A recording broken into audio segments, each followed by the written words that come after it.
We've had such a great time, like hitting up bars, hanging out with friends. Honestly, it's just like Nashville on the beach. Fort Myers fans are incredible. It's been amazing. Relaxing yet inspiring all at the same time. You just want to be here and feel refreshed, playing your songs, getting inspired by other riders. To me, it's a no-brainer to be here.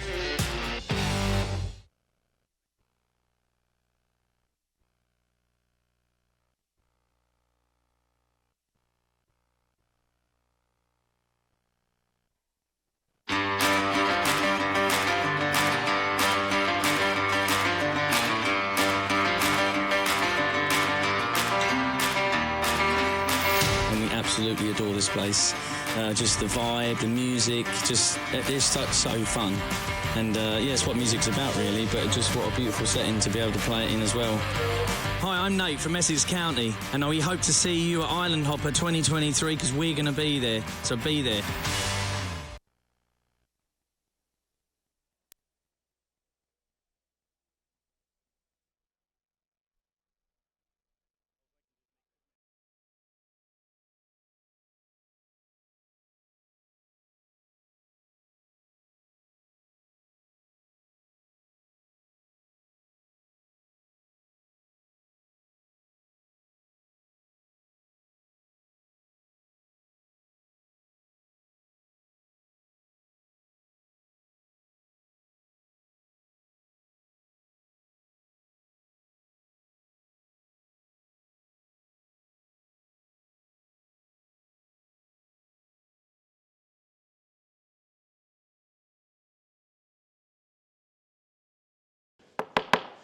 Well, good morning, everyone. I'd like to call to order the meeting of the Lee County Board of County Commissioners. Today is September 5th, 2023.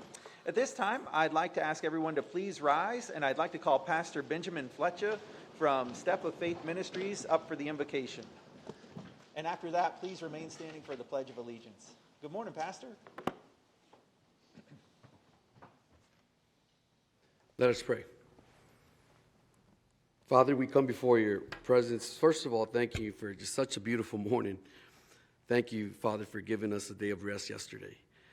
Thank you, Father God, for being here this morning. Your word says that where there are 2 or 3 gathered in your name, you dwell in the midst. So we thank you for being part of this meeting. Thank you, Father God, this morning for your servants, our mayor, our city manager, our city staff, and our city council members. I give you thanks for the way of service that each commissioner has chosen to take upon on behalf of us. Give them the grace to bring truth this morning, justice and stability to our county. Give them the power to do what is right and to rule in fairness. May our community be known for its justice. We pray that you would be glorified today through the decisions of the city council. Heavenly Father, we pray that as today's agenda is discussed for our city, that the people's interests be above our own. Remind each commissioner that you have entrusted them this position, not to be served, but to serve the public, as Christ, who is King, came not to be served, but to serve. We pray for the hundreds of families that are moving on a daily basis to Lee County and calling this home. May they feel welcomed, accepted, loved, and safe. We also pray that you give each commissioner the grace to come up with the best possible and morally right solution that would best benefit the people of Lee County. And we pray these things in Jesus' name. Amen. Please join me in the Pledge of Allegiance. I pledge allegiance to the flag of the United States of America and to the republic for which it stands, one nation, under God, indivisible, with liberty and justice for all. Thank you. You may be seated.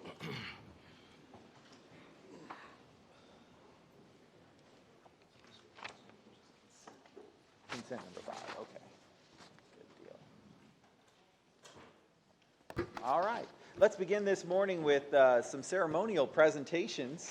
The first one is recognizing Hunger Action Month, and at this time I'd like to call Ryan Euler from Harry Chapin Food Bank up to the podium, and bring anybody else here with you who you would like to celebrate this. Is it just you today, Ryan? It's, yes, me and I have my colleague Lori standing together, photo if you don't mind. Excellent. Yeah, come on forward. If you'll stand at the podium, I'm going to read this resolution into the record, and then we'll take a picture together afterwards, and we'll have somebody say a few words. Ryan, maybe we'll even give you a chance to say a few words. Okay, the resolution reads as follows. Whereas September is Hunger Action Month, and whereas food is a basic and essential need of every living creature, and whereas Harry Chapin Food Bank is the largest hunger relief nonprofit and the only Feeding America member in Southwest Florida serving Lee County, and whereas 14.7 million pounds of food were distributed by Harry Chapin Food Bank in Lee County during 2022, and whereas this September we ask citizens to please join the fight to end hunger and to lend their power, voices, actions, and commitment to ensure nobody ever has to make an impossible choice between food and other necessities such as medicine, utilities, or child care. Now therefore be it resolved that the Board of County Commissioners of Lee County, Florida proclaims the month of September as Hunger Action Month in Lee County and encourages all citizens to advocate, volunteer, and raise their awareness of this issue during Hunger Action Month to help fight to end hunger in Lee County. It's signed this 5th day of September 2023 by me, the chairman of the board. Congratulations. Happy Hunger Action Month. Thank you, Brian.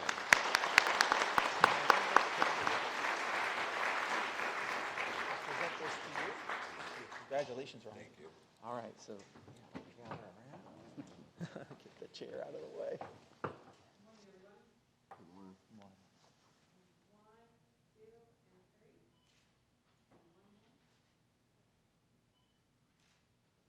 Perfect. Ryan, would you say a few words for us? Sure, yeah.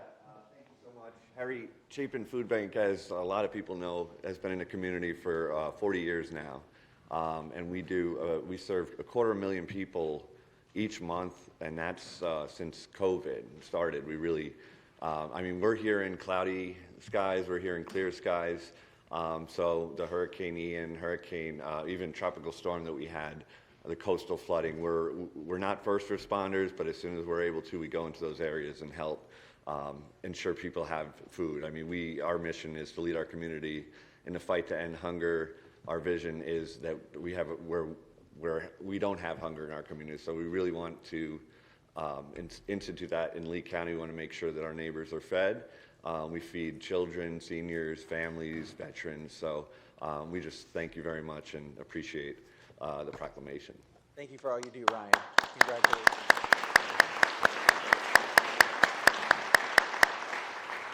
At this time, I'd like to recognize Commissioner Pendergrass. Thank you, Chairman. If I could have Tracy Thornton and Cindy from the Lee Health come up. Anybody else you have here? Any other staff you have here with you from Lee Health?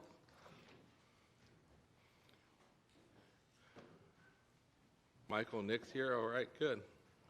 Thank you. If you all going to stay here at the podium, I have a resolution to read in the record, and thank you for all your work and all your awareness you do here in Lee County to help our patients and our community.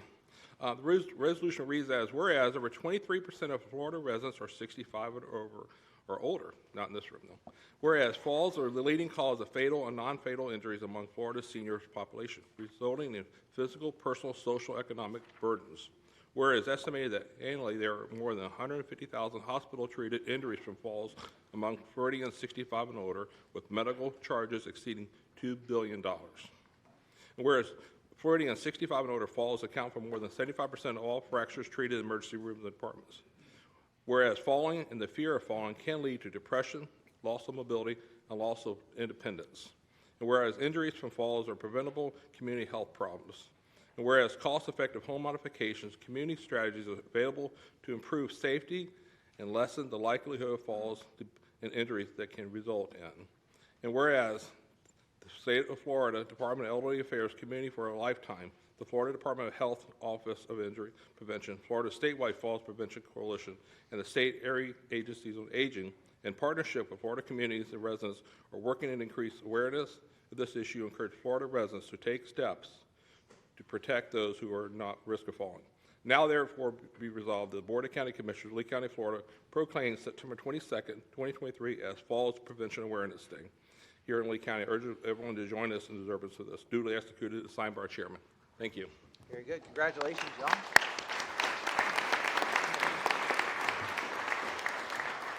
Cindy, thank you again for being back. Thank you. Thank you.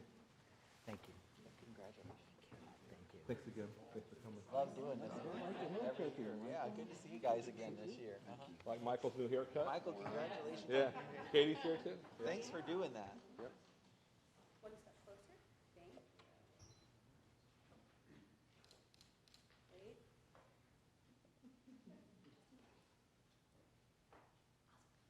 Great. One more for the record here.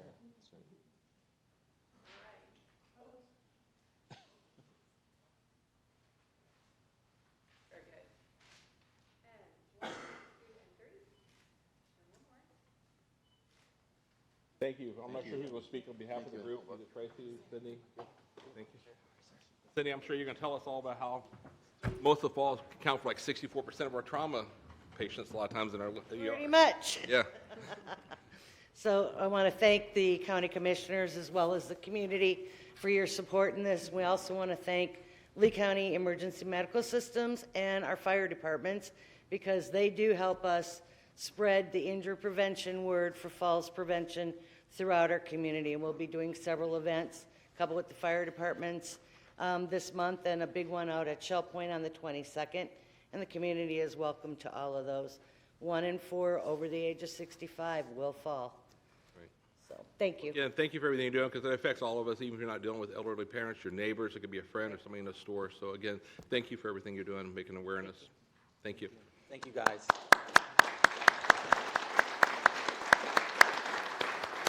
Thank you, Chairman. Thank you, Commissioner Pendergrass. All right, at this time, I'd like to recognize the chair of our Lee County Legislative Delegation, Jenna Persons-Mullica. She's joined us this morning and would like to make a special presentation. So welcome to the podium, Chair. Good morning. Good morning. Thank you, Mr. Chair, commissioners, staff, members of the public. It's a pleasure to be here as always, and it's my distinct pleasure to come before you as chair of the Lee County Legislative Delegation and announce our upcoming legislative delegation meeting. Our delegation was formed in 1886, and for those members of the public who might not be aware of the delegation, it's comprised of every House member and every Senate member whose district makes up a part of Lee County. So currently, we have 3 Senate districts and 5 House districts that represent a portion of Lee County. And those office holders will be at our delegation meeting, which will be Monday, October 30th at 9 a.m. at Florida Southwestern in the nursing building, where we've been meeting for years past. Now, at the delegation meeting, it's our pleasure. We hear from the commission, we hear from representatives of all the local jurisdictions and local entities, we hear from nonprofits, and we hear from members of the public. And if you would like to make a public presentation, I'd ask that you reach out to my office by Monday, October 16th at 5 p.m. However, members of the public are welcome to just show up at the delegation meeting and we'll hear from them at the end of the meeting if they don't reach out beforehand. We'll have additional information on our website, which is leedelegation.com, and anybody can reach out to me at my email address, which is jenna.persons@myfloridahouse.gov. But as the chair of the delegation, I know I can make the statement on behalf of our entire delegation, but we look forward to hearing from the commission, and we look forward to working with you during this next legislative session. We had an incredibly successful past session, and we brought home millions of dollars that's yet to come down here, but will come down here to help in our relief efforts and help build a great Lee County for the future. And you all have been valuable partners with us. And we couldn't do anything unless we are working together as a team. And I'm truly appreciative of that, and I thank each and every one of you. And I want to thank your senior management and team as well. You know, when we go up and we fight for dollars, I know for each of the 5 of you, it's not about politics, and it's not about how many dollars and cents you bring home, but it's about the people of Lee County. It's about helping and serving the folks of Lee County now and building a better Lee County for the future.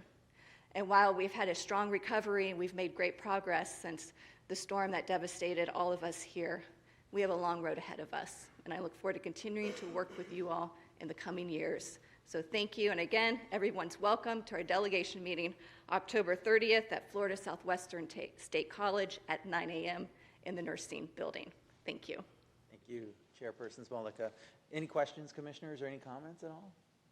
I just want to say on behalf of the entire board, we thank you very much, and the members of the delegation as well, for the teamwork in the wake of Hurricane Ian. You know, last year, obviously, our community was devastated, and it was a monumental task to try and bring home the amount of money that was necessary to try and get our recovery started. But that was a good start. You know, we're going to have a lot to work on together this year as a team, and I'm looking forward to doing it as a team with you all and the entire delegation.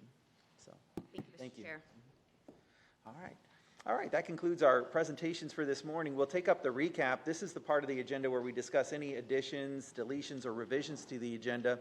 Our county administration has requested that we consider revisions to the draft CDBG-DR action plan based on public comment. So they proposed those. They were attached to the agenda item prior to the meeting. So at this time, we're just going to take up adding the revisions into the agenda item, and then later when we get to the administrative agenda, we'll go ahead and vote on the item officially. So do I have a motion to add those revisions? So moved. Okay, motions from Commissioner Ruane and the seconds from Commissioner Sandelli. Do we have any discussion on that? Would anybody like to speak in public comment on just the revisions part, adding the comments into the agenda item? We'll talk again about the agenda item later. Okay, I see no public comment. Back to the board. Any further discussion? Are there any objections? No objections. That motion carries unanimously. And that's all we needed to deal with on the recap today. So we'll move into the consent agenda. Commissioner Greenwell, do you have any items to pull for discussion? Chairman, I do not. Okay. Commissioner Pendergrass? None. I have no items. Commissioner Sandelli? Commissioner Ruane? Oh, Mr. Chairman. Okay, so no items to pull for discussion. At this time, I'd like to take public comment on the consent agenda items. I do have a card from William Joe Schottmiller. Yeah, please come forward then. And I believe Marsha Ellis as well. Did you have some items that you wanted to speak on the consent agenda? Okay, great. So Mr. Schottmiller, thank you. And when you come to the podium, you don't need to touch the microphone. Everything's all set. And can you tell us what number you're speaking on? I think it's 5. Number 5, I've noticed that you're looking for people to build affordable housing, and I've been an advocate for a long time. That is needed, but also what is needed until that can be done is some kind of emergency housing that's affordable for people, like a youth hostel setting. I've noticed that the police station is moving, so there is a building by Rosa Parks that they are utilizing. I did talk to the chief about that, and he says come and see him, but I don't know what the value on this building is, or that. I know it needs a little roof work because of the hurricane. There's some shingle damage, but I think that would be a vehicle that would be making money, you know, people coming on Greyhound, needing a place to stay while they wait for a bus, and also people doing day labor and that. But to bring in revenue for the housing fund, like the Lois Healy's that build their efficiencies and other developers to utilize what we make, take in as a vehicle for like fundraising and business, not-for-profit and nonprofits. Okay, so that's my idea on that. But small businesses created to bring in revenue to aid with this urgent need. So anything that we've done, any grant money, even if we have to pay it back, I've said that. No, you know, we asked for seed money. We didn't ask for give us and we don't do anything. We need to work for that and do other kinds of fundraising and things like that. So anything that be done and to get people off the street and into affordable lodging, even temporary until that can be done, we're not going to see people on the street that way. Thank you, and God bless. Thank you. At this time, I'd like to call Marsha Ellis, and I believe that's the last card for consent agenda items. Good morning, Commissioners. Marsha Ellis for the record. I just want to say that I did go looking for the recap on the consent agenda, and I was unable to locate it because I did want to review those items, and I'm sure that someone in administration can assist me with that after the meeting. I'm commenting specifically on the implementation of the Live Local Act. We have seen a couple of examples come through in the past couple of years of legislation that's come through the state with good intentions to have positive impacts on local communities. But in the implementation, problems have arisen, such as what we experienced with the contractors and moving some of those things to the state level. There have been some concerns raised about other legislation that, again, best intentions, but in implementing some problems arise, such as enforcing noticing, for instance. We're hearing with news reports, et cetera, of some problems that are coming to light with the Live Local Act, which in essence is taking away local control of housing and approvals for housing and moving it to more of a state level or consolidating power. And I have a great deal of concerns about that because we have a very different community. We have different geophysical properties here in South Florida, Southwest Florida. We have different economies throughout the states, and I think that removing strong local input and control over community development and in this affordable housing is a huge mistake. We have a very different community, for instance, than Hendry County. And so we have to look at these things straight on and acknowledge both the positives and the negatives that come with our specific locations. To consolidate power at the state level and take away people's ability to engage with their government on these community development issues is going to continue the crisis that we're experiencing. When we talk about the developers, we're not really looking at their practices, for instance, when we are approving them, to see if these are developers that have gone into regions and exploited market rate rentals to the peril of the people. What kinds of practices do these developers have whenever they go in and acquire properties and raise rents, hundreds of dollars, putting people in essence out on the street? I think that we need to retain local control of our community development and have strong community dialogue and discussion about the implications that are far-reaching of the Live Local Act before we rush into it. Thank you for your time. Thank you, Ms. Ellis. All right. Does anybody else wish to speak on any of the items on the consent agenda? This would be items 1 through 41. Okay, I see no further comments then. We have a motion to approve the balance from Commissioner Pendergrass and the seconds from Commissioner Ruane. Do we have any further discussion, commissioners? All right, I see no further discussion. Are there any objections? No objections. That motion carries unanimously. All right, so that concludes the consent agenda. We'll move to convene as the Board of Port Commissioners at this time. And we will take up an item related to the Board of Port Commissioners. Andrea Frazier from the County Attorney's Office, I'd like to ask you to introduce this item, please.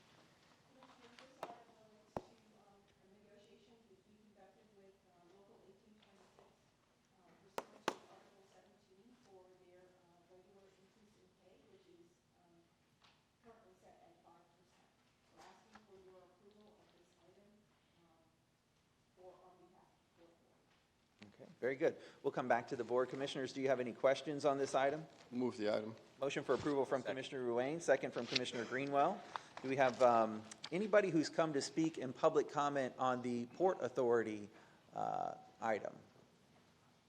Okay, I see no public comment, so we'll close public comment. Back to the board. Any further discussion on this? Chairman. Yes, Commissioner Pendergrass. I believe Ben Siegel's here this morning, somewhere in the audience. Ben's back here. I just want to commend Ben and his staff and our county team for working with the local and bringing this contract before us. So thank you again, and thank you for all the men and women that serve the RSW, one of the best airports in the nation. So again, thank you for everything, providing great service at the RSW. Amen. Keep winning those awards. All right. Any further discussion? All right. Seeing no further discussion, are there any objections to the motion? No objections. That motion carries unanimously. All right, we will now reconvene as the Board of County Commissioners, and I'd like to ask our county manager to introduce item number 2 on the administrative agenda. Thank you, Mr. Chair. This is the award construction contract to expand the Lee County Emergency Operations Center, and I'd like to ask Mr. Ehab Gurgis to present the item.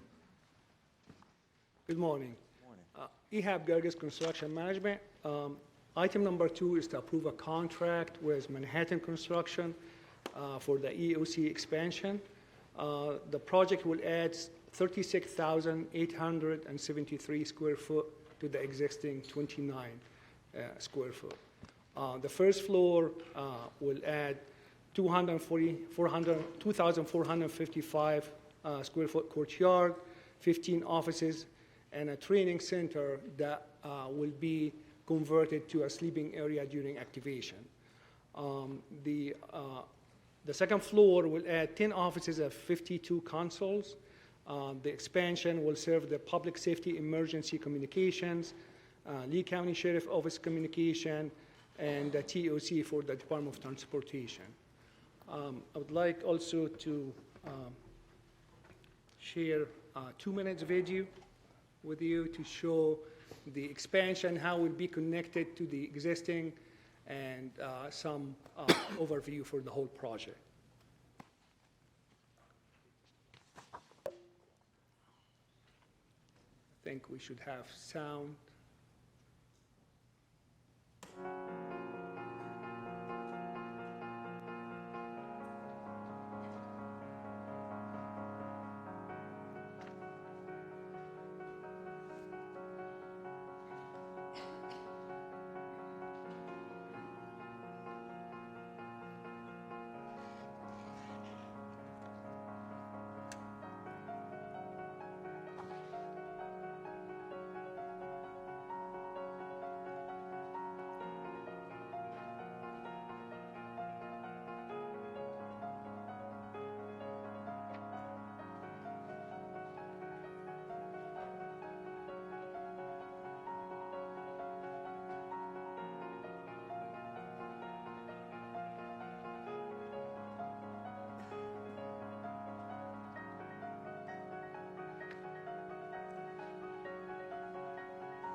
With your approval today, we're going to issue notice to proceed to Manhattan end of November so we can avoid the hurricane season, and construction should take about 18 months.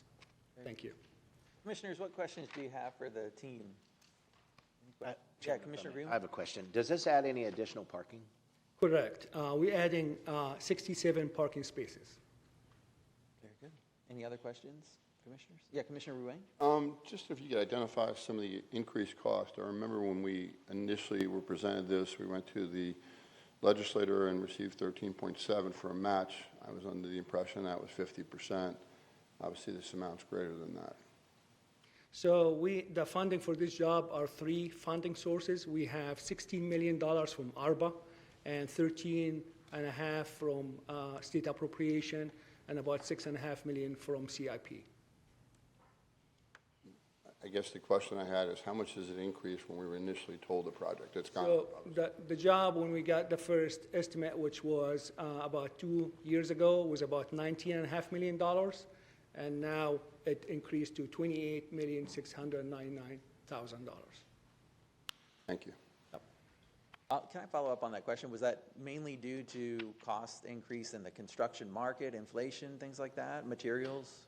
Yes, that was inflation in the cost, yes. Okay, very good. All right, thank you. If there's no further questions, then I'll go ahead and call for public comment at this time. Thank you very much. Does anybody wish to speak in public comment on the Public Safety Center contract being awarded?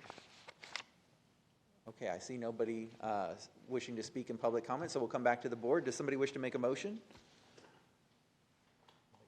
Motion for approval from Commissioner Sandelli. Do we have a second? Second. Second from Commissioner Pendergrass. Do we have any discussion on this, commissioners? Commissioner Sandelli, go ahead. We've all spent probably too much time there.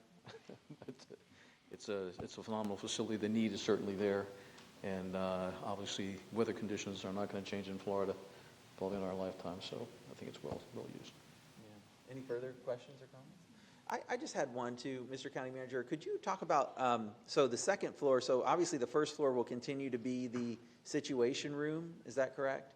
And then the second floor is going to be used how? Thank you, Mr. Chair. I'm going to ask Ms. Brady to, okay, never mind, I'm going to ask EHAB. So the first floor will be offices, restrooms, showers, and the training room. That training room would be converted during activation to sleeping area. The second floor will be 52 consoles for the EMS and the sheriff and the TOC for DOT. And there will be also some offices for EMS. So are we going to still continue to use the existing situation? Correct. We are, okay. Correct. That's what I was wondering. Correct. Okay, thank you very much. Yep. All right, thanks. If there's no further questions or discussion then, we'll go ahead and vote on the item here. Are there any objections? Okay, I see no objections. That motion carries unanimously. All right, Mr. Hunter, please introduce item number 3. Thank you, Mr. Chair. This is to authorize the Chief Hearing Examiner's annual merit increase. Okay, and this is an item for discussion for the board. I believe the contract calls for an increase between 4% and 6%. And so at this time, so that we know what we're talking about, would somebody like to make a motion? I move the make a motion to bring it forward with the 6%. I believe that's what we did with the county manager, county attorney last time around to make it consistent. Okay, very good. So we have a motion from Commissioner Pendergrass. Do we have a second? Do you have a second for that? Second from Commissioner Sandelli. Okay. At this time, we'll go ahead and take public comment on this item. Does anybody wish to speak in public comment on the Chief Hearing Examiner's merit increase? Okay, I see no public comment. Back to the board. Commissioner Pendergrass, I did receive a letter, and I think we all were copied on it, from the Chief Hearing Examiner as well. The letter says, Chairman Hammond, the Florida Legislature recently extended the duration of the drop from 5 to 8 years effective July 1st, 2023. Human Resources has confirmed that several county employees have elected to extend their participation in drop by the 3 additional years, and further, new drop applicants have been electing the 8-year option. The Chief Hearing Examiner employment contract was drafted to coincide with her original drop date, September 30th, 2024. In view of the favorable performance reviews, I respectfully request that the board consider renewing or extending her employment contract. The original contract term was 3 years. Renewing the contract for another 3-year term will coincide with the new drop date. So I offer that for consideration. Commissioner Ruane? I thought the contract was to be renewed in July of 24. You know, and my understanding is it automatically renews, and my understanding also is that we'll have a discussion. I'd rather deal with it in July or June or May as opposed to today. So I think she's doing a great job. It's reflective of this, but I just think it's a little premature. And I think we probably have a discussion, and we have, because there's going to be other people that are going to be affected by the change in drop and contracts associated with that. I know the county attorney's one as well. So I just would like to be consistent in the way we go about doing things, and I'd prefer, just my own opinion, that we deal with it in April and May of 24 as opposed to today. And my motion was for the, based upon the current contract, extend it current to 24 and the merit rates for that. Since we didn't advertise that, I would just stick with the agenda item before us. Okay. With the motion, the 6%. All right. Thank you very much, Commissioners. Good deal. I brought the item forward as I was asked to. There you go. All right. Seeing no further discussion. Is there any further discussion? All right. Seeing no further discussion, are there any objections? No objections. That motion carries unanimously. All right. Mr. Hunter, please introduce item number 4. Thank you, Mr. Chair. This is the Award Hurricane Housing Recovery Program grant agreements, and I'd like to ask Mrs. Rzdolski to present the item. Morning. Morning, Commissioners. Mickey Rzdolski with Lee County Department of Community Development. This item is to award $6.68 million in hurricane housing recovery grant agreements to 4 nonprofits. Approval of these agreements will allow rehab and new construction of rental property to the benefit of 173 low and very low income rental households affected by Hurricane Ian, with a priority given to households with special needs. This funding is in addition to the $8.2 million that was awarded by the board in June of earlier this year to assist 133 households affected by Hurricane Ian with home ownership strategies. I'm here to answer any questions if you have any. Any questions at this time for our staff? Okay, I see no further questions. At this time, then, we'll go ahead and take public comment on the item. Has anyone come to speak on Administrative Agenda Item 4, the Hurricane Housing Recovery Program grant agreements? Okay, I see no hands, so we'll come back to the board. Does somebody wish to make a motion? I'll make a motion, move the item. Motion for approval from Commissioner Greenwell, seconds from Commissioner Ruane. Do we have any discussion on this item? Commissioner Sandelli, you're I have recognized. a question. We use a lot of terms in the course of business. The term low income or very low income, is that defined somewhere, or is that changing based on needs within the market? I'm going to ask Mark Moore to answer that question. Great question, Commissioner. Typically, we consider low income or people who are eligible for these type of programs to be at 80% AMI or below. Which is typical. All right. Thank you, Mark. Very good. Any further questions or comments? All right, I see no further questions or comments. Are there any objections? No objections. That motion carries unanimously. Mr. Harner, please introduce item number 5. Thank you, Mr. Chair. This is to approve direction from the August 15th Board Workshop on a Long-Term Recovery Task Force. At that meeting, you asked us to ensure that we were covering unincorporated Lee County, but also to ensure that the municipalities had their own independence in this conversation. So currently, we've met with the chair of the task force. We've met with the task force itself and with Haggerty, our consultant. We're moving forward with the plan, hopefully to be delivered by December, no later than December 19th. In that plan, it will have a number of plans for each entity. Each stakeholder will be able to vote on their own plan, including the county, and then the board will just accept the entirety of the plan. Very good. Commissioners, any questions on this item for our staff? Okay, I see no questions. At this time, I'd like to take public comment on Administrative Agenda Item number 5. Would anybody like to speak on this item? Okay, I see no hands, so back to the board. Commissioners, anybody wish to make a motion on this? Gladly will move the item. Okay, Commissioner Ruane moves approval, second from Commissioner Greenwell. Do we have any discussion on the item? Commissioner Sandelli? I would just like to thank Commissioner Wayne for the work that he's done to date and will continue to do. He picked this up, at the very start, and I think you have to go back and we build on that. So again, Commissioner, thank you. Thank you. I agree. Any other comments? Or? I agree. Yeah, I agree too as well. Thank you, Commissioner Ruane, and really enjoyed the workshop as well, and looking forward to the teamwork as we move forward. So, all right, if there's no further discussion, are there any objections? No objections. That motion carries unanimously. Mr. Harner, please introduce item number 6. Thank you, Mr. Chair. This is to approve resolution authorizing receipt of Florida Department of Commerce loan for Hurricane Ian recovery, and I'd like to ask Mr. Winton to present the item. Commissioners, this is a $25 million bridge loan from the state of Florida to help pay for expenses as a result of Hurricanes Ian and Nicole. It is a 2-year loan, 0% interest, and the town of Fort Myers Beach and the city of Sanibel have also received similar bridge loans from the state. Very good. Commissioners, any questions for our team? Okay, I see no questions. At this time, has anyone come to speak in public comment on Administrative Agenda Item 6? Okay, I see no comments. Then back to the board. Does somebody wish to move the item? Motion for approval from Commissioner Ruane. Do we have a second? Second from Commissioner Sandelli. Do we have any discussion on that? Okay, I see no discussion. Are there any objections? No objections. That motion carries unanimously. All right, Mr. Harner, please introduce item number 7. Thank you, Mr. Chair. This is to consider revisions to draft CDBGDR action plan based on public comment, and I'd like to ask Mr. Salyer to present this item. Commissioners, we do want to thank our residents for participating in this process. It was very successful as these things go. We collected about 10 times as many comments as the entire state of North Carolina did in their most recent action planning effort. So very nice participation. We took, as part of that, we took comments at 10 public meetings, including 9 standalone meetings just for this purpose that were organized by our staff. And I really want to personally thank Jeannie Sutton for keeping us on track for all of those meetings. The proposed changes as a result of the comments we received were summarized in your packet in a one-pager, and then they were spelled out in detail in the red line version of the draft action plan. Really just want to say that we have an incredibly robust plan. You can see the chart of proposed projects on the right side of the screen there. It's very comprehensive and a lot more projects than we're seeing come out of other places. So we're proud of the effort thus far and ask for your approval.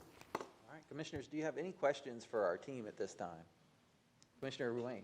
Just a couple, Glenn. First and foremost, Jeannie and you, thank you for all the time you did on the engagement with the various communities. Maybe just a couple things. One, walk us through, when the deadline is, what's the time frame for HUD to come on back, and ultimately, what time do you look like in 24? Might we start to do this? And then secondarily, I know we've slotted in categories for dollars and cents, and I know that there's going to be some challenges as you've articulated. I just think it's important for the record for people to understand the challenges and how money could potentially move around as a result of not meeting that particular category.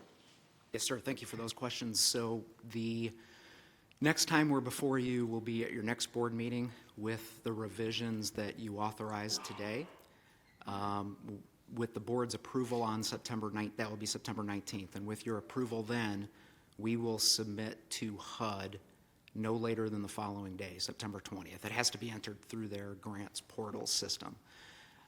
That triggers a 60-day period for them to review and respond. We do expect probably some back and forth. They'll probably request some tweaking of the plan, et cetera. We certainly hope to have their approval of our action plan before the end of the calendar year, and that will allow us to roll out programs we think very early in 24, January is what we're shooting for. And then in terms of moving money around in the future, Commissioner Ruane, as you say, this plan will change over time. So what we've proposed here is a great starting point, but it's just that. The community's needs will change over the 6-year life of the program. Some of these programs will be in greater demand than others, and so we will continually reassess these programs and confer with the board about changes that should be made as we go along and reprogramming some of the dollars, just like we did with the ARPA funds. We've made adjustments as we go. It'll be just like that. Follow up. So is it fair to say when you were giving displays out in the public at the town hall meetings, you talk about a phase 1, a phase 2, a phase 3, a phase 4. That's really where the timeline continues to extend, and obviously as we go through a process, it could potentially move to another item, and it may not necessarily be appropriated and or spent in phase 1. It might go to phase 2 or phase 3. How long do you anticipate this plan from the beginning of our first dollar we spend to potentially our last dollar? Commissioner, I think from beginning to end, it will take the entire 6 years. Quite honestly, when we look around the country, we don't see anyone having closed these programs out even in 6 years. Now, our goal is certainly to do that. We want to get this money into the community. But realistically, there will be an apex in terms of disbursements. We hope in the first 2 to 3 years. But then on the back end, we will have to make some adjustments as we go, simply because there will be monies that won't be spent in a certain category, as you point out. And then lastly, I'd like to thank you and Jeannie for all the hard work you did, and certainly going out to the community. I really enjoyed participating and certainly observing. Thank you very much. Thank you. Any other questions? No? Okay, seeing no further questions, then I do have 2 public speakers on this one. First, I'd like to call Mayor Dan Allers from the town of Fort Myers Beach, and then after that, it'll be City Manager Dana Sousa from the city of Sanibel. Oh, good, and yes, I'll call you after Mr. Sousa. Good morning, Mr. Chair, fellow commissioners. Thank you for your service to the county, and thank you to the staff for their hard work on this. We've prepared just a couple of bullet points that we'll get out to you later today in an email that I'll read here to public comment in regards to the staff's recommendations in the report. The first one is the importance of public input. Multiple entities within Lee County, including the City of Fort Myers, City of Sanibel, and the Town of Fort Myers Beach, have strongly voiced the need for economic revitalization program during the public consultation phase. Ignoring this critical public input runs the risk of undermining public trust and collaborative governance. Reality of unmet needs. The draft action plan identifies $8.1 billion in unmet needs, including $400 million specifically for economic revitalization. Given that these are identified needs currently, it makes sense to allocate current funds toward them proactively rather than defer them to uncertain future amendments that may or may not occur. Funding allocation. While 56.92% of Lee County's unmet needs are related to housing, 59.57% of CDBG-DR funds have been allocated for housing. This indicates a discrepancy that could be partially rectified by allowing some of those excess funds to economic revitalization projects now. Risk of future inadequacy. The current CDBG-DR allocation of $1.1 billion is already inadequate for meeting the identified unmet needs. If economic revitalization is not prioritized now, there is a reasonable risk that these funds will be fully committed to other projects, leaving zero funding for economic recovery that is badly needed now. Comprehensive recovery strategy. Economic revitalization is an essential part of comprehensive long-term disaster recovery strategy. A balanced approach that addresses both immediate and future needs will yield better outcomes for the whole community. Equitable distribution. While the county argues against designating funds to specific geographical areas, failing to allocate any funds to economic revitalization overlooks the needs of areas like Ground Zero area, which have their own unique recovery challenges. Stakeholder collaboration. Fort Myers Beach and other stakeholders like Sanibel are committed to collaborating on an economic revitalization program. Utilizing this collective expertise will result in a more effective and comprehensive action plan. By proactively addressing these points, Lee County can demonstrate its commitment to a holistic recovery approach that aligns with the needs and priorities of its communities. You know, at a time like this, I go back to what my grandfather used to say all the time. Why put off tomorrow what you can achieve today? Thank you. Thank you, Mayor. At this time, I'd like to call City Manager Dana Souza from Sanibel, and then after that will be Marcia Ellis.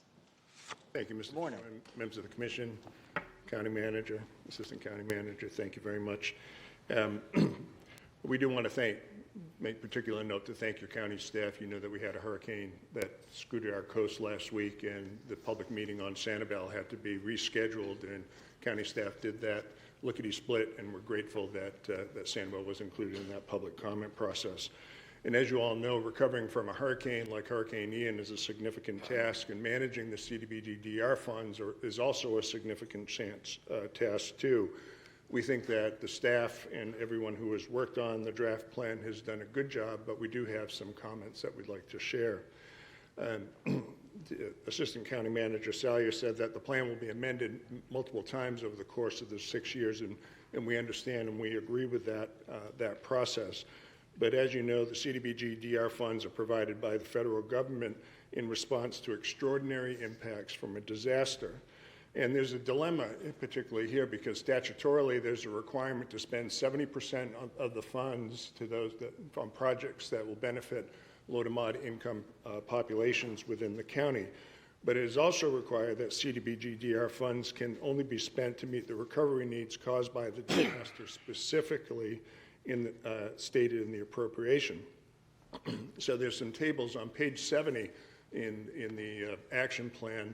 There's the area that shows where the total real property FEMA verified loss was, and those include Sanibel, Fort Myers Beach, areas of coastal Lee County, and North Fort Myers area. They exceed $50 million in total loss of damage. So those are the most heavily impacted areas within the community. The action plan also requires that there be demonstrate a reasonable proportion allocation of resources relative to areas and categories, including housing, economic revitalization, and infrastructure. And as the mayor from Fort Myers Beach just mentioned, what's missing in the current allocation is economic revitalization. One step that could be considered is that within the rules, the CDBG-DR funds may seek to reduce the overall requirement below 70% of the total grant, but the grantee must submit a substantial amendment to the action plan. So considering that the coastal areas received catastrophic damage and that we are not an area where the low moderate income populations reside, We think that this is a tough balancing act, and we'd like to seek consideration either at the outset or a substantial amendment after the plan has been submitted to consider reducing from 70% LMI to 50% LMI. The mayor from Fort Myers Beach has also said, and in their comments it states that there's $8 billion of unmet needs in the county overall, and that housing is makes up 56.92% of that. However, within the CDBG-DR allocations, should I wrap up? Yes, please. Okay, there is 59.57%. If that is reduced by 2.65%, it would free up $29.4 million that could be immediately directed to economic revitalization. We know that the county has not focused on that, but we can work with the county staff and other most affected areas on what the needs around economic revitalization are. Thank you, sir. Thank you, Mr. Souza. All right, at this time, I'd like to call Marcia Ellis. Thank you, Commissioners. Marcia Ellis for the record. I'm going to speak just briefly about the comments, the public comments that have been submitted regarding the funds. First of all, I want to call attention to the maps that show the overlay of the low to mod income area as presented on the GDR site. I have an issue with that because the area that is identified as low mod around the airport north of Alico Road up to State Road 82 is a very low density area. And in the report that as it's presented, it doesn't present the density or show the population centers. And that's really important, and I see that as a big oversight, something that should have happened in this report so we can get a handle where people live. To take that map and take those low to mod funds and invest it in an area that is not identified as having a high percentage of renters, as being risk burdened or a mortgage burdened population is a disservice to the community members here and a disservice to folks out on Fort Myers Beach in particular who do qualify as low mod income and do deserve to get some economic revitalization as a priority right away. In the report, it was identified that there were 4,742 directly hurricane-impacted low to mod households identified. But we are only proposing to serve 2,800 of those households. There's a lot of money, $25 million going to planning this, planning that, infrastructure this, using the money to meet matching funds. I want to see this money get into the pockets of the low to mod households who have been directly impacted that we can even more precisely identify. I also have an issue with data presented not separating elders from children because I think that that will impact the outreach that goes forward. I will also say that, that the overall climate in this community of the housing being dictated by and monopolized by the multi-res industry, which is in fact an investment vehicle, can continue to get repeated. We're not doing anything to break the cycle and create real permanent affordability. Currently, we're looking at recapture as the primary means to protect those funds, and that is inadequate when we need to be extending that period of permanent affordability well beyond the 20 years as currently proposed. So in my comments, I took the time to be very precise and try to represent the public interest after participating in a number of these meetings as a member of the public. And I ask that you please carefully consider those comments as brought forward. Thank you. Thank you for your time. Does anybody else wish to speak on this item, number 7? Okay, I see no further speakers, so we'll come back to the board. Commissioners, any questions at this time? Just a thought. I hear loudly and clearly what the community is looking for. Economic development is really important. I think so many areas have been. I think as late in the game as it is, we can certainly be open-minded to do that. I would say that on an amendment as opposed to delaying this and potentially. What I learned certainly through this process is there's an awful lot of data that you have to submit into various categories. And while economic development is great, we would need to have some type of comprehensive submission for an amendment.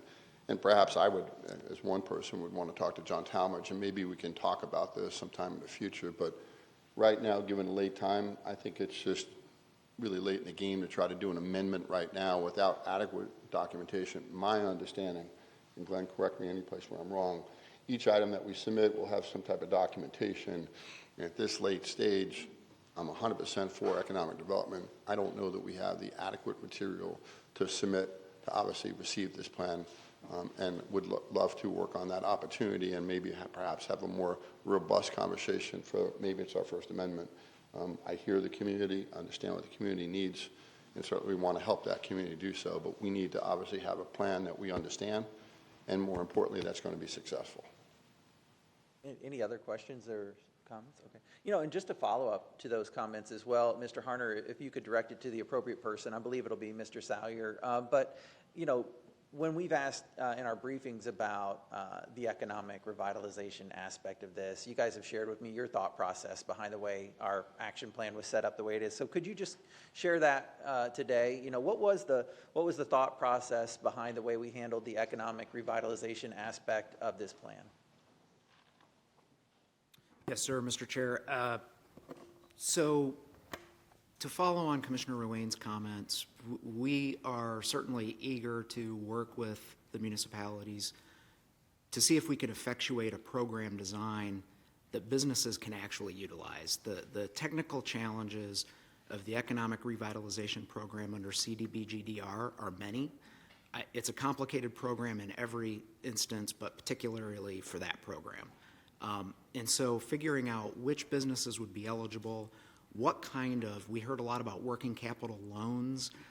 Is that the program that would be needed? And if so, how can we actually do that in an effective way that's successful? Or is it something different than that? The questions are many. We do have to document the data, the need. And we also have to design a program that keeps us secure as a county who's ultimately responsible for repaying any funds that don't work out. And I guess I would just point out, when we look at the state of Florida, for instance, they got about $1 billion too. They've proposed 4 programs. We have 14. They don't have economic revitalization.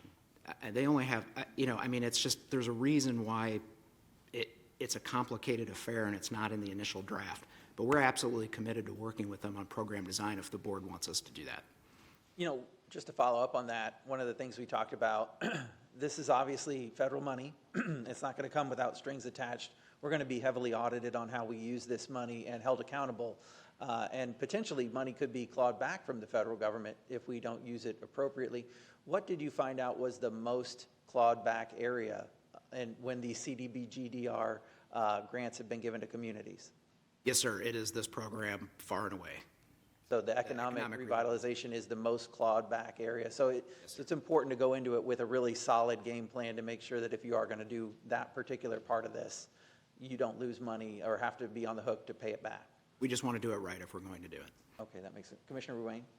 Mr. Chairman, thanks for your comments. I mean, to follow up exactly what you're indicating, I think we're more than open to a conversation and trying to have what we may have learned from past history to obviously have a potential greater time to be successful in this. I think there's a lot of information we need to learn to be able to do so, and that's why initially I was talking about amendment later. We have an opportunity to gather the necessary information, look at some of the other plans that may not have been successful. Yeah, I think it's important, and most people don't realize that Lee County has awarded this dollar amount and in potential as the guarantor, if you will, on a loan. If there's money actually that needs to go back, Lee County will actually have to put it up first. So let's look at this, and that's why I indicated before in my earlier comments to do this as an amendment later on. When we understand some of the challenges, when we understand some of the opportunities, and see if we could navigate and put that needle, you know, and really needle that, you know, really fine line and getting it to be successful. Commissioners, I need a motion on this item. I'll make a motion to move the item. And I'll second it. Okay, the motion for approval is from Commissioner Greenwell and the seconds from Commissioner Ruane. Do we have any further discussion on this? Okay. Are there any, seeing no further discussion, then at this time I'll call the question. Are there any objections? No objections? Then that motion carries unanimously. All right, let's move to item number 8. Mr. Harner, please introduce the item. Thank you, Mr. Chair. This is to approve FDEM waiver of local match grant agreement for Hurricane Ian recovery, and I'd like to ask Mr. Winton to present the item. Commissioners, last December, when the legislature held a special session on Hurricanes Ian and Nicole. The legislature set aside a $350 million fund to pay for local matches for reimbursement of costs that the local entities incurred. This is primarily from FEMA, so FEMA pays a percentage of our reimbursed costs, the state pays a percentage, and then the county has a percentage. This program will pay the county's percentage on behalf of the county. This agenda item before you today is to opt into that process. Very good. Commissioners, any questions on the item? I have a follow-up for Pete. Pete, I appreciate it. I know there was, I don't know if it's this $350 million tranche or the other, was tied into utilizing and exhausting revenue replacement. Is that still the case? Yes, there's another $350 million bucket, so to speak. A different bucket. Set aside during the session and regular session, and the county has submitted a number of requests for that funding also. But one of the caveats or that we have to, or the intent was that the legislator wanted us to, I guess, exhaust the revenue replacement dollars before the 350 was being utilized. The bridge loan, so there's $100 million of potential bridge loan capacity, and right now I believe it's only subscribed about $50 million, which is town of Fort Myers Beach, Sanibel, and the county. So that could be an impediment to actually receive some grant dollars with that other 350 if that's Correct, exhausted. but that $350 million is oversubscribed many times, and it looks like a lot of that potentially will just be used for working capital. Thank you. Any further questions? All right, seeing no further questions, I'd like to go to public comment on item number 8. I believe, no. Does anybody wish to speak on administrative agenda item number 8? Okay, I see no hands then. We'll come back to the board. Would somebody like to make a motion? Move item. Motion for approval from Commissioner Pendergrass, second from Commissioner Ruane. Do we have any discussion? Are there any objections? No objections, that motion carries unanimously. Let's move to administrative agenda item number 9. Mr. Harner, please introduce the item.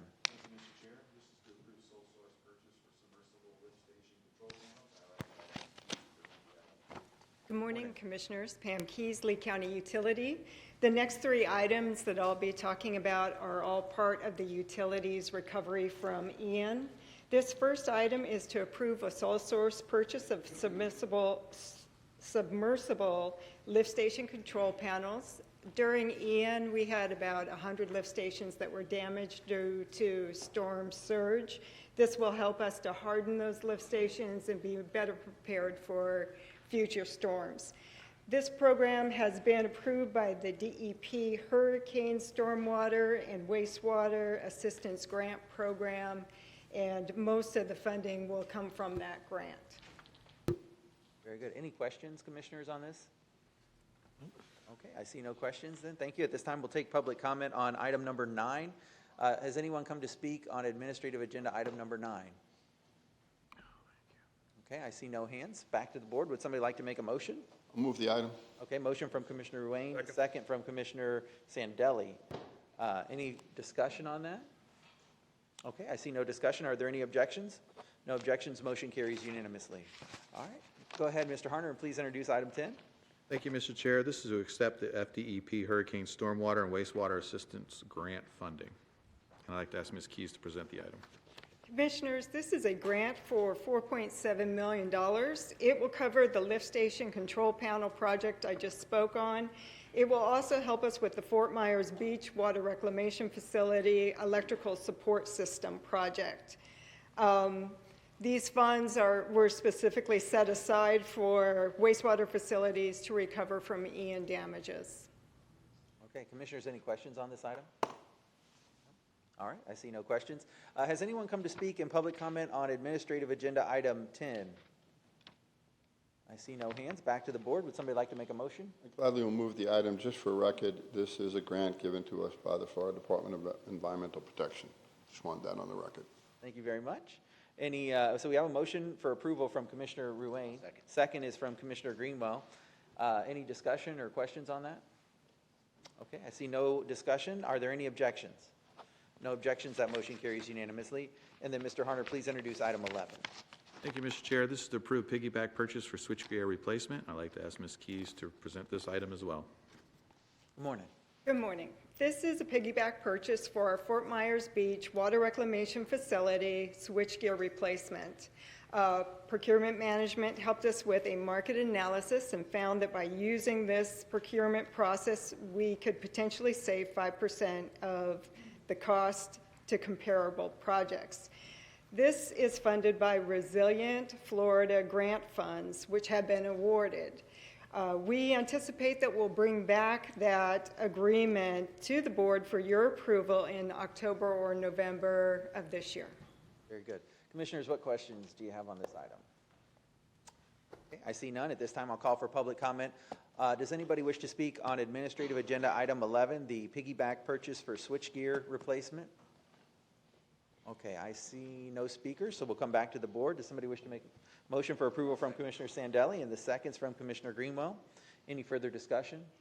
Are there any objections? No objections, motion carries unanimously. Good work today. All right, we'll move to our public hearing agenda. This is our 9:30 public hearing agenda, and the first item is issuance of HFA multifamily housing revenue bonds. At this time, I'd like to recognize our county attorney's office. Good morning, Commissioners. Andrea Fraser with your first, second, third, and fourth public hearing for the HFA financing multifamily bonds. I have your affidavit of publication for all four items and find them legally sufficient in form and content to proceed with the public hearing at this time. Very good. Commissioners, any questions on this item? Yeah, I see no questions on this item. Has anyone come to speak on public hearing number 1? Okay, I see no hands. Back to the board. Does somebody wish to make a motion? I'll move the item. Motion for approval from Commissioner Wayne, seconds from Commissioner Greenwell. Any discussion on this item? Are there any objections? No objections. That motion carries unanimously. Please introduce item number 2 under public hearings. Oh, so she did all, okay, very good. Mr. Halverson, if you'll hold on then, since we've read our affidavit for 2, 3, and 4, I'll go ahead and move through 2, 3, and 4, and then I'll call you back up there. All right, so item number 2 is approving the issuance of HFA multifamily revenue bonds for Pine Echo Apartments. Commissioners, any questions on this item? All right, at this time we'll go to the public. Has anyone come to speak in public comment on public hearing number 2? Okay, I see no speakers. Back to the board with Move the item. motion for approval from Commissioner Wayne and second from Commissioner Greenwell. Any further discussion? Any objection? No objection. That motion carries unanimously. All right, item number 3 under public hearings is to approve the issuance of HFA multifamily revenue bonds for Aria Landings.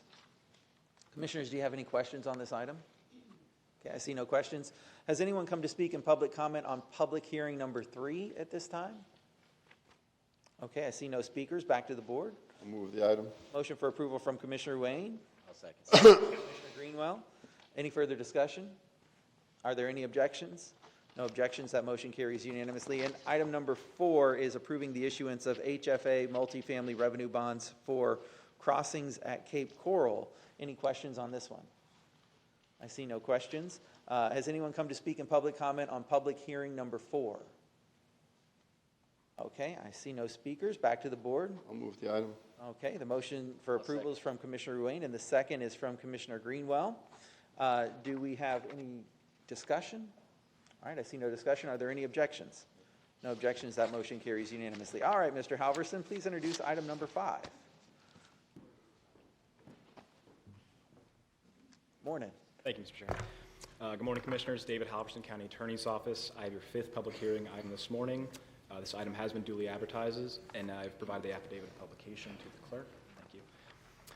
Item number 5 is a petition to vacate the public's interest in a portion of an unimproved 30-foot wide platted right-of-way located between Lot 2 and Lot 3 on the San Carlos Grove tract plat in Fort Myers.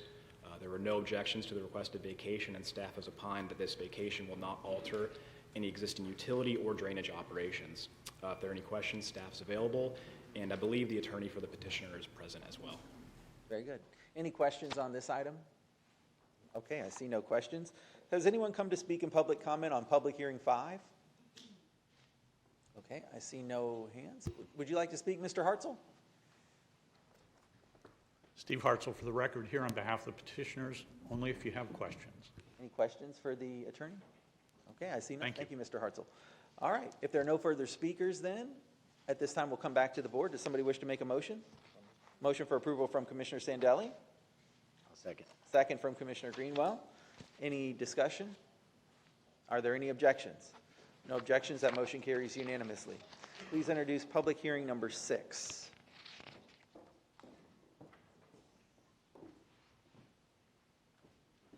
Good morning, Commissioners. Amanda Swindle with the County Attorney's Office. I have your public hearing item number 6, which has been duly advertised. This public hearing is to adopt a resolution which would approve a rate increase for the Gasparilla Island Water Association. Board approval is required pursuant to our franchise agreement with the association.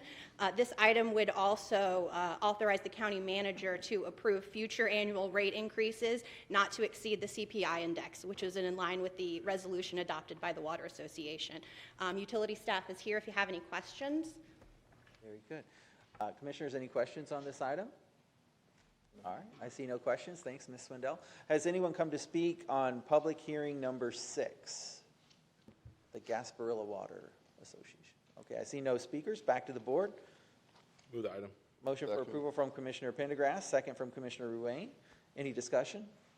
Are there any objections? No objections, that motion carries unanimously. Item number 7. Mr. Chair, if I may? Yes, sir. I'm sorry to interrupt, but I know items 7 and 8 may take some time. I was just wondering if we could make a recommendation to move public hearing item number 9 forward first? Yeah, that actually, Commissioners, any objections to the idea of taking care of public hearing number 9? All right. At this time, please introduce public hearing number 9, and then we'll go back to 7, which 7 is the Land Development Code. Good morning, Commissioners. The item for you is item number 9, adopt a resolution approving issuance of educational facilities revenues bonds. We're here to answer any questions you may have. Okay. Was there any affidavit of publication that needed to be? We're going to get that and provide that to the clerk. For number 9? Okay. Yes, sir. Very good. Commissioners, on number 9, the educational facilities revenue bonds, do you have any questions? No? Okay, I see no questions. Let me go to the public. This is public hearing number 9. This is adopting a resolution approving issuance of educational facilities revenue bonds. Has anyone come to speak on that item? Okay, I see a speaker. Yep, please come forward. Thank you, Marcia Ellis. I'm just going to say that I have some concerns when we are, there are special privileges that are given to the development of charter schools and private school facilities, and I understand those roles. And in fact, I think that cooperation with community development and Lee County government is very important so that those facilities are leveraged to the benefit of our community. I'm also concerned that sometimes that the funds that could be used to the benefit of the community can get misappropriated in ways that may not benefit everyone equally. And when we have a robust public school system that values equitable distribution of facilities throughout the community, I think it's a win for everyone because children throughout this community deserve a fair, equal education to benefit us all. So I have a bit of a problem when facilities are funded, charter school or private school facilities are too much heavily bent on benefiting certain parts of the community and not other parts of the community. So as a general rule, I tend to side with the protections that allotting resources, public resources, our money as taxpayers to privately owned facilities. I tend to err on the side of caution so that those facilities are equitably distributed throughout the community. So I don't support using public funds for charter or private school facilities based on that erring on the side of caution. Thank you. Thank you very much. Any further speakers on this item? Okay, I see no further speakers. We have a motion for approval from Commissioner Pendergrass and the second from Commissioner Greenwell. Do we have any further discussion on this item? Okay, I see no further discussion. Are there any objections? No objections. That motion carries unanimously. Mr. Chairman? Commissioner Ruane. I know we have procurement, and then we're going to have land development. I don't want to necessarily want to get up in the middle of land development, but would it be appropriate to take a break now as opposed to in the middle of that? I think that's fine. I think if there's no objection, let's go ahead and stand in recess until 11 a.m. And we'll take up land development code at 11 a.m. Thank you. All right. I'd like to go ahead and call the meeting back to order. And at this time, if there is no objection, I know we still have to do item number 7 on the public hearing agenda, but let's do item number 8. Let's go ahead and get to the land development code amendments. I know we have a huge crowd here who is interested in this topic, and I thank you all for waiting with us as we got through the big portion of our agenda today. So let's go ahead and take up the item number 8 under public hearings. If we need to do the affidavit of publication, let's go ahead and start with that. Ms. Swindell, you're recognized. Good morning. Again, Amanda Swindell with the County Attorney's Office for the record. Public hearing item number 8 is consideration of amendments to the Lee County Land Development Code. This item was originally advertised for the June 20th meeting, where it was continued until today, and it has been re-advertised. During this time period, staff has worked with the community to do some outreach and conduct some informational sessions, and I believe Assistant County Manager Mark Mora would like to provide an update of those meetings for you. Very good. Mr. County Manager, please introduce your team. Thank you, Mr. Chair. We originally had scheduled the August 29th workshop. Unfortunately, due to Hurricane Idalia, we had to cancel that meeting. We'd like to do that presentation now, and I'd like to turn it over to Mr. Mora for that presentation. Thank you, Mr. Hunter. Good morning again, Commissioners. Before Anthony begins the presentation, I would like to review a timeline that is related to these proposed amendments and the direction the board has provided staff. I wonder if we can start the presentation, please. Thank you very much.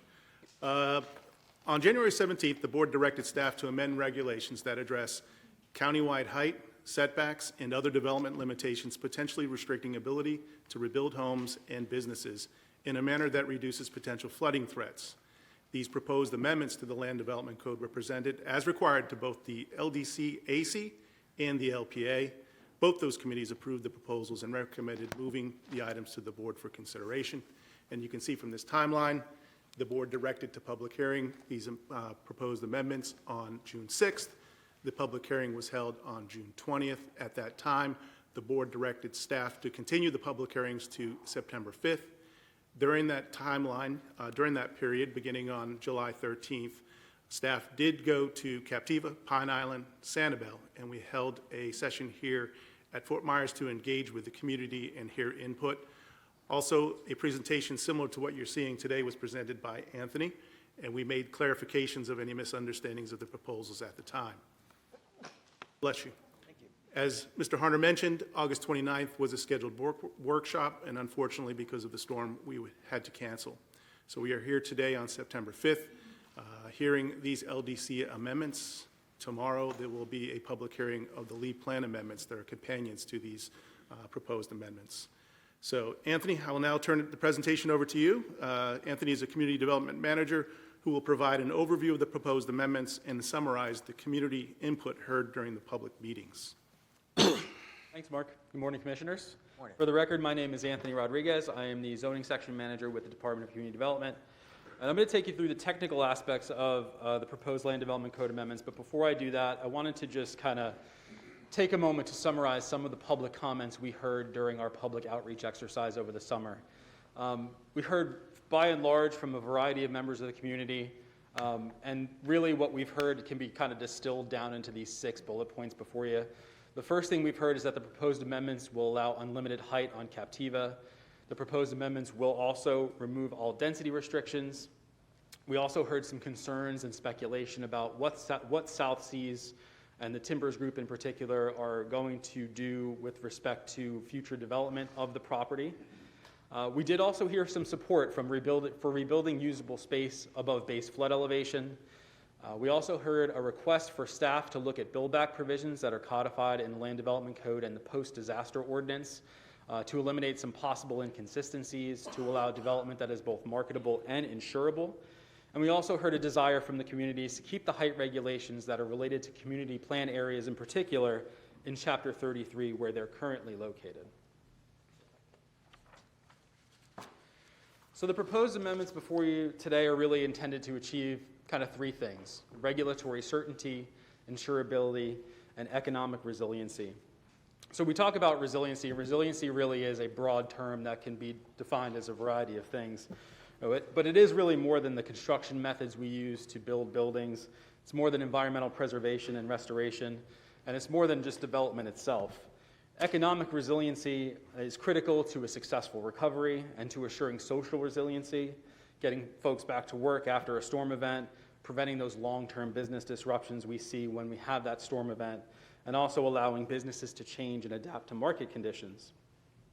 So the height amendments before you today are intended to provide insurability, which in turn provides that economic resilience, in addition to that resilience that we see within the built environment. And then finally, I want to touch on a little bit of regulatory certainty, which is another way that the county can be resilient. When people and property owners have an understanding of how regulations apply to their situation, that benefits all parties. So I'm going to walk you through a little bit of the proposed amendments before you today. The first thing I want to touch on is how the county currently regulates and measures building height. What you see here is language and terminology that's currently used in the Land Development Code that speaks to building height. So we have starting points, which is where we start our building height measurement, and as you can see, we have a little bit more than a half dozen terms that we use in the Land Development Code to establish that starting point. Some of these terms are defined either in the Land Development Code or elsewhere, and some of them are not defined, leaving staff to make an interpretation as to what that actually means. With respect to finishing points, largely dictated by what the building is designed to look like, and largely dictated by that roof structure that a building has. So what we're proposing to do is we're proposing to establish one uniform way to measure building height countywide. The starting point, is the lowest minimum habitable floor elevation for which a building permit could be issued. That term is tied either to predefined regulations in our Land Development Code, it's tied to Florida Building Code, it's tied to FEMA flood hazard area regulations. And the finishing point, again, we take it to whatever the roof style is. Depending on the roof style, we take it to a specific point as noted here on the slide. In addition to identifying that single way to measure building height, we're also proposing to incorporate what we're calling a resiliency elevation. This is really going to apply to those coastal A and V flood zones. Those are the areas of the county that are not only vulnerable to storm surge, but are also vulnerable to that wave action that you see with storm events. This is going to provide that increased flexibility and resiliency. And essentially what it's going to allow is areas within coastal A and V zones to be developed with buildings that have additional freeboard incorporated into it up to a maximum of 4 feet, with the building height being taken from the freeboard plus whatever number of feet to whatever the finishing point is for the building. Wanted to provide some context relative to flood hazard areas in the county. This is the county's flood insurance rate map, which was recently changed last November. As you can see, flood hazard areas, which are denoted here in blue and red and purple, they stretch from west to east, north to south. They really are throughout Lee County. So this is a countywide amendment that is going to help to clarify and streamline our existing regulations to make things easier to administer and to provide that certainty to the public as they want to develop their properties and businesses. There are some individual amendments that pertain to South Seas Island Resort in this particular package. As some of you may be aware, South Seas is governed by an administrative interpretation that was adopted by the Department of Community Development as directed by the board back in 2002. That administrative interpretation establishes development parameters, and it will remain in effect if the proposed amendments are adopted. And the only way that we could supersede that particular administrative interpretation is through a public hearing application to rezone the South Seas Resort property. The proposed amendments before you today do not change the development parameters of this administrative interpretation. What they do is they remove references to this particular administrative interpretation to allow South Seas to proceed through that normal rezoning process. adds a definition for South Seas and a corresponding map, and also treats South Seas hotels the same way that hotels are treated throughout the rest of Lee County.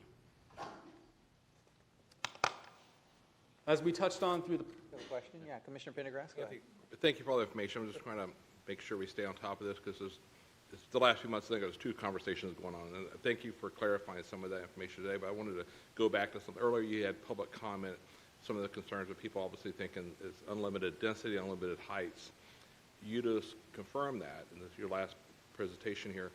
But so South Seas itself, this is a county-wide ordinance, but South Seas will still be under the zoning regulations as it would be before, right? It doesn't change that. The amendments does not change that part. The administrative interpretation that exists will continue to govern until such point that an application to rezone the property So is filed. anything for future height, since people are concerned about the height, or more rooms for competition, that would be through a zoning process. Correct. Okay. That's correct. Thank you. Real quick, can I clarify what you just said, Anthony? So you said the administrative interpretation will continue to govern until an application, but really it's not until an application. You can apply for anything. It's until approval through the regular hearing examiner and then ultimately by the board process, right? So there's a whole lot of steps between any new entitlements, correct? Absolutely correct, Mr. Chair. Okay, thanks very much. I apologize for the misstatement. No, no worries. I'm not trying to correct you. I just know that this is something this is really what a lot of people are most interested in today, so I want to make sure I say it clearly. That's why I Commissioner wanted to Pendergrass? ask him here again, so everybody hears every word, that it doesn't approve that automatically. Some people are being told this automatically be an unlimited height or 75 feet or whatever the number may be that they create in their misinformation, that this action would do that, and just make sure we get that this action before us today we're voting on is not a zoning application, it's not approval for any other increase of density or heights. That's correct. Right. Thank you. Any further questions before we get back to? Thank you. Okay, you may continue your presentation. Thank you. Appreciate it. So what I wanted to touch on also, because we heard some public comment on it, is the build-back provisions of the Land Development Code and the Post-Disaster Ordinance. The Land Development Code currently nests its build-back provisions under non-conforming structures, and what it basically allows is it allows a non-conforming structure to be rebuilt or replaced to its actual use, density, or intensity that existed at the time of its destruction. It also allows restoration to the size, style, and type of original construction, including its original square footage. The proposed amendments will, by and large, help by clarifying how height is measured and establishing that one standard throughout unincorporated Lee County.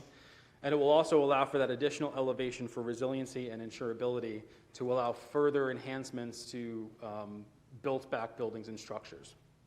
One thing that we did want to touch on and we wanted to identify for your consideration is that there seems to be a gap between non-conforming buildings and structures and how build-back applies to that particular set of circumstances, but not applying to conforming buildings and structures. And so there are amendments that staff believes need to occur to apply this build-back policy more broadly to conforming buildings and structures as well.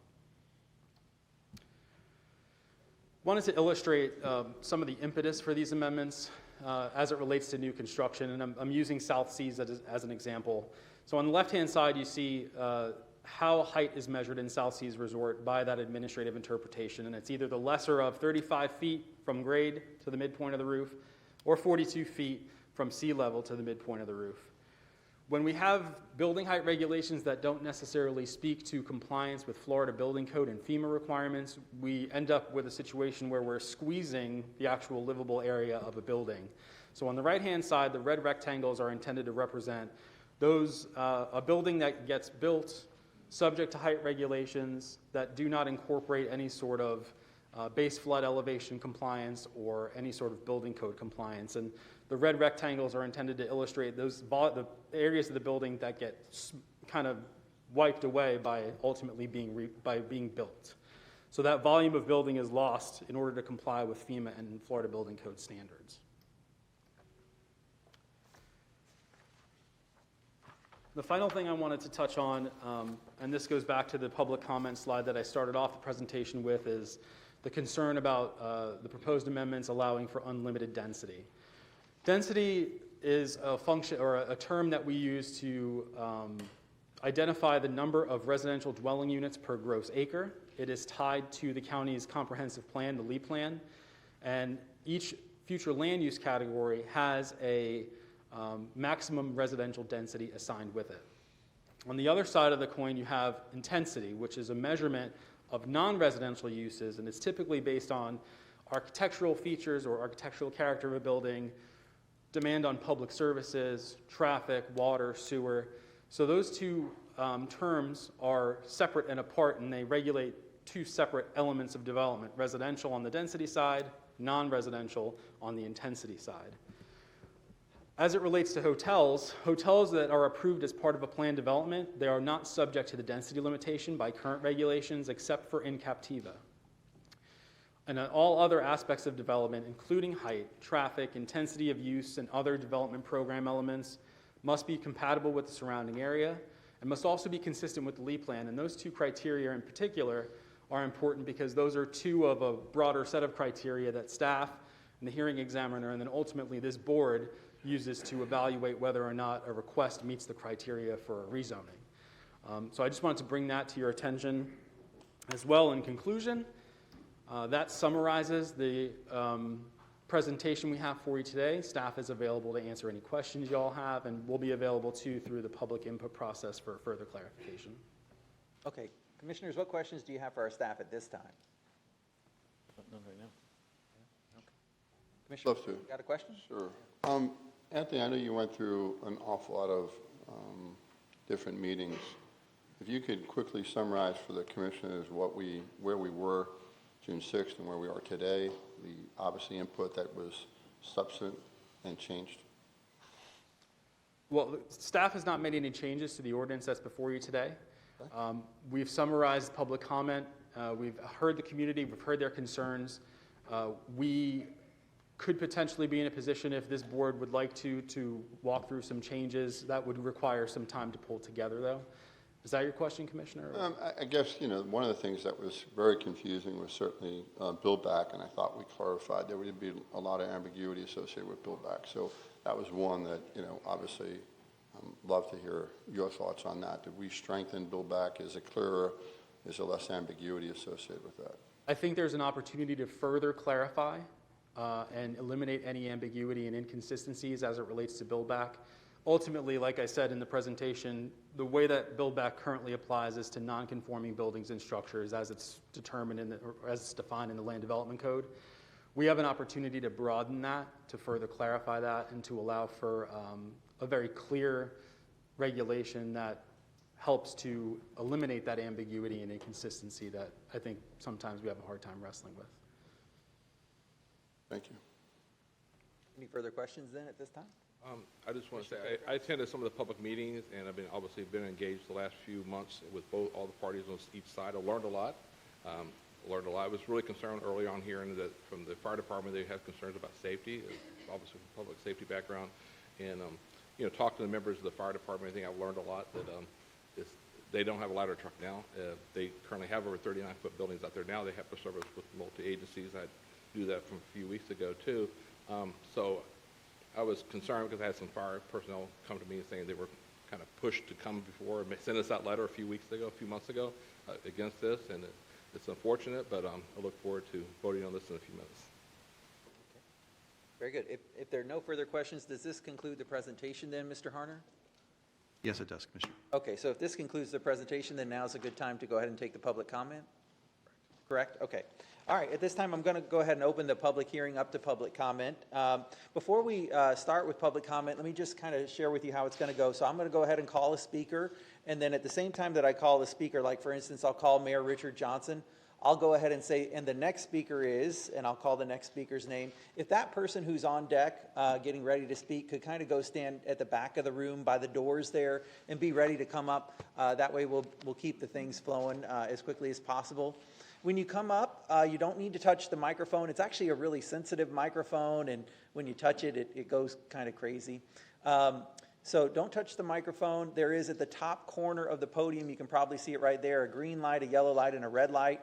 Everybody will get 3 minutes to talk. Because we have a large number of speakers today, I'm going to go ahead and be pretty strict on that. So when the yellow light comes on, that's when, just like at a traffic light, you're going to want to start to think about whether you should stop or not. And then when the red light comes on, I'm going to call the next speaker. And just, we always try to adhere to the rules of decorum in a county commission meeting. So try our very best not to make any personal attacks or make it personal. Direct your comments through the chair. No clapping or cheering or booing or hissing or anything that might intimidate people or make them feel uncomfortable to talk. And with that, I'll go ahead and call our first speaker. Our first speaker is Mayor Richard Johnson from Sanibel. Mayor, good morning. Please make your way to the podium. And then after that will be Christy Anders. Good morning, Mayor. Mr. Chair, good morning, and thank you, Vice Chair Greenwell, as well as the commissioners.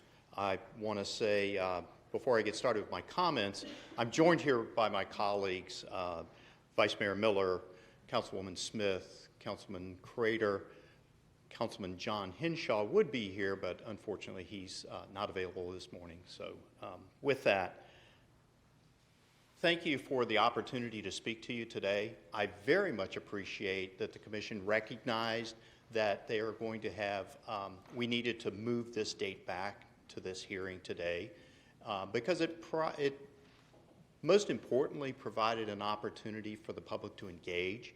I know as we looked at that timeline, there looked like there were other opportunities. Quite honestly, it didn't become apparent what was going on. So I think it's very important that this date was pushed back, and I want to thank the Commission for doing that. It was the right thing to do, and we'll talk about right things to do in just a minute as well. I want to thank staff for preparing and coming out and meeting with us and providing the information that we have. Earlier today, I sat in the audience and listened, and the topic of voices came out.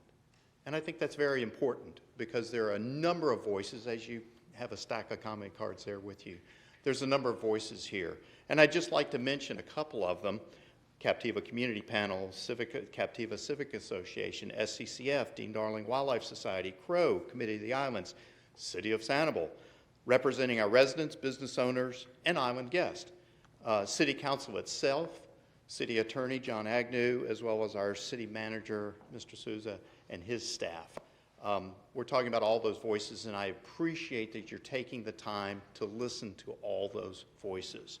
And I will say, all those voices speak out that as the Land Development Code changes are illustrated today, they're in opposition to those changes. I think what we have is we have an opportunity to refer this back to staff and take the opportunity to consider all that input that they've received and be able to make a great recommendation to this board to move forward with the changes. I want to mention that the Timbers Group, the business that's there on the island, it's not that we don't want that business to be successful. Absolutely the contrary. I want them to be successful. But I want them to operate, we want them to operate under the laws that were in existence when they purchased the property. I know they pursued due diligence. I know Timbers is a great organization and they really know what they're doing. I'm sure they were aware of the restrictions they had placed upon them as they purchased that property. So I'd ask that you reject these LDC amendments today, as they stand today, refer that back to staff, so they can come make a recommendation that would be more fitting with the communities. We see this as a terrible, terrible lack of consideration for the island of Sanibel, because remember, as we all know, you've got to go through Sanibel to get to Captiva. Thank you very much for your time today, and I appreciate hearing your comments and as we go on. Okay, I'll call Christy Anders, followed by Wilton Anders.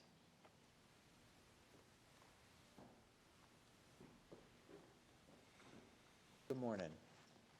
Morning. South Seas was built on the reputation of less means more. Less density meant more value. And if you look at the taxable value of Captiva, you can see that it succeeded in doing that all over the island. What we've been hearing and what we've discussed has made no difference in what's before you today. Absolutely no difference whatsoever.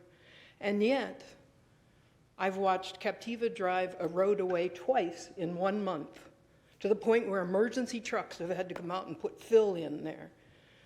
Captiva is a third of the size it once was. Captiva's cemetery was not on the beach. It was the second ridge back, and that's all gone. Because this is a really dynamic area, and this part of the county cannot be treated the way the rest of the county is treated. Captiva is unique. This commission, in years past, has invested money through the Tourist Development Council to make Captiva a different destination than any place else. It has invested money in its community panel to retain its unique characteristics.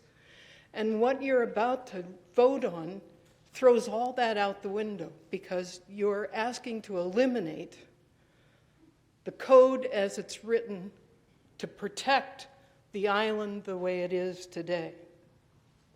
And I object that the code be changed to the convenience of one business. 1/3 of South Seas, not all of South Seas, it's 1/3 of South Seas that they're asking to be changed. Thank you. Thank you. Wilton Anders, followed by Alex Johns.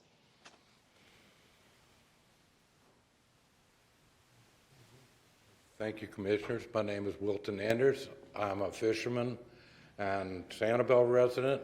I'm also bought property on Pine Island, which height regulations will have a considerable amount to do with. But I wanted to bring to you the facts that after Hurricane Ian came through, I was fishing redfish pass that used to be 32 feet deep along the rocks at South Seas. Immediately after the hurricane, it went to 42 feet. And a lot of the pass going across was 5 to 7 feet deeper. The rocks and stuff that were on the embankment kept a lot of the South Seas from flowing into the pass, but there's between the rocks and the limestone that's down at 42 feet that I was seeing scoured out after the hurricane, that's now filled back in with 6 feet of sand. So it looks a lot better. But there's a sand layer between the rocks up top and the rocks underneath. Redfish Pass was created with 3 different hurricanes in the 1920s. It wasn't there before. It used to all be one island. And with the scouring and stuff that is accomplished between then and now, it's grown to be a half-mile wide and considerable depth. There is no navigational channel that was constant coming into Redfish Pass and going to the Intercoastal Canal, because they used to try to cut it straight through. It kept flooding and sand built into every time a hurricane or major storm would come through, and they'd have to redredge the channel. Finally, a few years ago, they'd redug the channel under its natural flow that wraps around South Seas, comes into the south, and then goes back out to the Intercoastal Canal.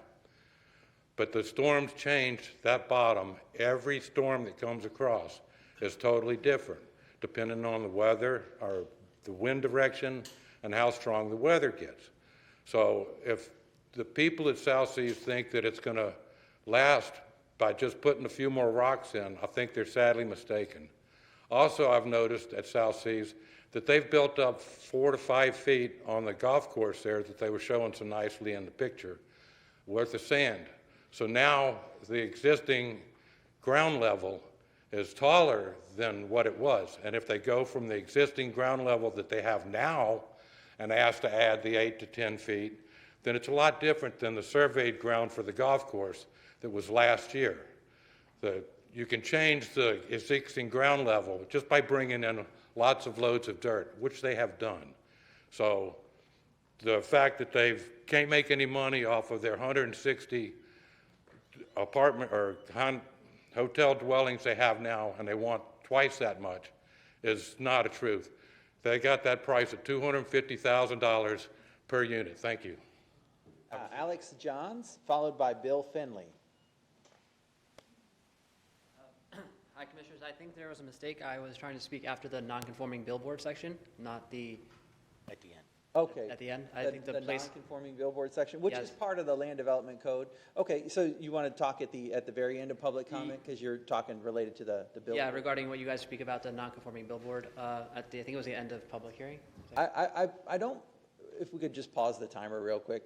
Mr. County Manager, I don't believe we were going to do any part where we break out the billboard parts of this. Okay. So contrary to what we're going to hear today, this is not just all South Seas. This is actually land development code that relates to multiple sections of the county's land development code. And one of the amendments relates to billboards and non-conforming billboards. So could we just have a quick introduction on that, and then we could listen to your comment if that's okay? Just 30 seconds on the billboard part of it so that at least we understand that part of it. I apologize. I know this is kind of unorthodox because we got public comment started, but then we can just take your comment and then we'll move on. That's okay. You're good. Sit there. Good morning again. For the record, Anthony Rodriguez. You're correct, Commissioner Hammond. This particular ordinance does include provisions that modify relocations of non-conforming billboards. Currently, what's in our sign code is we have the ability, or a billboard owner has the ability to replace 2 non-conforming billboards in exchange for constructing a new non-conforming billboard. Remove 2, replace 1. That billboard becomes conforming. The amendments that are part of the package today allow for a one-time relocation of a billboard that was exchanged on the 2-for-1, is what staff refers to it as. So when you've taken 2 non-conforming billboards, you've taken them down, you built a new one, the proposed amendments that are before you today will allow a one-time relocation of that now conforming billboard to a subject to certain criteria. And so that's what Mr. Johns wants to speak on. Okay, good deal. Before I take public comment, any questions for our staff on that? Okay, I see none. Thank you, Anthony. Good deal. Go ahead and give your public comment then. Have 3 minutes again? Let's start him over with this 3 Thank you so minutes, much. and then we'll just keep rolling. Okay. First, thank you, commissioners and community of Lee County, for the opportunity to speak today. My name is Alex Johns from Becker Boards. Becker is one of the larger privately owned billboard companies in Florida. I was here to give awareness, draw attention, and gain support regarding the non-conforming billboard section 30-55. We have recently submitted a request for an ordinance change to the non-conforming section of the code that we are confident would benefit Lee County as well as the local landowners.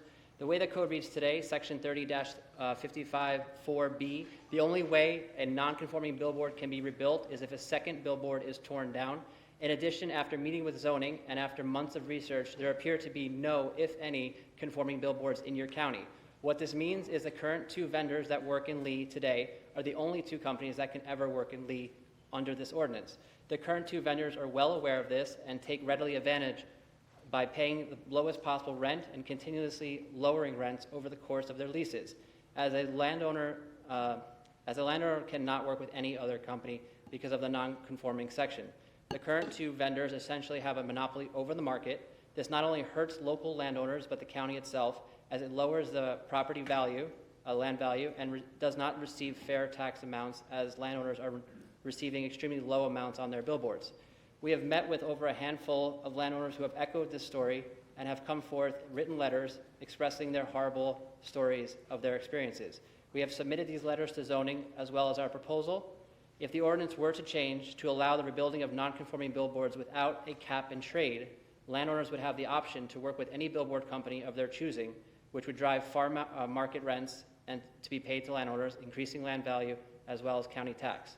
I want to stress this would not increase the amount of billboards in your county. Rather, it would just be the ability to rebuild non-conforming billboards, so nothing would increase at all. Again, I want to thank you for your time, and I hope that you guys take this into consideration. Thank you. For your comment. All right, at this time, we'll go ahead and call Bill Finley, followed by Mary Ann Cowan.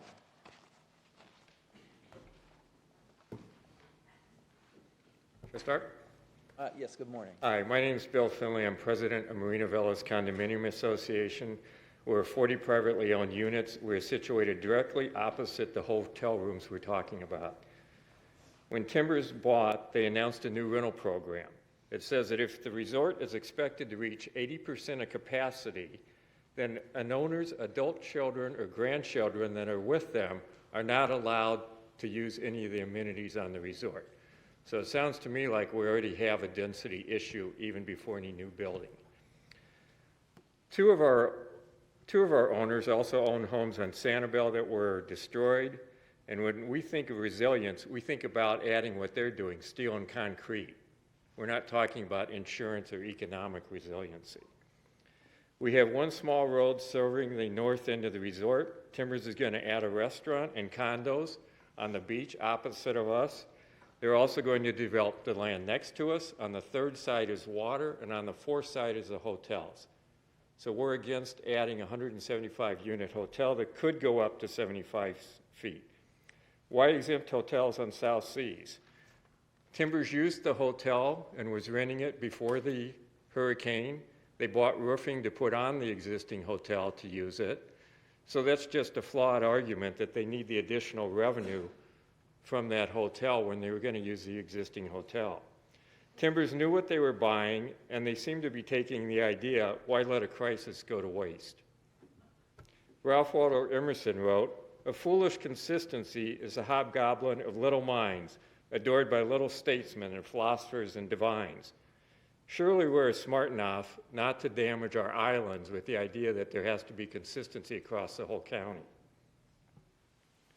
Our fragile islands are unique. They cannot support this additional density of excluding, not counting the 175 units. It's going to be a mess as far as the four-way stop we have and all this density there. The islands have been and should continue to be treated differently. We have owned since 1995. We own 3 units there. Our children and grandchildren come to enjoy the uniqueness of Captiva the way it is. I'd like to thank Commissioner Wan and the other commissioners that came to our public hearings to listen to our concerns. And for those of you that are not as familiar, I would ask you to listen to Commissioner Ruane. He's the closest to the situation. Thank you. Thank you. Okay, that was Bill Finley. Let's have Mary Ann Cowan, followed by Tom Sedlowski.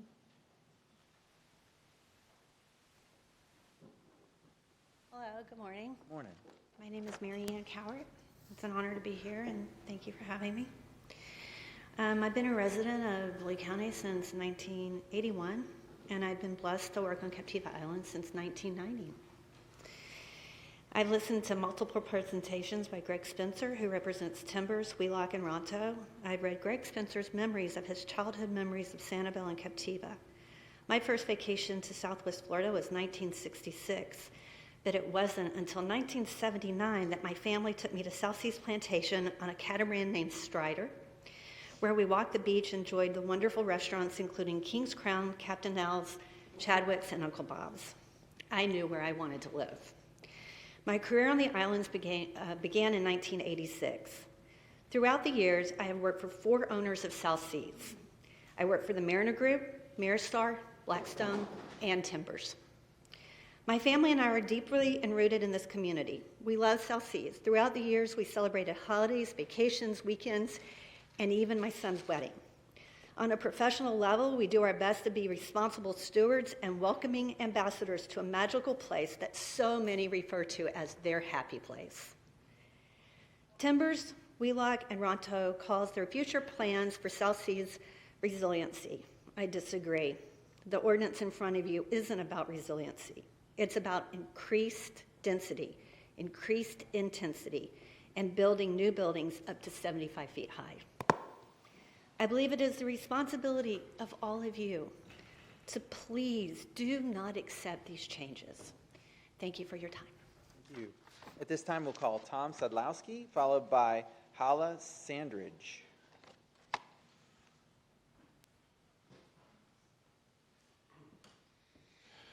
My name is Tom Sedlowski. I represent Bayside Villas Condominium Association, which is within the boundaries of the resort.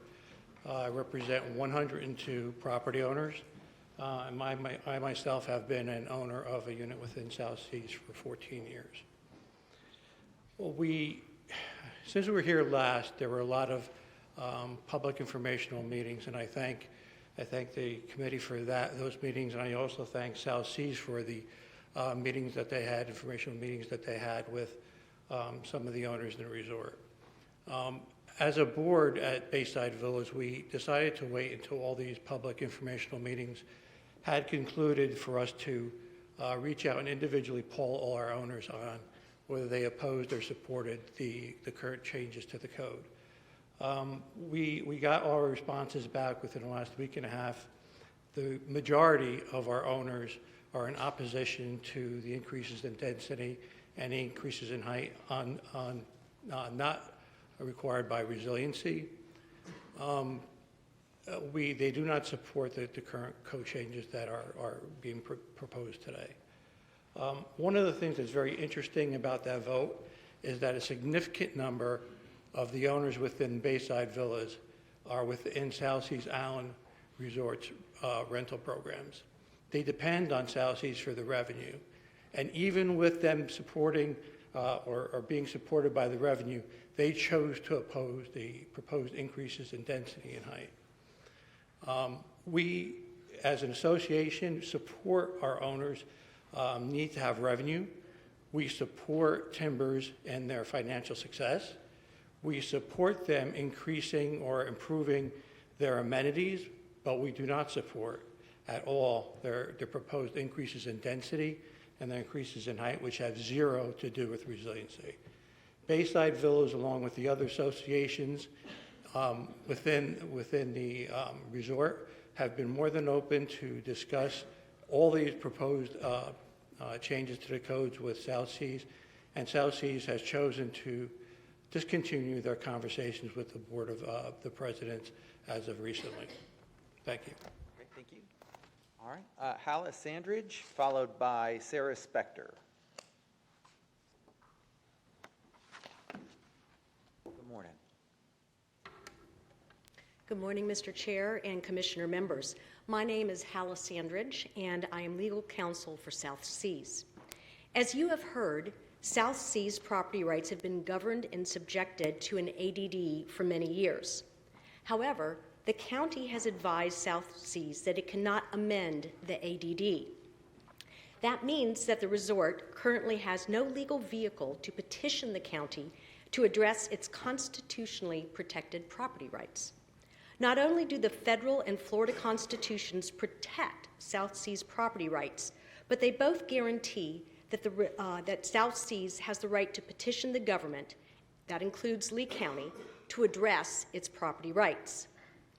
Because of this conundrum, with this proposed amendment, Lee County has sensibly placed the South Seas into the LDC so that it has the legal ability to come before the government to address its property rights, ensuring its constitutional right to petition the government. Lee County has likewise recognized that it cannot take away the South Seas property rights in exchange for guaranteeing that the South Seas has the right to petition the government. Accordingly, Lee County has logically recognized that the resort can have no less under the LDC than it had under the ADD.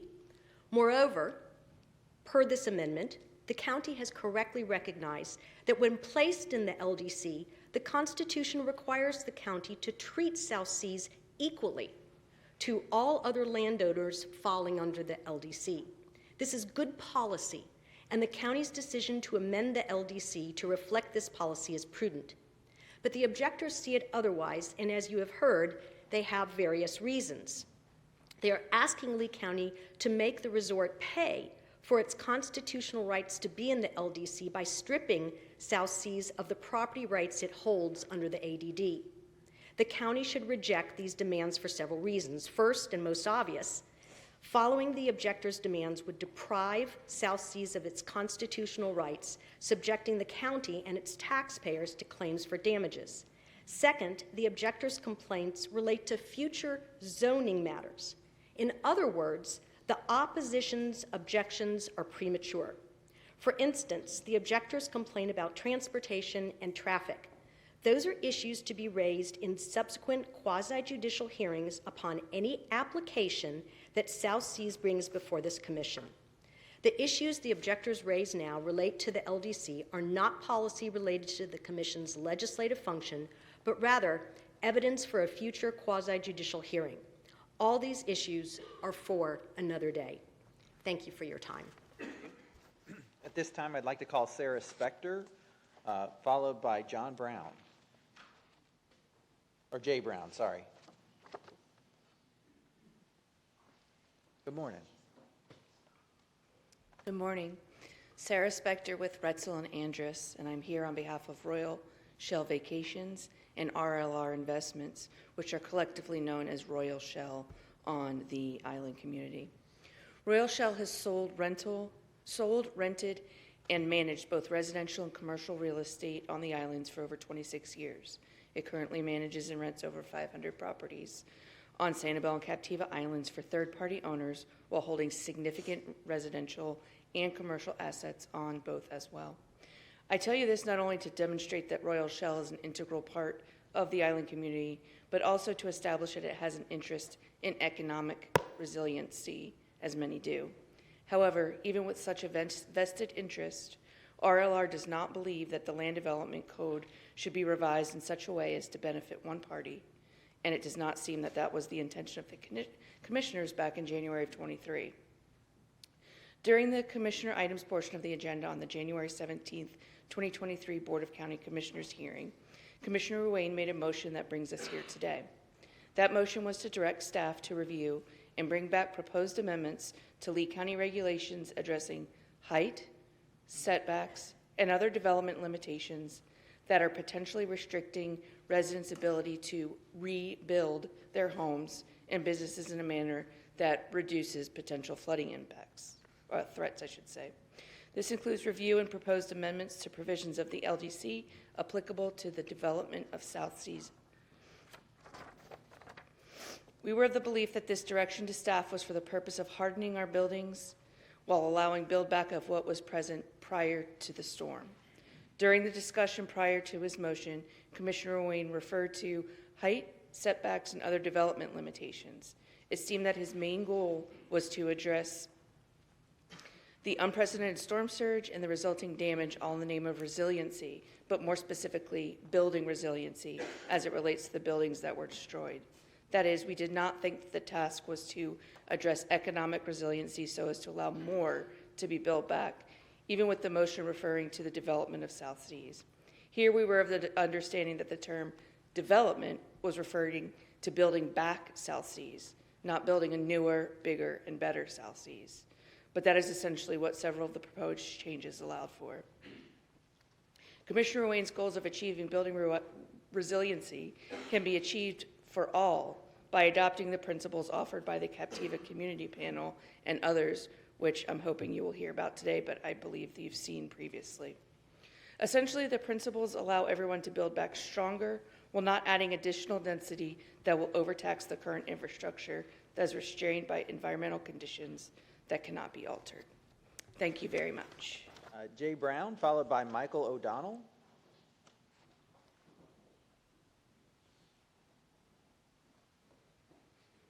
Thank you all. I'm Jay Brown, president of the Captiva Community Panel. I've also been a property owner and resident of Captiva for 25 years. My family is on Captiva because Captiva is different. It is a haven from the overdevelopment and ecological destruction that exists throughout Florida. Captiva is different than the rest of Lee County, and it needs to be treated differently than Lee County. We live on Captiva because it is low density. We live on Captiva because it has ecological respect.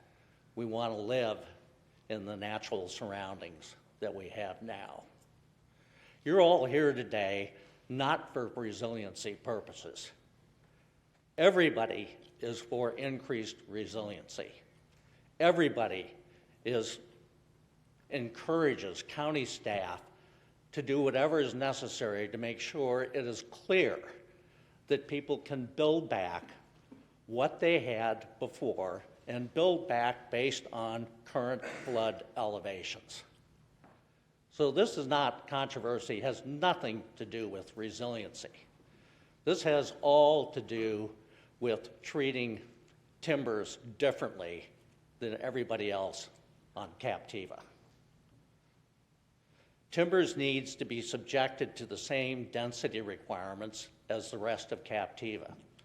Timbers cannot be allowed to develop additional floors of living space above current flood elevations. So let's make it clear. They can build back whatever they had and build back based on whatever the current flood elevations are. There should be no question, about that.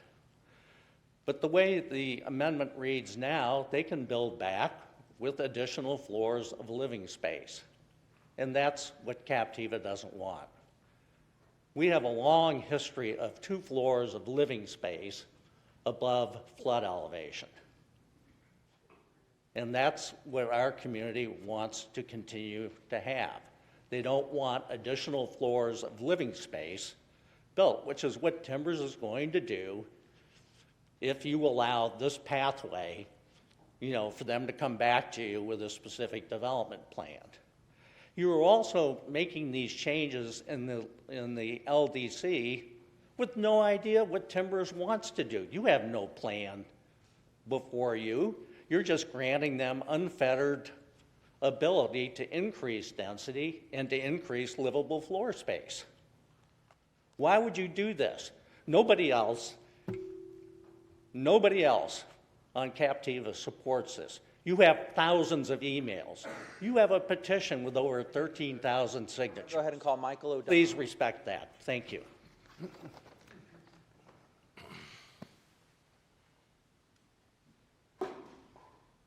Hello, Commissioners. My name is Michael O'Donnell. I'm a resident of Sanibel as of a year ago this week. Welcome. I really appreciate the meetings that you've had since it was delayed in June. It's been very informative. Really, for me, separated the drama of social media and the misinformation from fact, which was very helpful. I think that it's important for Lee County that this passes, and I think it's important that the islands get rebuilt. Lee County, Fort Myers Beach, Sanibel, my home, Captiva, and South Seas, where I happen to sell real estate. We need the employees, we need the tourists, we need the economy back. And this is separate, as you've said, from zoning. That's a future issue. This just lays the groundwork for those discussions to happen. Thank you for your time. Thank you. Kathy Biggs, followed by Joe Barbie. I believe I said that right.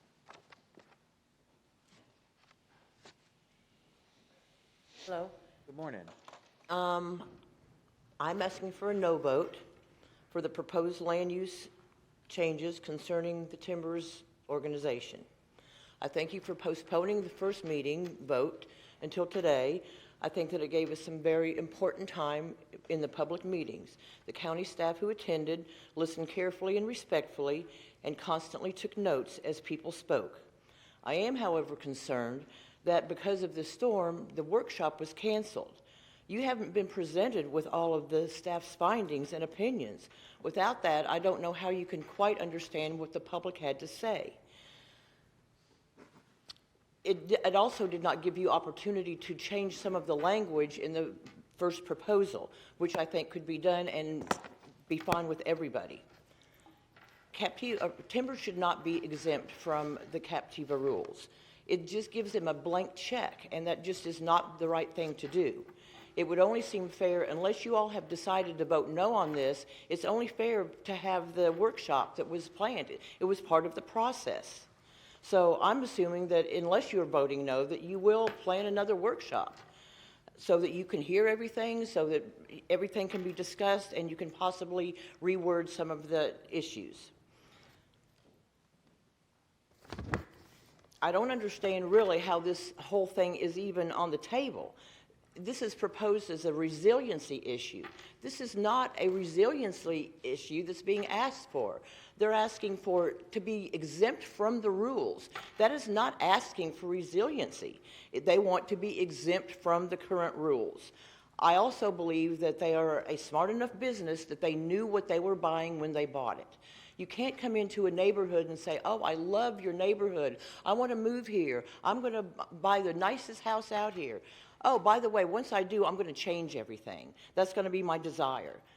I ask that you would please not do this. You all could be heroes to the community. You all could be heroes. You could show the people of Lee County that you are standing with the people and that you're not going to side with a big business that comes through the back door that wasn't even a Florida business until a little while back. Be heroes for your community, please. I know that in your hearts, you know what the right thing to do is, and I am really asking you to please do that for the sake of these islands. These islands are not just normal Lee County. It is different out there. It's just not the same. You can't put the same rules to those barrier islands, Sanibel, Captiva, North Captiva, Pine Island. They can't follow the same rules. They're not the same kind of place. Please help us keep our islands the same, and you all be heroes for your community. Thank you. Thank you. Joe Barbie, followed by Lyman Welch.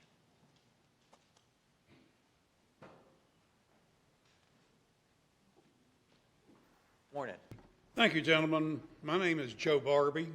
My homestead is at 11551 Leica Lane, Captiva. Now, I understand, I've been in the real estate and construction business all my life. I understand where these people are coming from. But we all do our due diligence before we buy a piece of property. They made the comment at the meeting on Captiva that they did their due diligence. I hope you do remember that you made that comment. If you don't, we've got it on film. Direct your comments to the Oh, I'm sorry. Very much. Yep. But you did your due diligence. You knew what the insurance problem was. You knew what the 100-year floodplain was. You knew what the county ordinances was, building. You knew what the Captiva plan was. Now, Captiva and Sanibel and some of the islands in Lee County are unique in their environmental. It will only stand a certain amount of population before it is destroyed. And we know, everybody knows, your plan is to have more people, more density, and more intense. Now, I would tell you, gentlemen, that I don't think we can stand anymore. Captiva is at build-out. In order to build on Captiva, you got to tear something down. Sanibel is almost at build-out. In order to build something, you got to tear it down. So I don't think by increasing the density and the intensity, which is their intent, is going to help. Thank you, gentlemen, and please reject their proposal. Thank you so much. Thank you for your comments. Lyman Welch, followed by Sam Ankerson. Good morning, Commissioners. My name is Lyman Welch, and I'm here speaking on behalf of the Sierra Club Calusa Group. We sent a letter to each of you back on June 15th objecting to the proposed changes to the Land Development Code regulations. And I'm here today. Nothing has changed in the regulations that you're proposing. Our opposition to these proposed changes remains firm. Sanibel and Captiva and the other barrier islands are fragile ecosystems. They need to be protected. We've just seen from Ian how fragile these barrier systems are. The proposed changes to the Land Development Code would allow changes that are not in line with resiliency. Instead, they would particularly benefit South Seas and allow increased density on Captiva. That would be damaging for the local environment as well as Sanibel with the traffic of people that would come through there. So we object to these changes. Just focusing on the specific benefit to South Seas, when we were back here in June, one of the commissioners asked staff if the changes for South Seas could be taken out of the proposal and just go ahead with the rest of the proposal. And staff said no.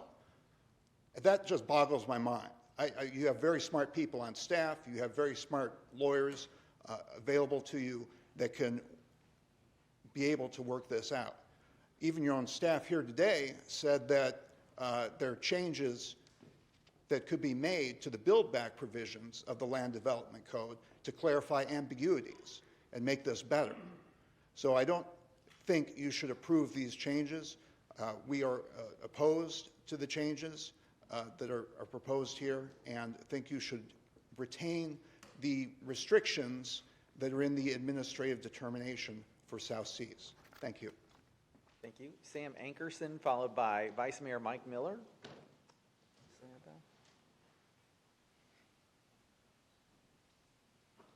Morning. Good morning, Commissioners. Sam Ankerson, representing the Bailey Matthews Shell Museum, which is located on Sanibel. And the comments I'm putting forward are from the point of view of an organization. We're a natural history museum and a nonprofit and educational organization that's been on the island for about 30 years. And putting forward a point of view as an organization, a business that relies heavily on a visitor economy, tourism, vacation-based economy.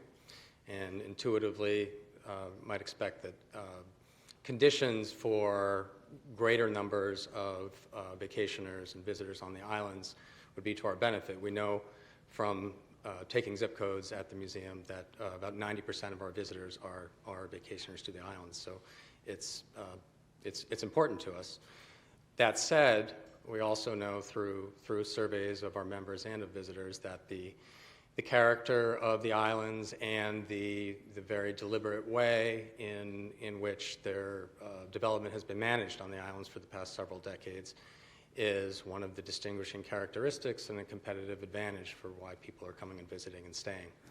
So from that point of view, we encourage you to not open the door in this way to something that could potentially significantly change that, and I would support Mayor Johnson's suggestion to revert to staff and see if there may be other solutions. Thank you. Vice Mayor Mike Miller, followed by Mark Anderson. Mr. Chairman, I waive the opportunity to make comments, but I am opposed to the amendments. Thank you, Vice Mayor. Mark Anderson, followed by Mark Cranford. Good morning. Thank you for hearing me. I have been a citizen and an occupant of buildings in Lee County for nearly 50 years. I'm a retired contractor who has rebuilt South Seas after Charling, and I worked for Mariner and did much of the building of the South Seas as it existed. At one time in this process, we did some timeshare, and we had to remove parts of the golf course to establish the additional density that it took to do Harborside, which is a timeshare. I'm not sure myself what 2002 did to possibly change that, but this was done after 2002. So the whole process, as I'm seeing it and hearing it, I would go back to Mayor Johnson's comments.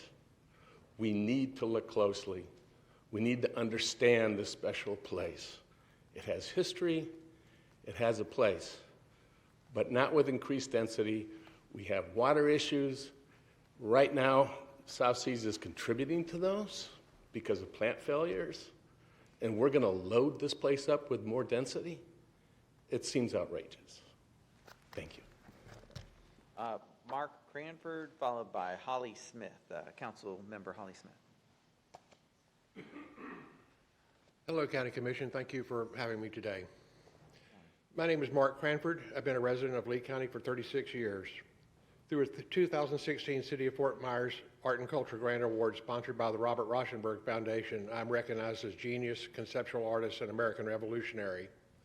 I agree with Sanibel Captiva Conservation Foundation's CEO, James Evans, that the decisions on changing the Lee County plan should be delayed until a public workshop is held.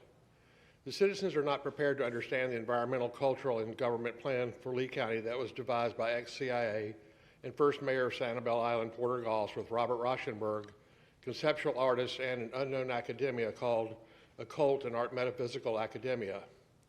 March 17, 2023, CCF held an event to start the process for re-examining the 1976 Sanibel plan and in light of Hurricane Ian. Featured speaker, distinguished University of Florida Professor Emeritus Thomas Ankerson was asked if a Florida community wanted to make a plan like they did in the 1970s on Sanibel. Do you, from your perspective, see a plumed knight like McCraig or Bosselman or Porter Gauss who might lead that charge? Ankerson responded in part that I am sure they are out there. Maybe it was a simpler time too, and maybe it's easier to have that vision than it is now. Maybe it might be a chat bot, I don't know. The other plan by Rauschenberg Olson, Occult and Art Metaphysical Academia, was to produce a culture where human vision would be eliminated from art and science, and so to produce tensions for civil war, and while imposing artificial intelligence on Lee County and the U.S. while we were blinded. Lee County environment would be used when the time was right to stress the population for this purpose. I'm the closest peer here to Director Jay Dellinger of the Bob Rauschenberg Gallery. I have recently outed Director Dellinger as the academic adjudicator for post-World War II Antifa, the head of Occult and Art Metaphysical Academia. He is here in part for the possibility of establishing peace and sustainability for human governance in the time of artificial intelligence. Director Dellinger is here in part for the possibility of illuminating a new enlightenment. I encourage the distinguished Porter Goss, Director Dellinger, SCCF, and others to come forward and help the BoCC lead Lee County and the U.S. into a bright future. Lee County Academic Civil Culture Direction and Governance was set up for this possibility in 1979. Now is the time. Lee County and the city of Fort Myers is the place. My city councilman, Dr. Listen Boucher, asked me to write a set of reports on the forces that are tearing our city and nation apart. Because of my unique education, experience, and inventions in visual art, I submit and read my reports as sworn affidavits to the city of Fort Myers, Florida. I hope to add my body of writing and documentation for your consideration by the BoCC in public and for the Lee County Plan. Thank you, Mr. Thank you all very much. Councilmember Holly Smith, followed by James Evans. Good afternoon, gentlemen. I'm speaking as citizen Holly Smith, and I'm also a hotelier in Lee County. And I'm going to speak specifically to the ordinance that you have before you. I am standing in opposition. I do not believe it is right. I refer you to pages 6, 10, and 12, where it specifically is giving an exemption to one developer, South Seas Island Resorts. And that does not bode well for the rest of Captiva or other areas when an extraordinary exemption is given to have allowances when rules should be followed fairly by all. When I built my properties, we followed the rules, we followed a process, and we did what was needed to be done. I do stand in strong opposition to this as it's written today. Thank you very much. All right, James Evans, followed by Robert Brooks. Good afternoon, Mr. Chairman, members of the Commission. James Evans, I'm the CEO of the Sanibel Captiva Conservation Foundation. SCCF was founded in 1967, and our mission is to protect and care for Southwest Florida's coastal ecosystems. And we currently own and manage over 2,000 acres of land on Sanibel and the surrounding watersheds around Sanibel, Fort Myers, and even in Cape Coral. And, just pure and simple, these changes will make our Barrier Island communities less resilient to future storm events. Not more resilient as the goals that you defined. And I know we've kind of flipped it to now talk about economic resilience, but the reality is when you look purely at resiliency to the next storm event, more density, more intensity of use, more development on Barrier Island is going to make our communities less resilient, not more resilient. And we've made it very clear from the beginning, and we certainly understand that today you are not approving density. We're not putting misinformation out there to tell people that we're approving density today. We know we are not. That will go through the zoning process. We understand the process very clearly. But the reality is the changes that you're making today with the Land Development Code and the changes you'll be making tomorrow with the LEAP plan if this hearing, if it's approved today, the reality is that you're paving the way for the developer to come in and ask for more density and more intensity of use through the zoning process. And yes, we will get to weigh in, but the reality is you're paving the way right now to make it consistent with the Land Development Code and consistency with the LEAP plan. Those are two major roadblocks that right now, if they came in and asked for that zoning, they would not get. So we completely understand that. We've also raised our concerns. We've made them abundantly clear, the impacts on the environment, the impacts on our quality of life, the impacts on the potential sewer system that may or may not occur if these changes go through. And of course, the character of our Barrier Island communities, especially on Captiva. And during the public workshops, you heard overwhelming responses from the community in opposition to these proposed changes. So I just want to make that clear. I know you didn't have a chance to do the public workshop prior to this meeting, but I can tell you, in attending 2 of those 3 workshops, there was overwhelming concern and opposition to the project. And we had over 13,000 people that signed the petition, of which 7,000 were Florida residents and 6,000 were Lee County residents opposing these land development code changes. And it's really time for you to vote with the people that you represent instead of voting with one developer that will benefit at the expense of Lee County residents and our Barrier Island communities. So I'm asking you to vote no on these proposed changes. Thank you very much. Let's call Robert Brooks, followed by Jeff Kavanaugh.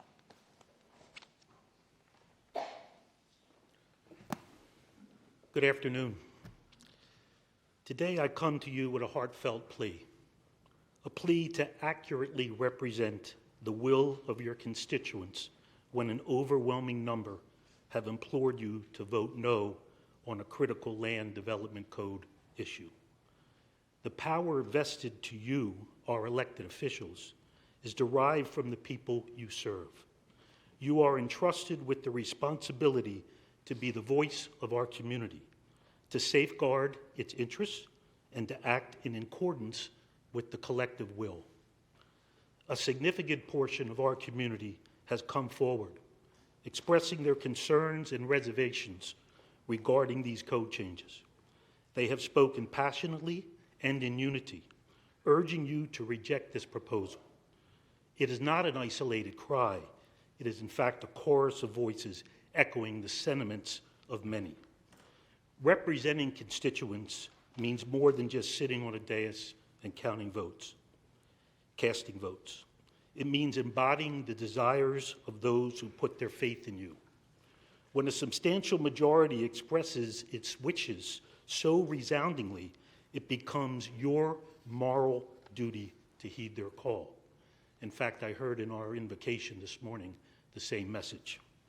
Ignoring such a collective voice will undermine the very essence of your office. It will breed disillusionment, erode the trust that is vital to the functioning of our local government.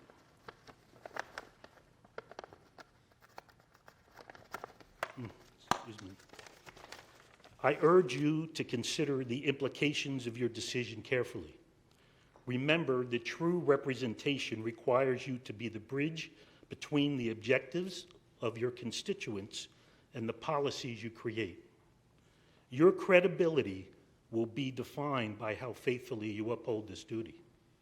In closing, I implore you, our county commissioners, to listen to the voices of the people who have entrusted you with their hopes and concerns. In this instance, they have spoken loudly and clearly.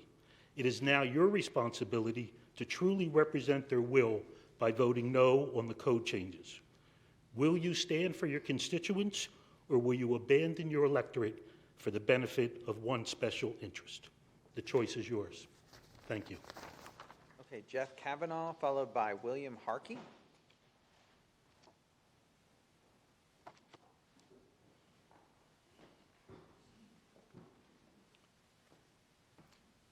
Good afternoon, gentlemen. My name is Jeff Kavanaugh, and I'm a resident of Sanibel Island. I've been trying to learn as much as I can about this South Seas issue, and I thank you for all the additional information I've received this morning. The problem is, as was pointed out by our mayor, Richard Johnson, is there's only one road to Captiva Island. And that road is a very busy road now.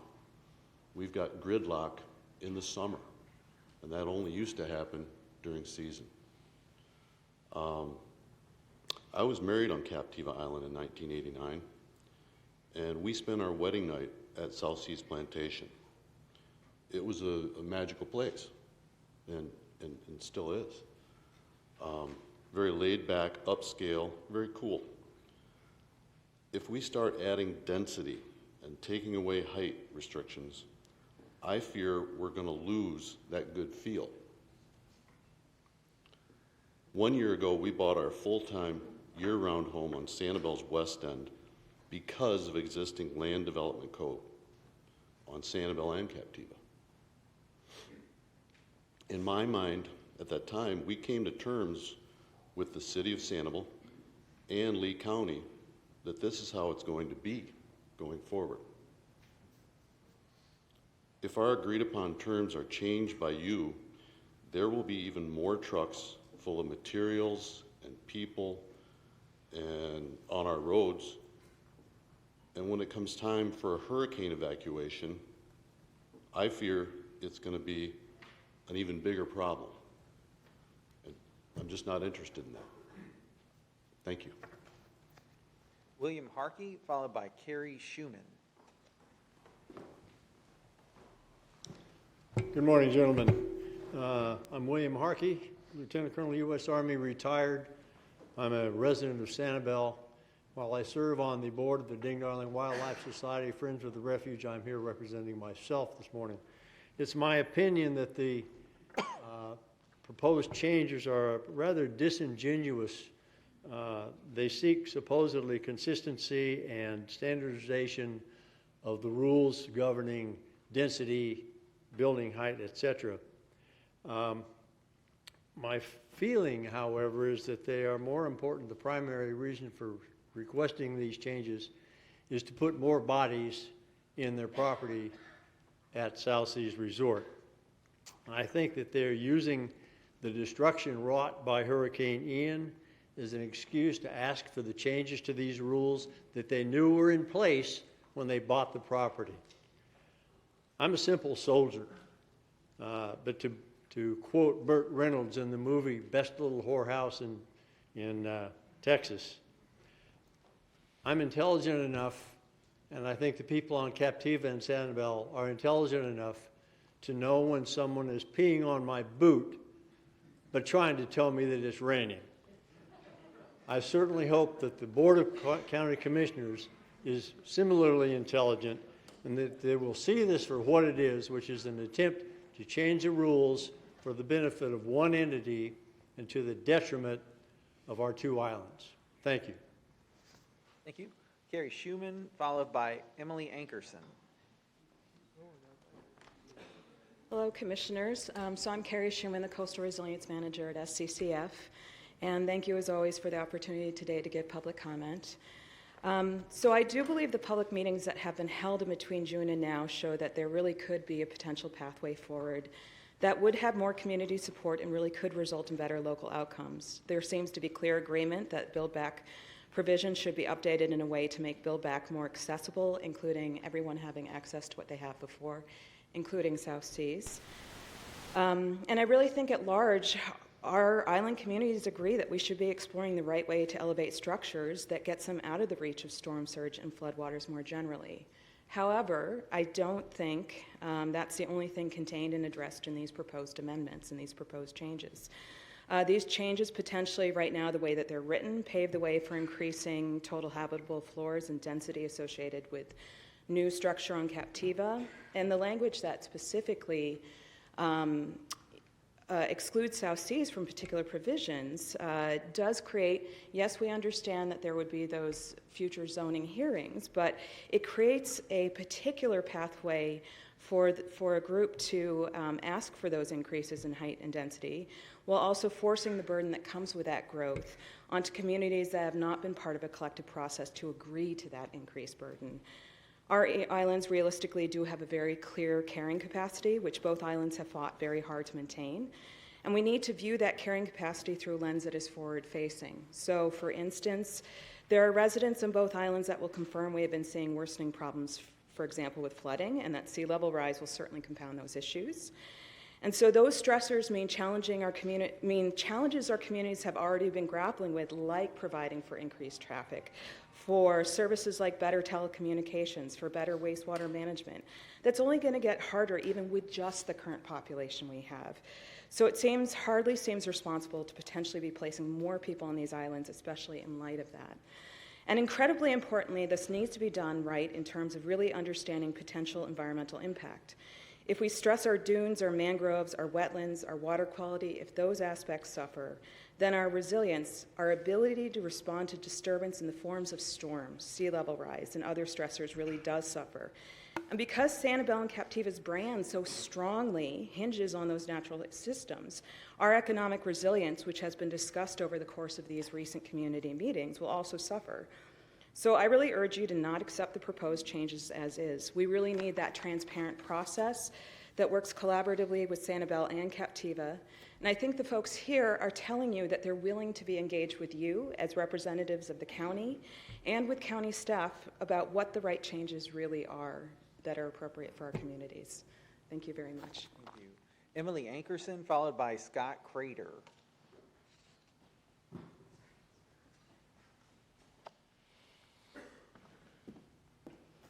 Good afternoon. My name is Emily Ankerson. I'm the Executive Director for the Captiva Civic Association and also a Sanibel resident. I am asking the Board of County Commissioners to please vote no and not accept the proposed amendments that impact land development codes on Captiva. I have attended the public meetings organized by Commissioner Wayne over the last several weeks, and with the CCA being central to Captiva, in the Captiva community, I have heard personally from residents, property owners, business owners, timeshare owners, and visitors, people who know and love Sanibel and Captiva and care about what happens there. The overwhelming sentiment is to please protect this fragile environment, especially as it is healing from post-Ian impact. What is evident from these meetings held and the presentations given by Lee County staff is that the amendments still need work. There are aspects that are not clear, and more importantly, aspects that are not in the best interest of the barrier islands, and then not acceptable. Everyone who has contacted me has asked, how could the BoCC disregard thousands of people who have publicly voiced concerns about the proposed amendments? These concerns are not premature. It is my hope that the BoCC will do right by the islands and vote no today. Thank you. Okay. Scott Crater, followed by Zeke McDonald. Scott Crater, for the record, I waive in opposition. Okay, thank you very much. Zeke McDonald, followed by Ken Suarez.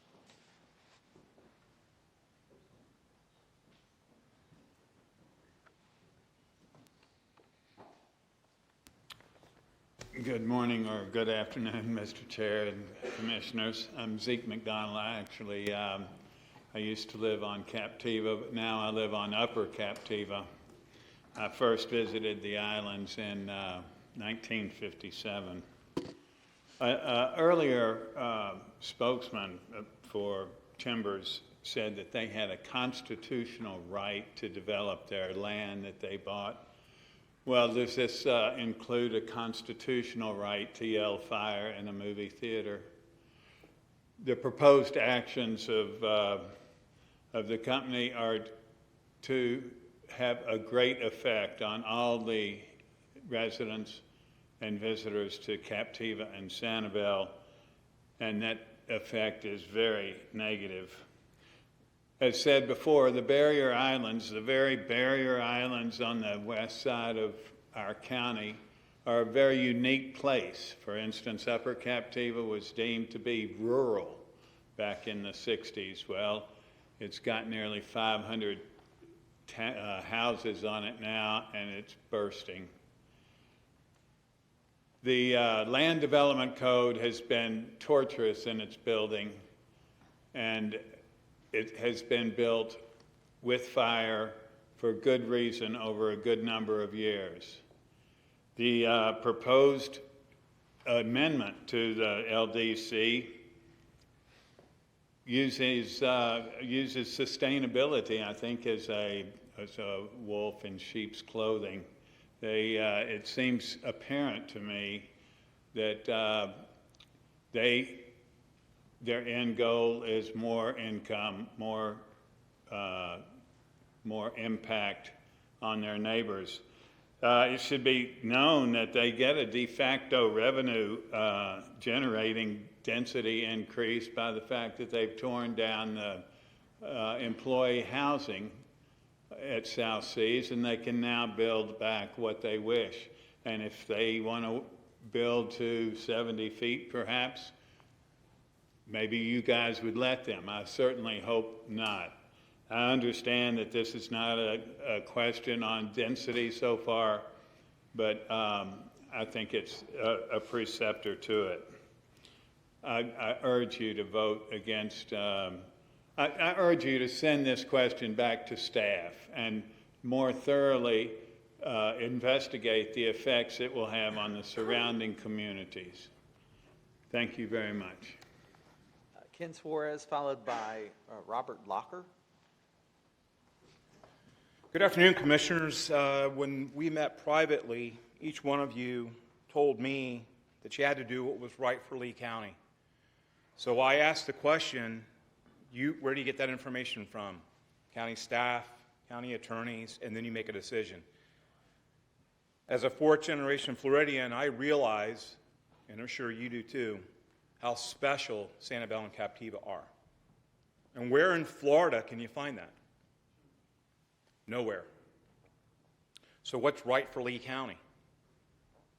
To allow a developer to come in and add density? Because this issue is really about density, frankly. Yes, it's about resiliency in some way, but it's mostly about adding additional keys to a resort to make it more valuable, and then you will get more revenue. And I understand that will be good for Lee County, but that's about it. So the voices, as Mayor Johnson said, they have been speaking loudly. You've had several thousand emails. We have petitions. We have utility companies raising concern, public service people raising concern, stakeholders, owners on Sanibel and Captiva. And you can add to the list of that the 4,500 people who signed the South Seas petition, because frankly, they want South Seas to stay the same. They signed a petition that said, would you like South Seas to reopen? Replace the destroyed Harborside Hotel with a new hotel featuring upgraded amenities to be built.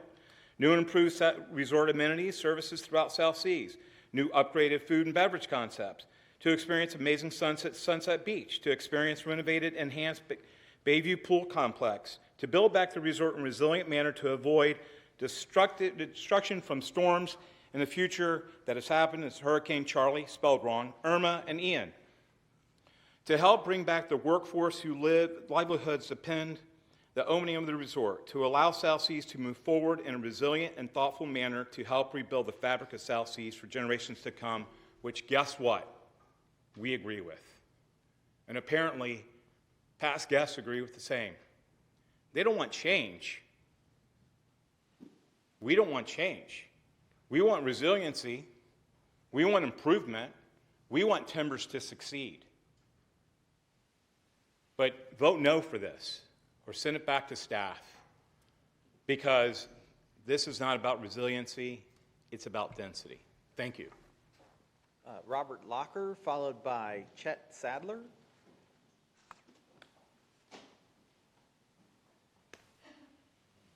Good afternoon, County Commissioners. My name is Robert Locker. My wife, Chris, and I have been visitors to Captiva for 40 years, property owners for 8 years, and I serve as the president of Gulf Beach Villas Condominium Association. We spend 2 to 3 months a year on property and rent the remainder through South Seas, so we're very interested in the financial success of Timbers. Professionally, I'm a PhD scientist who has worked for Corning Incorporated at our R&D labs for a little more than 38 years.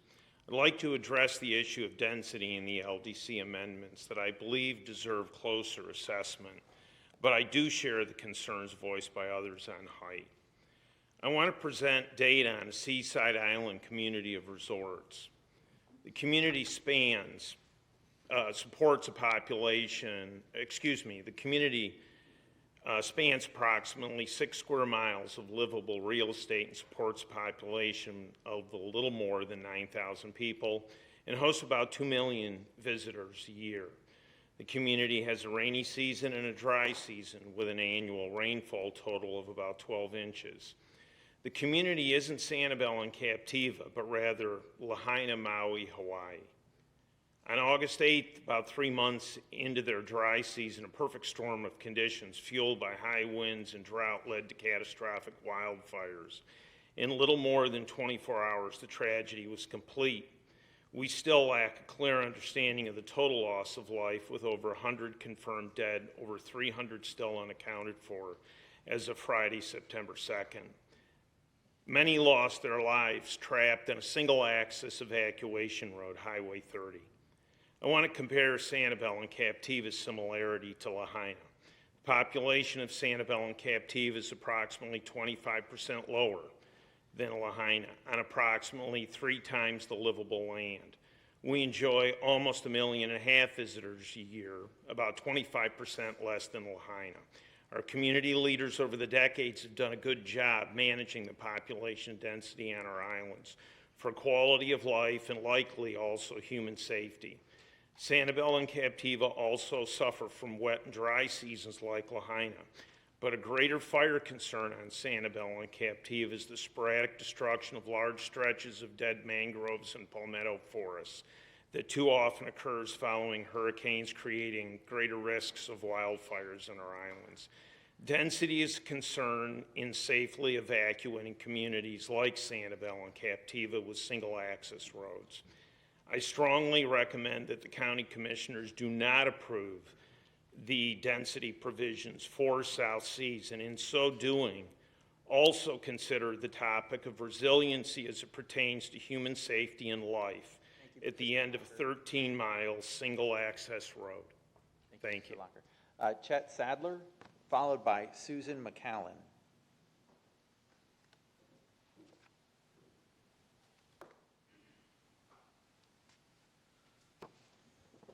Good afternoon.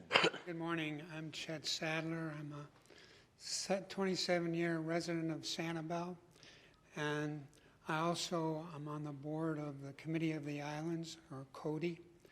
And I know CODI President Larry Shop has sent many letters to you as a board explaining what I would call the legal reasons why we should not allow this kind of development on Captiva.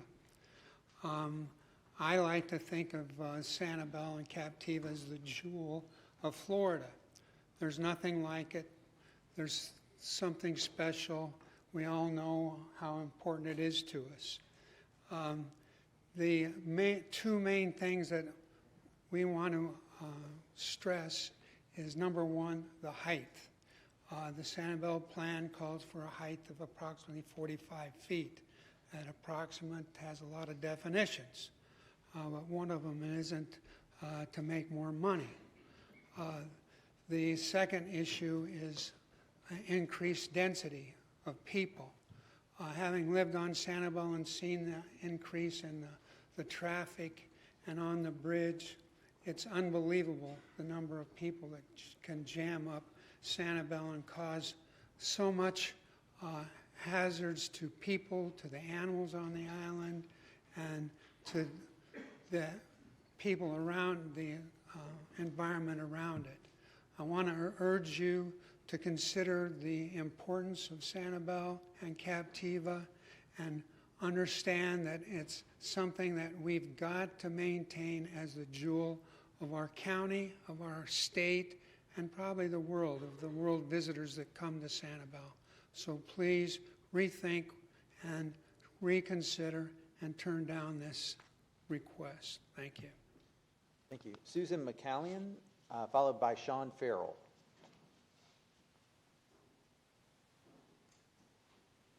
Good afternoon. Good afternoon. Forgive these. I left my other glasses in the car.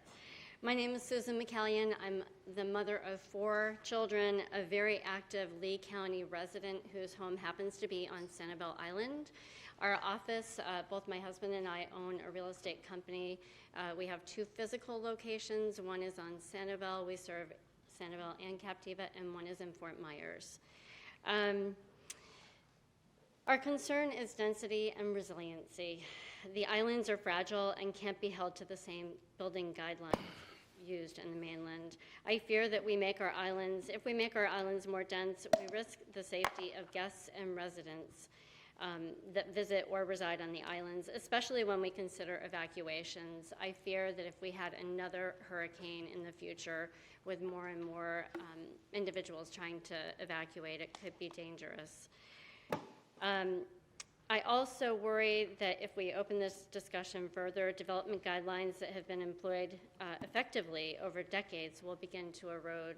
So I urge that this committee give more time for thoughtful consideration, and thank you for putting thoughtful consideration to this point. Thank you very much. Thank you. Sean Farrell, followed by Carl Baracco.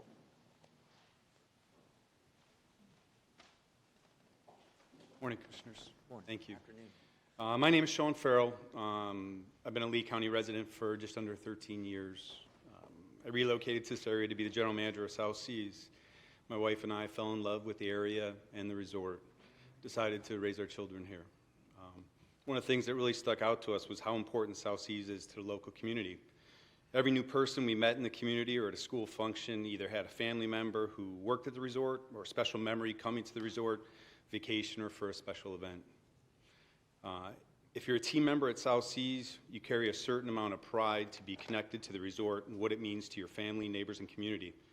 The current ownership purchased South Seas in September of 2021 and within 6 months approved $3 million increase to annual salaries to ensure our staff was being taken care of and we would be the employer of choice. To keep that statement in context, our housekeeping team, who are starting wages around $11 to $13 per hour, were increased to $20 to $22 per hour. These increases were life-changing for some of our team members. Over the years, our teams have supported annual Great American Cleanup and international coastal cleanup, and we could come to the resort with our days off, bring our families, clean the beaches and mangroves from the public beach to Redfish Pass with no participation from the associations or owners.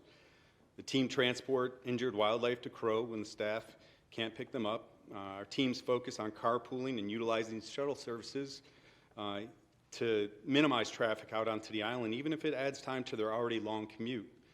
So to have the community have any belief that we are anything but good stewards of the island is hurtful to all of us. Being the largest entity in a community of 20 associations without a master association, we're always the first call for help. We have always been the entity to help with donations, events, fundraisers. When the Rauschenberg estate took access away from the fire department for helicopter landing area, they came to us. Fire department didn't have a place to keep their boat or trailer. They came to us. Just the sheriff, the boat dockage, office space, and we always support. 2 weeks ago, a few of my teammates and I attended the E-Awards, nominees of Hurricane Heroes category, for our efforts post-storm assisting all the associations and owners. It was bittersweet as we appreciate the acknowledgement.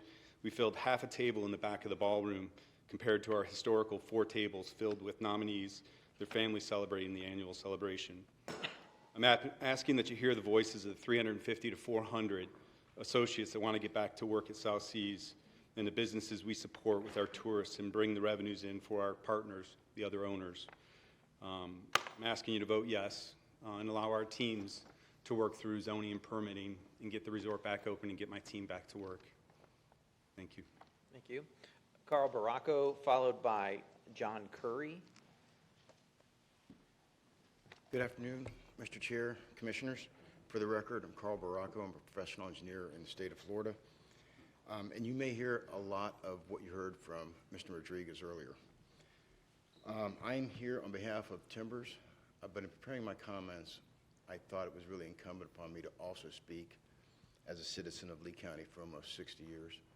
Together in the past 60 years, we've overcome several hurricanes. Not until Ian did we see the destruction that nature can put on us. During that storm, we lost most of the weaker low-lying buildings, and they have to be rebuilt. We have this opportunity to rebuild to withstand Ian or another stronger storm, because I've learned, and I hope we've learned, that that storm can be right around the corner. We will not have to relive Ian in the future if we take the proper action now. People are waiting to rebuild, and they need this change to go forward. And there are a few reasons. Again, you're going to hear several of the issues that Mr. Rodriguez presented. First, it has to do with finished floor elevations and height. Finished floor elevations are very dynamic. Depending on where you're building, they're governed by the building code, the Florida Department of Environmental Protection, and most often FEMA. To complicate that, FEMA has several different zones, velocity zones, in order to protect structures from wave action. Those zones don't establish finished floor, they establish minimum horizontal members. So that finished floor is not known until the structure is completely designed and the structural engineer has completed his work. So you can see the finished floor elevations are continuously changing. As a matter of fact, we have a new velocity zone that FEMA introduced to this county in November, which is called the LIMWA, the Limited Wave Action Areas. So those maps are continually increasing and only continue to increase. What you heard earlier is throughout most of the county, we have different ways to govern building height and starting points. And I think what staff is trying to do after all these years is to come to one uniform way to do that. Right now, in many areas, the starting point, as you've heard, is mean high water or mean tide or the existing elevation of the ground where the structure is going to be built. Those are static. So we have a static starting point, we have a static height limitation. Those numbers aren't changing. What's changing is our floor elevation, and it continues to rise. And you can see, and I'm going to use the same word that Mr. Rodriguez did, the height in the living area is actually being squeezed right now.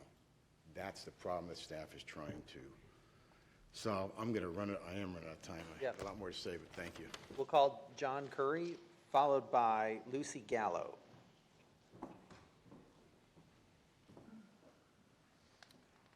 Good afternoon, Commissioners. John Curry here, nice to see you. I'm here on behalf of the development company to talk about a hot topic in the news, insurability. I work for Robert M. Curry & Associates. Our firm represents insurance buyers across the globe. We do not sell insurance but negotiate coverage terms, limits, and pricing on behalf of our clientele. Many of our clients have sizable investments in the Florida market. 2023 has seen the hardest property insurance environment in Florida's history. The indications are that 2024 will not be much better, and there's little optimism that the market will soften. A myriad of factors have led to the position that buyers of property insurance in the state now find themselves. Poor recent catastrophic loss history, construction material inflation, litigious environments, and an exodus of cost-effective reinsurance capital for the industry to hedge the risk have combined to create this toxic environment. When managing exposure for catastrophic risks, such as hurricanes, most insurance companies rely on reinsurance to limit the risk. Reinsurance, of course, is the insurance that insurance companies buy. If they take on too much risk for one event, a single storm can devastate a company and put them out of business. The industry needs reinsurance if they are going to write risks for perils that can devastate many properties in a singular occurrence. Towards the back end of 2022, there were rumblings that the reinsurance renewal treaties of 1/1/2021 were going badly, especially as it related to wind risk in Florida.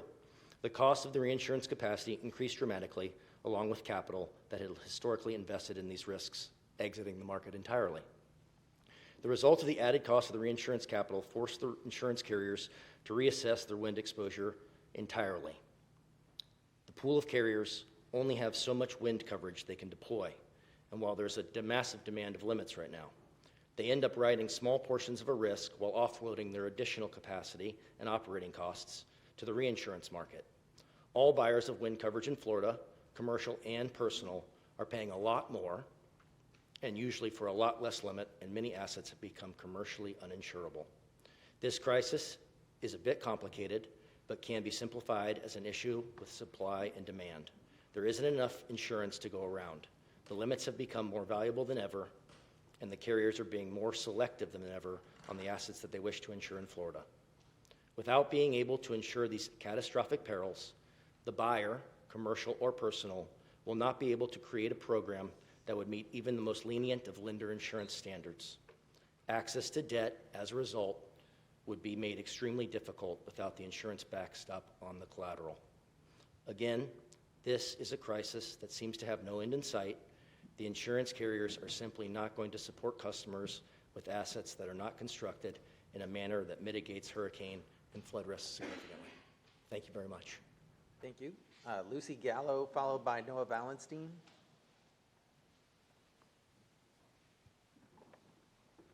Good afternoon. Good afternoon. My name is Lucy Gallo. I'm a principal with Development Planning and Financing Group. DPFG was engaged to analyze the fiscal and economic impact of the South Seas Resort on Lee County prior to the devastation of Hurricane Ian. A few preliminary findings are as follows, and a full report will be issued upon completion. For fiscal year 2022, the taxable value of the South Seas real estate was $44 million, ranking the resort as a leading property taxpayer in Lee County. As of January 1, 2022, the taxable value of the resort's land comprised the majority of the resort's taxable value. The proposed reinvestment of hundreds of millions of dollars in the resort's redevelopment will replace the taxable value of the resort's former age structures. The new taxable value post-redevelopment could easily place the resort as one of the top 5 taxpayers in the county. In addition to generating substantial amounts of property tax revenue for Lee County, the resort also generates other taxes. For example, in fiscal year 2022, again pre-Ian, the resort generated half-cent sales tax revenue of over $426,000 for the school district. In fiscal year 2022, the resort generated over $3.1 million in tourist development tax, which accounted for almost 5% of the county's total tourist tax collections. For fiscal year 2022, the resort generated 364,000 cumulative daily visitors who stayed on site at the resort's hotel and rental facilities. For fiscal year 2022, the operation of the resort's hotels and rentals, restaurants, and amenities generated direct economic output in Lee County of approximately $8.63 million and total economic output for the county of approximately $130 million. In fiscal year 2022, the resort generated direct labor of over $13 million and supported 245 direct on-site jobs and well over 200 direct contract jobs. For fiscal year 2022, the resort generated approximately 900 full and part-time jobs in Lee County and approximately $27 million in annual labor income. These estimates do not account for the outside spending outside the big gates by the resort's overnight guests, so these estimates reflect only a portion of the result's total economic impact on the county. The final report will provide the comprehensive fiscal and economic impact of the South Resorts on Lee County prior to Hurricane Ian. Thank you. Thank you. Noah Valenstein, followed by Neil Montgomery. Thank you. Good afternoon, Mr. Chairman and Commissioners. I apologize if I can't see with the glasses. My daughter would gleefully tell you that I'm old and blind now. You look good. Again, my name is Noah Valenstein. I've had the pleasure of formerly serving as the Secretary for the Department of Environmental Protection here in Florida, as the state's Chief Resiliency Officer for Florida, and as the Director of Water Management District.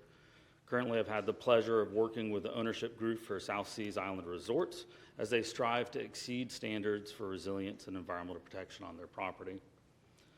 As part of reaching the development's high standards, environmental standards, I was part of the team that brought on Brazaga, a nationally known engineering and resilience firm that was charged with developing a vulnerability analysis to help guide the resort. At the resort's cost, the firm also covered the remainder of Captiva Island to make sure, for the first time, that it was eligible for the state's Resilience Implementation Grant Program. I believe each of you received a letter from the founder of the firm confirming the rarity of the development would go to that length and stating that in their professional opinion, building at a higher grade above ground is the only way to protect South Seas, Captiva Island, and coastal Lee County. They also point out that voluntary freeboard, like in the proposed Land Development Code amendment, is not a new concept. For instance, Miami Beach has had a voluntary freeboard ordinance since 2016. As a former environmental regulator and resiliency officer, I strongly believe that simplicity and clarity are key when dealing with the ability to build back from a storm, just as your staff pointed out on that first slide. Businesses and families alike are making some of the most crucial investment decisions of their lives, and if the rules are not clear or do not allow for rapid redevelopment, they block the economic recovery for the whole region. Too often, families and businesses are caught between a myriad of government regulations and the desire to build back in a safer elevated, and resilient manner.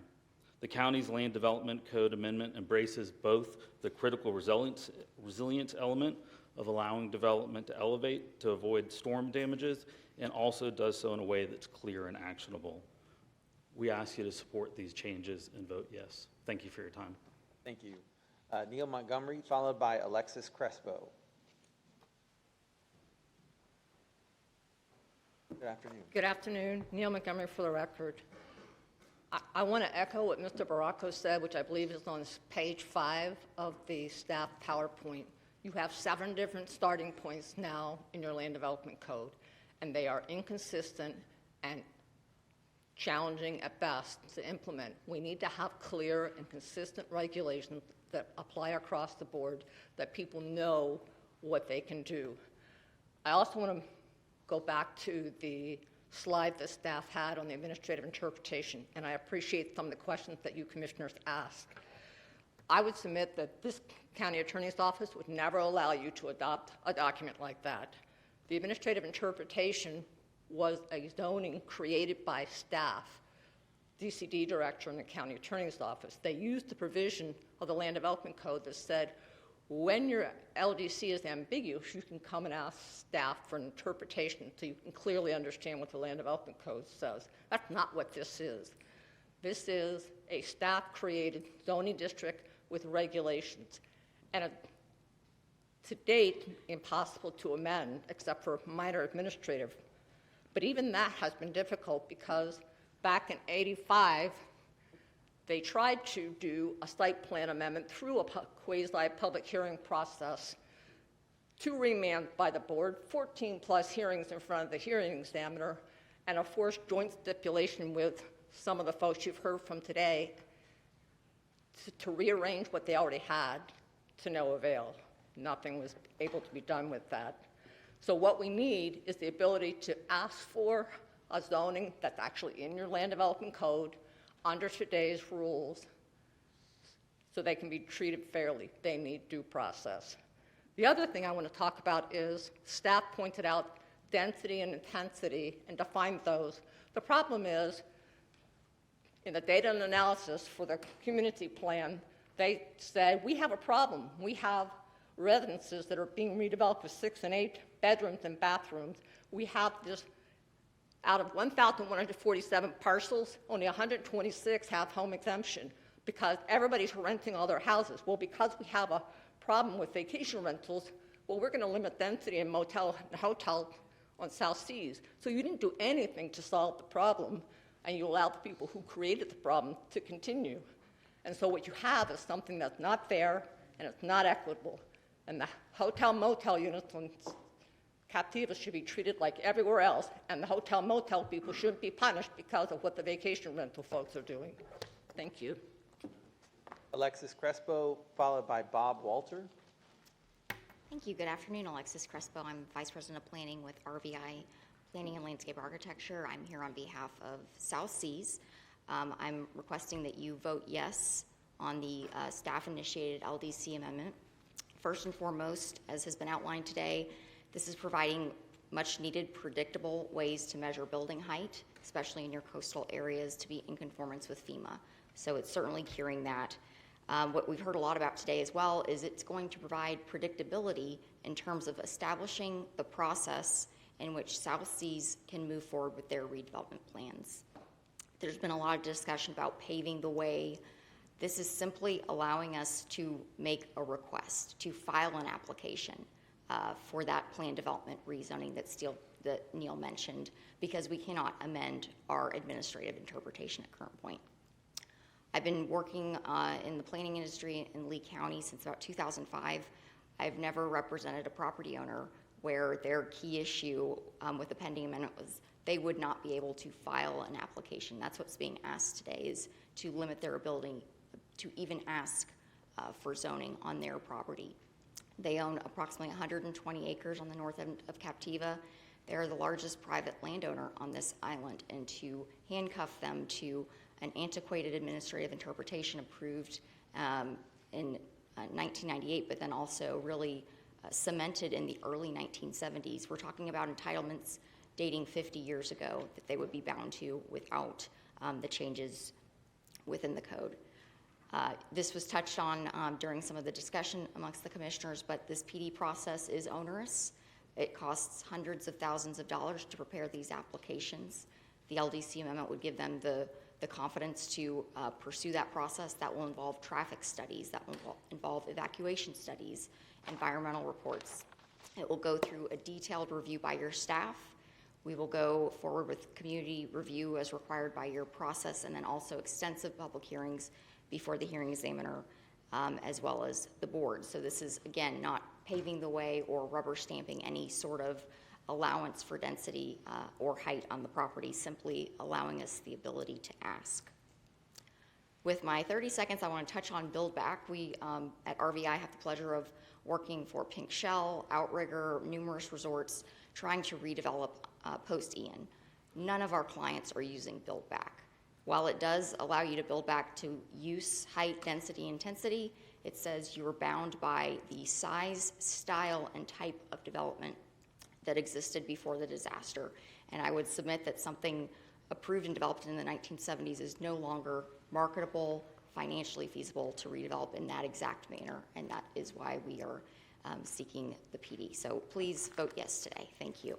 Bob Walter, followed by Greg Spencer. Good afternoon, Mr. Chairman, Commissioners. Thank you for allowing me the opportunity to share my thoughts. My name is Bob Walter. I'm the former Managing Director and current Owner's Representative for South Seas Resort in Lee County, resident since January 2013. I'm an active board member of the Captiva Community Panel and the chairman of the Captiva Erosion Prevention District. Needless to say, I understand what makes Captiva in South Seas special. My family is a long-time guest of the resort since the mid-90s. Both my daughters, now aged 25 and 33, have spent a good amount of their childhood vacation years on the T-Dock, Sunset Beach, and touring the neighborhood islands. We, as a community, in the recent memory, have been through Hurricane Irma, the worst red tide in history of Southwest Florida, COVID, and now Hurricane Idalia and Ian.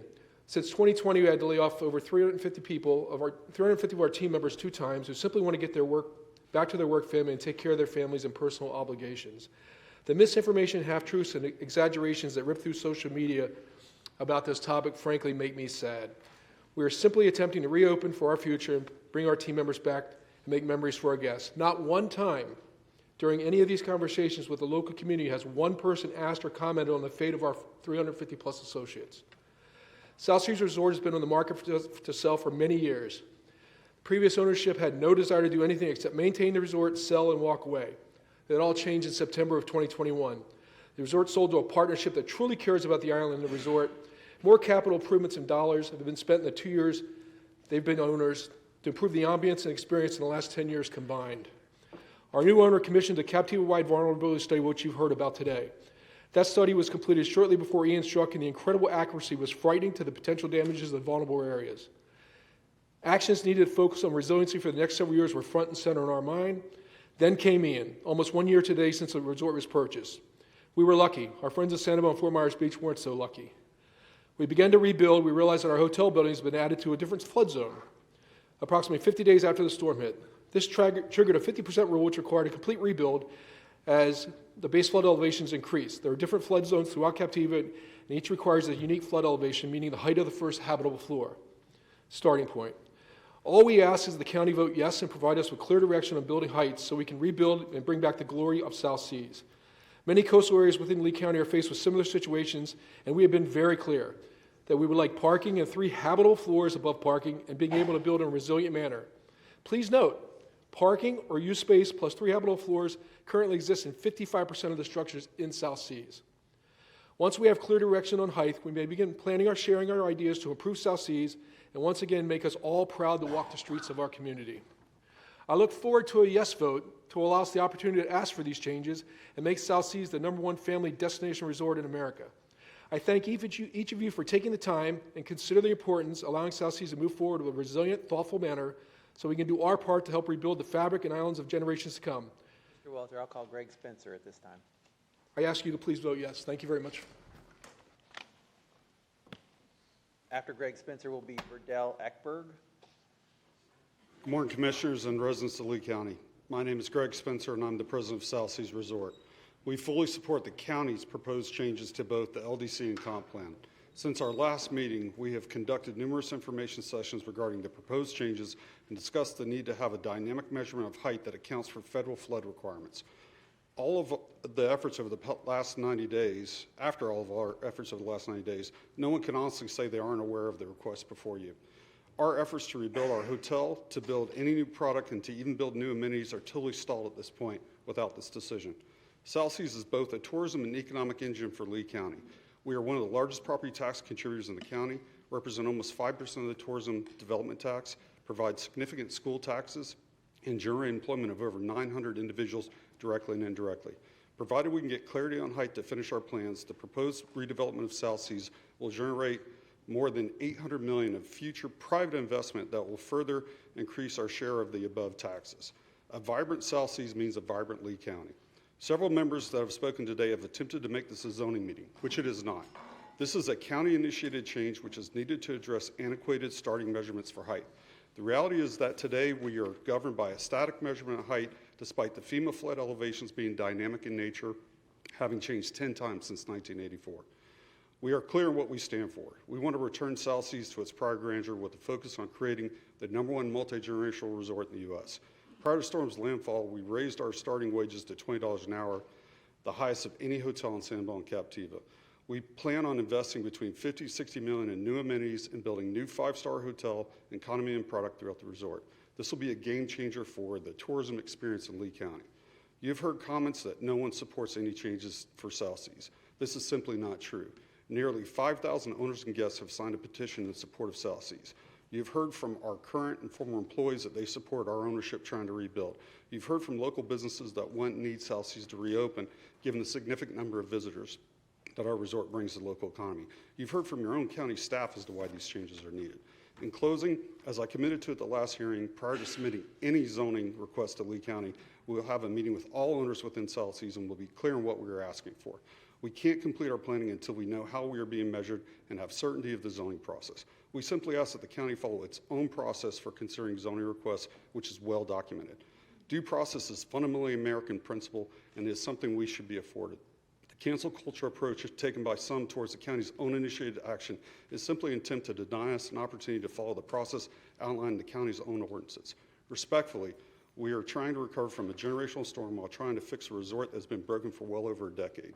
We have the tenacity, capital, and courage to successfully tackle this challenge. We simply ask for your support in providing clarity so we can run our plans through the county's process. We ask you to vote yes. Thank you. Verdell Eckberg, followed by Marina Latz.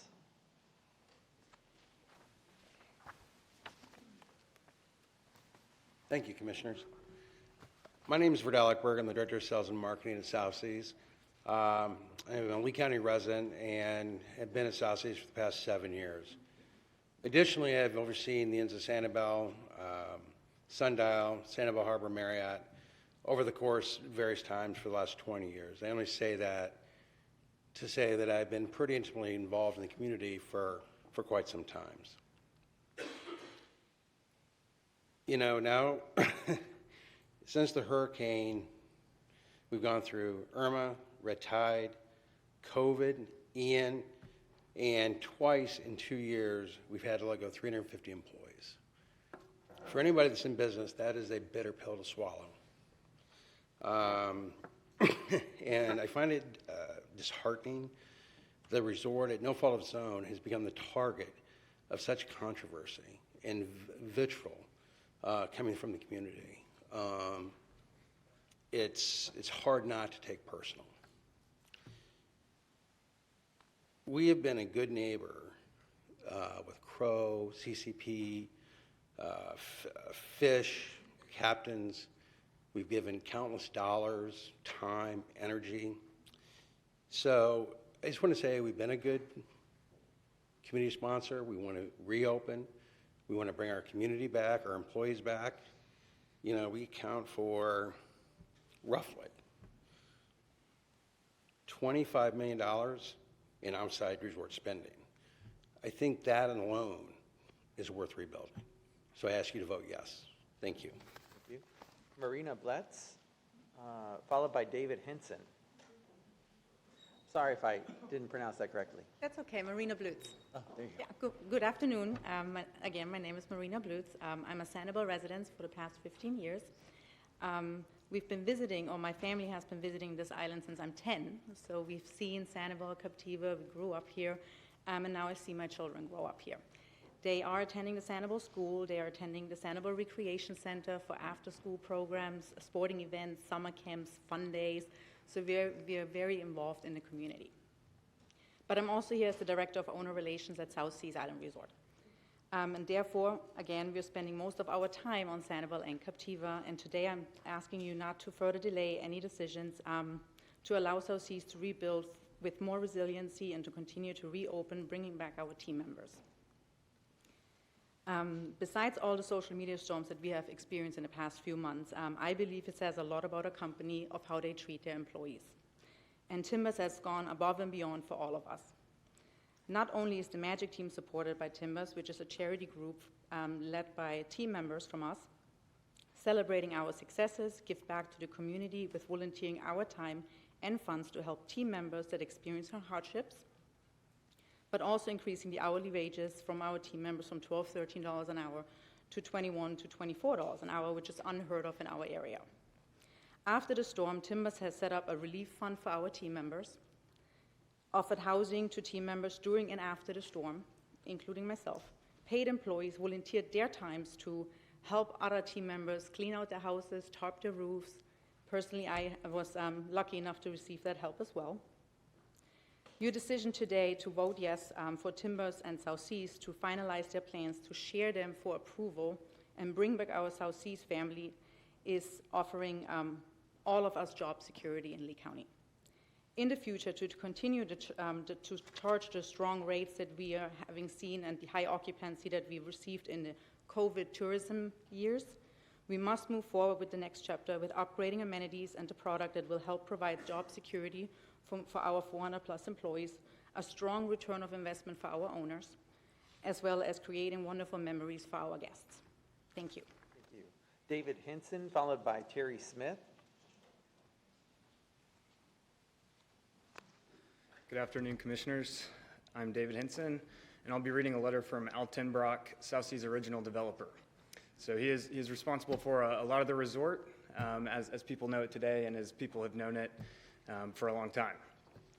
My name is Al Tenbrock, and I'm the retired CEO of Mariner Group of affiliated companies, which has been in operation in Southwest Florida since 1971. I'm writing to support the county's proposed procedural amendments to the Land Development Code for South Seas and urge your approval of them so that a new post-Ian resilient redevelopment plan can be applied for and initiated. Mariner acquired the 30-room, 300-plus acre South Seas Plantation Resort in 1972. Mariner also developed a host of supporting amenities, including 2 marinas, a 9-hole golf course, tennis courts, meeting and banquet facilities, and multiple F&B operations. In 1998, with development complete, Mariner sold South Seas to Maristar Hospitality, a national hospitality real estate investment trust. In 2003, Maristar was purchased by the Blackstone Group, one of the nation's largest private equity firms. Blackstone later sold South Seas to Timbers in 2021. Timbers encountered a number of significant initial challenges as a result of Blackstone's cost-cutting operating approach, a rundown physical facility, an understaffed business operation, and increased competition from newer properties in the U.S. and Caribbean. These challenges have now been compounded by the impacts of Hurricane Ian. That is why approval of these counties' proposed LDC amendments are so important right now. As you know, there's a long history of opposition to growth and change by some Captiva residents and community groups, mostly as a result of a small number of activists drowning out supporters with misinformation and exaggeration. In my view, as a county commissioner, an important part of your job is to sort out these differences and decide upon what makes good sense. In this case, the opposition does not seem to understand the process, much less the details. The meetings on September 5th and 6th are to vote to allow South Seas to request zoning changes per the provisions of a new planned unit development procedure replacing its current procedure governed by a 2002 administrative interpretation. The meetings are to review and approve a change in process, not to rezone the property. If approved, South Seas can then apply for any desired rezoning via the county's established procedures that include public hearings. Timbers' stated intent is to follow the rules as it has done elsewhere in its 20 years of resort real estate development and operation. South Seas is now beginning its 6th major phase of development and operation. As Resort's newest owner, Timbers intends to restore the historic luster through the preparation and implementation of a master plan of restoration, renovation, service upgrades, new real estate products, and enhanced marketing. I look forward to your support as Timbers moves forward to prepare and present their new plan for the property. Thank you, Al Timbrock. Thank you. Terry Smith, followed by Cecilia Cruz. Good afternoon, Commissioners. It's been a long day, so appreciate you guys being here and working through this. I am one of the employees, or was one of the employees at South Seas, and part of my day, I've had something I'm going to read, but part of the day has been more challenging of staring at this picture all day, of the devastation, and that's what this is all about rebuilding. And so one of the things that I've just come in contact with is that's devastating. And sometimes we forget the big picture here, and that's the picture. And it doesn't matter whether it's South Seas or another building or somebody's home, these things need to be rebuilt. And I think sometimes the political part of this does take its toll, but this is what's really going on. I'm one of the employees who lost their job due to the impact of a Hurricane Ian. The devastation impacted lives, property, and the communities that were in its path. While being displaced from my employment, nothing compares to the loss of the lives and the property. But part of that recovery begins with building back businesses and the communities that have suffered the most. On my own personal level, I've suffered many things during this process, including loss of my home and things of that nature, and having to find a new job. But that rebuilding begins by trying to find some steady employment. South Seas has given me that not only from a short-term standpoint when I was hired, but also a long-term career path that I can go through South Seas and find myself as a retirement process. I'm here today just to respectfully request that the decision be made to expedite this process. Part of this decision is taking into consideration the elephant that's really in the room, and that's change. Nobody likes change. It's uncomfortable. But this storm changed all of our lives. Period. And with that, adjustments have to be made. We've used the same terms over and over again, density and resilience. Resilience is about growth and getting from one thing to another by learning and using those different tools that you have to get through it. It's a very uncomfortable thing, but there's one thing that I've learned over the last 4 months. I was a disaster case manager on Pine Island. So I've been to all 4 of these locations. But the one thing that kind of kept me strong in realizing what was going on is they all use the same term. Fort Myers Beach, Pine Island, Sanibel, Captiva. And the one word behind it every time, strong. They're strong. They can get through this. Through all of our lives, we've done nothing but go through change. If there's something that has to happen to make things make better, and that requires a change, we have to be able to make that adjustment. And that's what we do as human beings. But I know it's uncomfortable for all of us. But at some point, to make things better and stronger, you're going to have to adjust to change. And I appreciate your time. Thank you, Mr. Smith. Cecilia Cruz, followed by Everton Maxwell.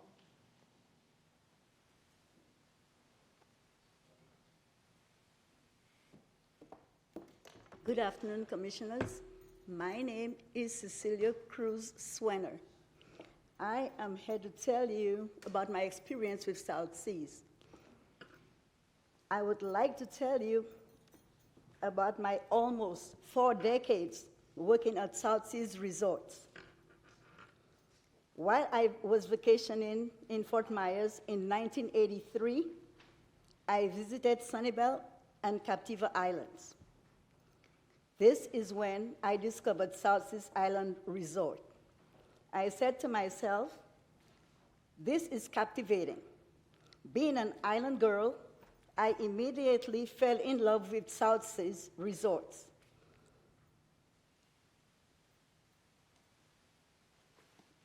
South Seas Resort, located at the south end of the resort, was Chadwick's Restaurant, a nightclub that catered to resort guests and local islanders alike. Chadwick's was surrounded by beautiful palm trees, outside patio seating, and tennis courts.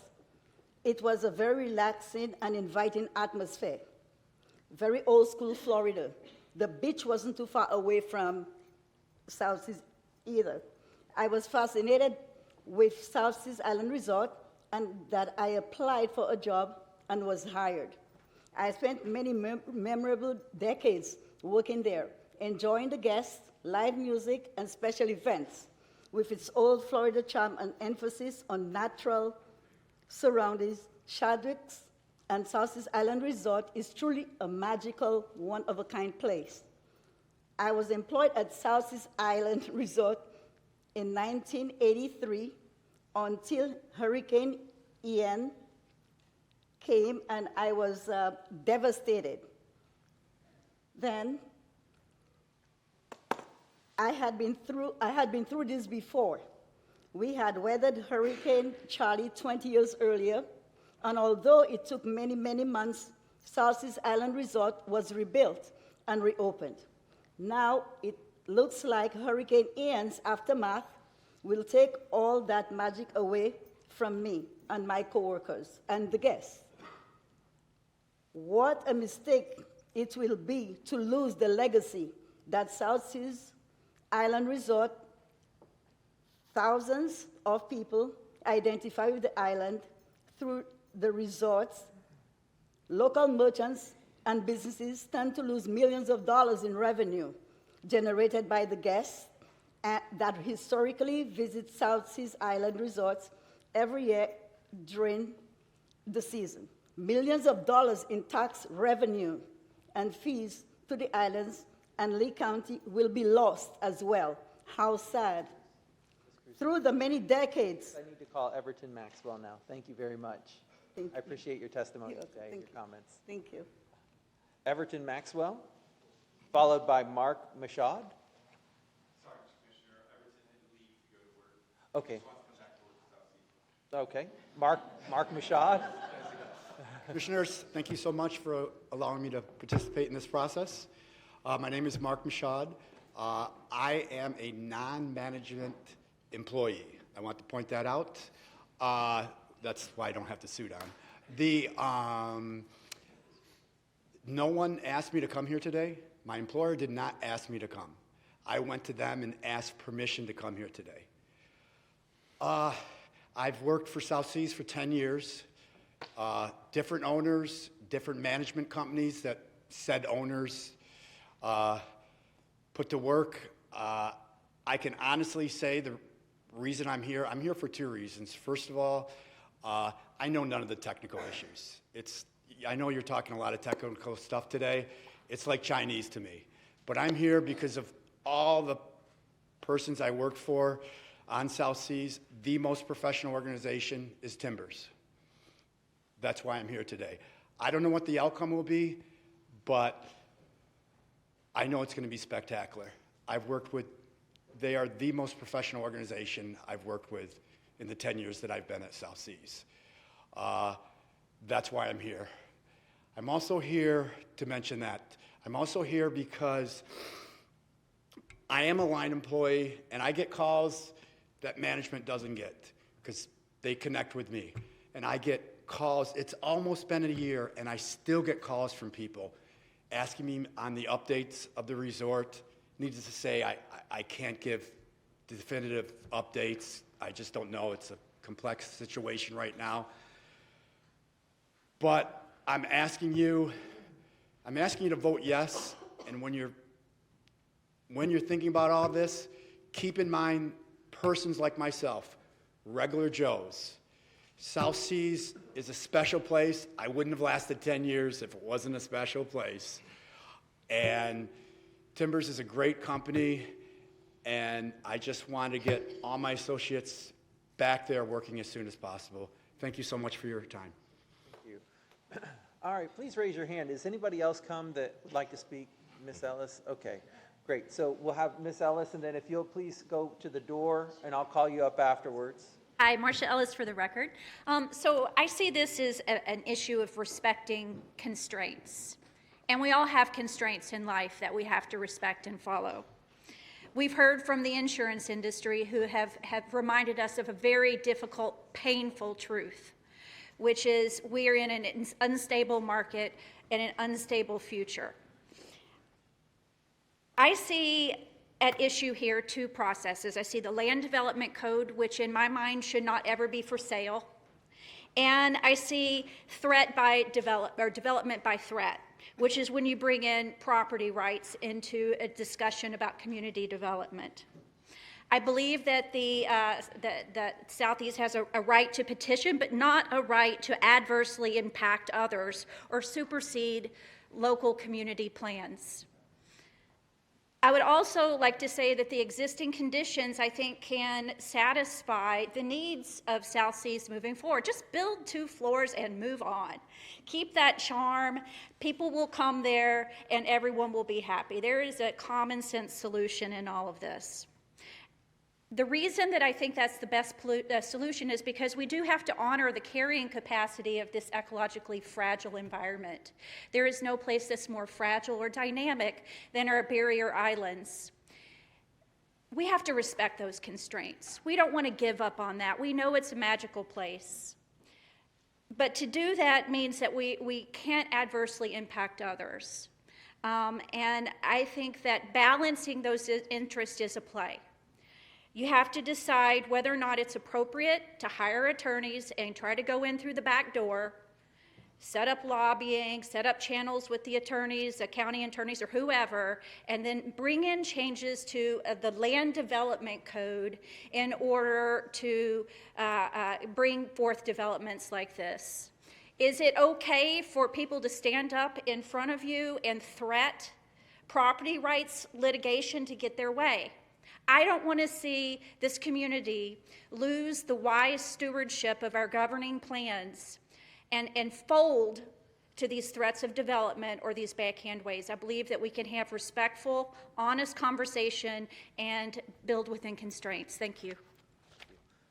Next speaker, please. And would you come, when you come, would you just say your name for the record, please, since I don't have it. Good afternoon. I'm Lisa Reardon. I'm here representing the Captiva Civic Association. I sit on their board and I chair the Land Use Committee. And I thank you for the time today, and it's nice to see all of you again. I want to tell you a little bit about an effect that happened just last week and would happen under this proposed ordinance. Last week, under the threat of then Tropical Storm Idalia, with no evacuation orders in place, but yet people, of course, wanted to leave. They were fearful. And with the islands, both Sanibel and Captiva, fairly empty due to this time of the year when there's not a lot of visitors and the lost accommodations on both islands. It took people almost 2 hours to get from Captiva across the causeway to the mainland. Imagine if the numbers of people had been greater.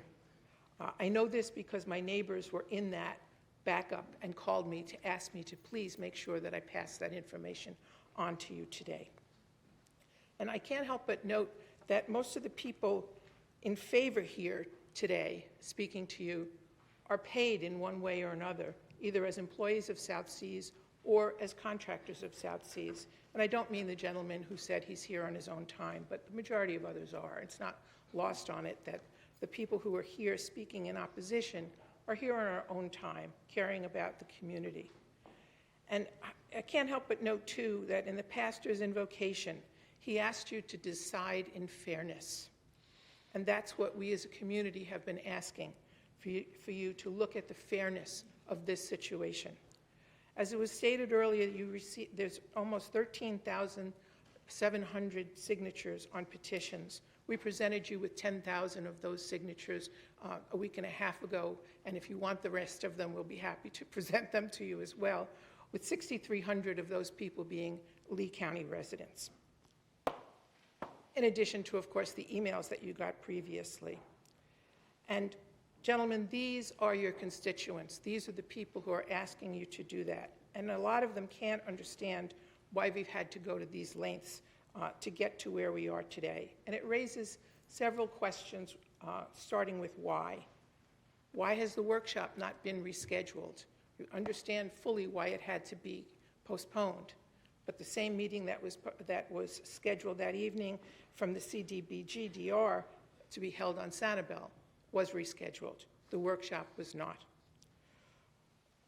Why does South Seas not have to follow the procedure that everyone else has to follow? And why hasn't South Seas shown the community their plans? We've heard over and over and over again that they don't have plans. Well, they do. They've provided and shown them to some people in the community when looking for their support. So we ask you to vote no and send this back to staff. Thank you.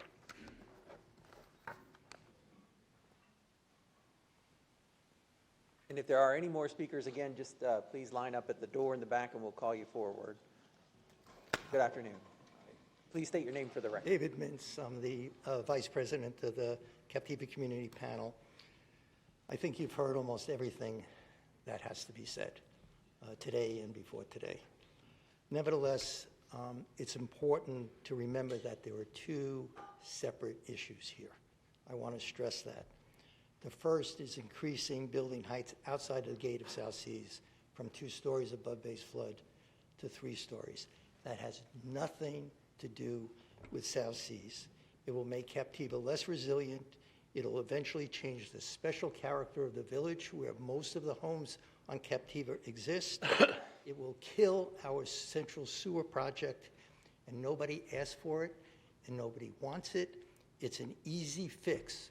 All you got to do is leave the code alone for the houses and the buildings and the dwellings outside of the gate of South Seas. The second issue is South Seas. I didn't think there was any more to say until I saw Greg Spencer's long letter in the news press the other day. And I have to quote, "We are routinely meeting with community groups and look forward to continuing the conversation when we actually submit our plans to Lee County for consideration and follow the well-defined zoning process outlined by the county." Well, one community group Timbers failed to meet with was the Captiva Community Panel. That's the group that drafted the amendments and the plan that you're now amending today. Why no meetings? Because Timbers knows that a panel would ask to see development plans before considering any code or plan amendments. What's before you today is a special exemption for South Seas from the density and the height restrictions that applies to everybody else on Captiva. One member of the panel works for Timbers. For 6 months, the panel asked for updates from South Seas. We were told about water parks and about golf courses. Never once were we told that representatives from Timbers were meeting with the county to amend our code and to amend our plan. Never once did we hear about any specific development plans at South Seas. In fact, we were repeatedly told there were no plans.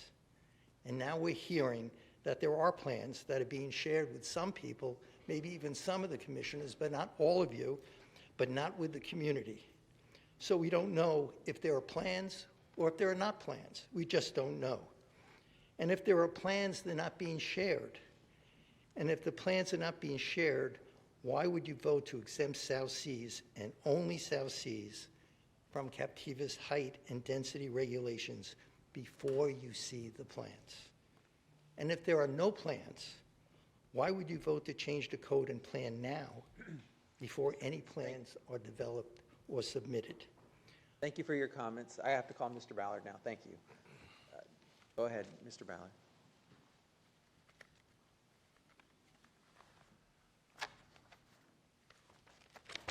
Excuse me. Danny Ballard, Norfolk Myers Civic. I've been coming to every county meeting for 2 or 3 years, workshops. There is another parliamentary procedure that you all can make this morning, and it's called tabling. You could table this because you had a workshop that was canceled. And I've been in a lot of your workshops, and a lot of your workshops, it's information comes out, but the public don't speak. But when you was considering back in, I don't know, February, January, the redistricting map, you had a evening, 2 evening meetings right here in this chambers that everybody could speak. Yes, you still had the 3-minute time, but you could table this for a certain time or an uncertain time.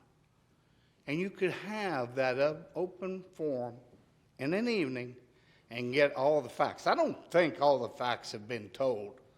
At least they weren't told here this morning. Maybe certain people in the county know all the facts, but maybe all the facts ought to be brought out. So my suggestion would be, you just table this action and get the facts before you make a hardline decision. Thank you. Before I call the next speaker, I just want to make an announcement that today's workshop that was scheduled to start at 1:30 has obviously not started. We'll go ahead and pick up that workshop. It will start late today as soon as we adjourn this meeting. I imagine we'll probably take commissioners a quick break for lunch and then start that, or maybe not, whatever. You're at your pleasure. We'll talk about that as we get towards the end of this meeting. Renee, Mr. Mivo, come. I have a question of the county attorney after the last speaker. Okay, very good. And if there are any further speakers, if you could just please line up the door. I think you already spoke, ma'am, right? Correct? Okay, thank you. Well, hello, everyone, friends and foes, those who know me. I came up simply because when I saw the workshop, it showed a slide of the current height of, well, before I even mention that, the last time I actually spoke here was to change the height, which was in 2005 or 2004, of the existing 35 feet above grade or 42 feet above sea level. We changed that because it was squatting the houses, yet your staff literally showed that as the existing height ordinance, which is not. That's the thing I fought tooth and nail for 5 years to change. So if that's the case, that there's that naivete going on, then really there should be a little more work on this. That's number one. Number two is for 20 years, since the 2000, the county worked hand in hand, arm in arm, to create the Captiva Community Plan. It was very successful because we used planners, lawyers as a trickle-up process, to quote Bob Janes.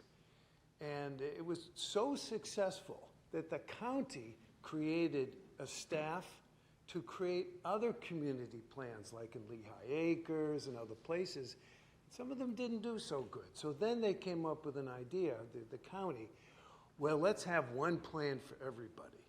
And then they said, okay, we get that, that's fine, but don't go to the creators of the plan and muck with our plan, because you tried to copy it, we get it, it's fine, and John Manning, I know I'm mentioning all the people that aren't here anymore, John Manning said, wait a second, we're not changing the Captiva plan because of the fact that the other people couldn't really create plans or they didn't get along. So all I'm asking is that don't throw the baby out with the bathwater.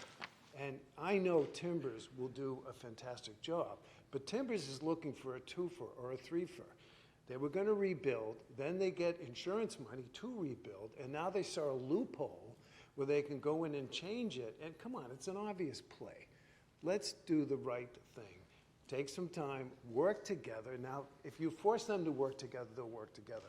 But if I were here, I wouldn't want to work together because I might have a shot through the back door through the county staff, which didn't quite work, not just yet. So I'm, again, friends and foes, all of you. That's all I have to say. I hope you all do the right thing. Thank you. Okay, I see no further speakers standing at the door, so at this time we'll close public comment. Commissioner Pendergrass? I had a question for the county attorney. Just to clear the air regarding the workshop, Michael Jacob, and I don't know if Dave's office want to respond or not. So the workshop was planned last week. Obviously, it was canceled. We, in good faith, scheduled that workshop and delayed this to have more conversation. And thank you for everybody being involved and being engaged, because this is an important decision we're making here for our county-wide land development code. But the workshop is basically would have happened last Tuesday would have been basically the presentation we saw earlier. No voting would have took place, no changes would have took place without a vote, so we couldn't make a vote. There was no public comment at the workshop. Is that correct, Michael? That's correct. The purpose of the meeting was to brief the commissioners on the public meetings that were had since the last meeting before you, when we had this meeting continue to the day. So just clarification for everybody that's listening at home or here at the audience, were your office or Dave's office and staff able to brief the commissioners on those informationals that would have been presented at the workshop, so we'd be able to attain? Like I said earlier, I've attended the public meetings, had engagement, meeting publicly, and meeting with people. But have your office provided all the information to the board? There's been no information not shared with the commissioners. Okay, thank you. And what we're voting on today, this was brought forward by the county, by the way, because they're saying people requested this county amendment that came forward, is legal and sufficient? right? 100%. Okay, and I just want to drag this on too long, but we're here today because somebody kept saying earlier, the current flood regulations, we're having to adjust the height because the current, well, we're having to adjust it because the feds changed the current flood regulations 60 days after Ian hit. So that's why we're really here today. And I understand everybody's concerned about the changes, but I said this at the beginning of the meeting that this action today does not increase density. And Michael, is this action today, does it change density or height at any development within Lee County in a specified South Seas? The amendments that before you today have no impact on the South Seas development approvals as they exist today. They're still bound by the ADD until you do some further rezoning through the public hearing process. And that would go through full public hearing process, public comments, and review by the hearing examiner, which is certified to hear those cases for land use, right? Correct. And just to be clear, the portions of the property that is South Seas that will go before the hearing examiner are only the portions that Timbers owns. It will not touch the rest of the property. I just want to say to everybody here, I'm a born, raised here Lee County resident. I think the same as Mike and Brian, and I love Lee County, and I love the islands and the Barrier Islands. I would never do anything to hurt or harm the islands. But I think what we're hearing today is like Mr. Terry Smith was one of the great speakers. We had a lot of speakers today, but Terry Smith, don't be still here or not, summed it up pretty good. We don't like change. People don't like change. We hear this every Wednesday in zoning, and that's what was so frustrating for me earlier during the public comment. I feel like I'm sitting in a zoning hearing case hearing, don't vote for this density increase, don't vote for this height. Well, we're not voting on height and density. And we hear that on Wednesdays in zoning, and we all feel the pain for that. And sometimes we're bound to vote for that stuff. But that's where I'm torn here, because there's still for the last 3 months, 2 different discussions going on. You have this discussion over here on the left. I'm hearing the different groups over here, the Sierra Club saying this, and I hear those groups over here saying this. But I hear staff, and I read the amendments daily, and I see what's on paper. I know what it means, and that's when it comes back to me. And based upon that, I make a motion to move the item forward. So you make a motion for approval? Yes. Okay, so we have a motion for approval from Commissioner Pendergrass. Do we have a second? I'll second. Second from Commissioner Sandali. Okay, do we have discussion, Commissioner Ruane? Sure, thank you. So obviously, this conversation has been brought up. I recall January 17th, as it was mentioned, and I quote, direct staff to bring back amendments to land development code regarding height, setbacks, and other development limitations that would potentially restrict residents' ability to build their homes and businesses in a manner that reduces potential flooding threats. This includes review and proposed amendments to provisions of Lee County Code applicable to development of South Seas. That was my motion that I made. It was seconded by Commissioner Greenwell. This has failed. This has not achieved what I asked for in the motion by many ways. I mean, first and foremost, I'm all for insurance and insurability. I came from a world of reinsurance and one of the largest Fortune 50 companies around. So understand insurability. Understand the need to have resiliency. As I head a task force to try to work with so many elected officials in this county about resiliency. And it couldn't be further than the truth. We want resiliency. Okay? No place in my motion did I talk about density. And if you want to raise height to create a third floor, that is density, that is intensity. If you want to do something. Mr. Mintz mentioned before very clearly that these changes are 2 that we really need to understand. 1 within South Seas and 1 outside the gates of South Seas. No one from outside the gates from South Seas are asking for this at all. And quite frankly, the reasons we got letter from the fire department and Island Water is, and potentially what's at risk is the sewer conversion, is because that unknown outside the gates and the intensity that could take place. What people like is certainty. People do not like uncertainty. They don't like anxiety. They both go in play. Commissioner Pendergrass is 100% correct. This is a zoning issue that will come up. But we all come from a business world. We project, we look forward, we look and say, what does this look like? The safeguards were taken away from this in the LDC and the lead development plan. I also was not aware that there was actually a litigation in administrative interpretation. And I don't know, as we look at these proposed amendments, I haven't looked at the litigation that was settled some 2 decades ago, but that certainly is an item that I'd like to know a lot more about. We do our best conversations in workshops, and as much as it was certainly indicated very clearly here, nothing would have been done. What we do is we talk amongst each other. What we do is have a conversation and make sure we have that discussion and give clear direction to staff. So not only do I look at this where the height limitations are removed, and, you know, again, people are going to think the worst because that's what happens. When you remove height and you talk about 75 feet, that could possibly happen. When you remove 3 units per acre and you remove that, it could potentially happen. I don't know. We don't have a master plan. And until we go to a zoning, that's it. But in the zoning matter, and having sat here for 3 years, zoning certainly seems to be an easier pathway, and with some of these restrictions removed, I'm certainly against this. I can't see any reason why I would go forward with this. And this is not what I put in my motion, and I want it very clear, public on the record. This didn't achieve the motion I put January 17th. And the last issue I think is most important.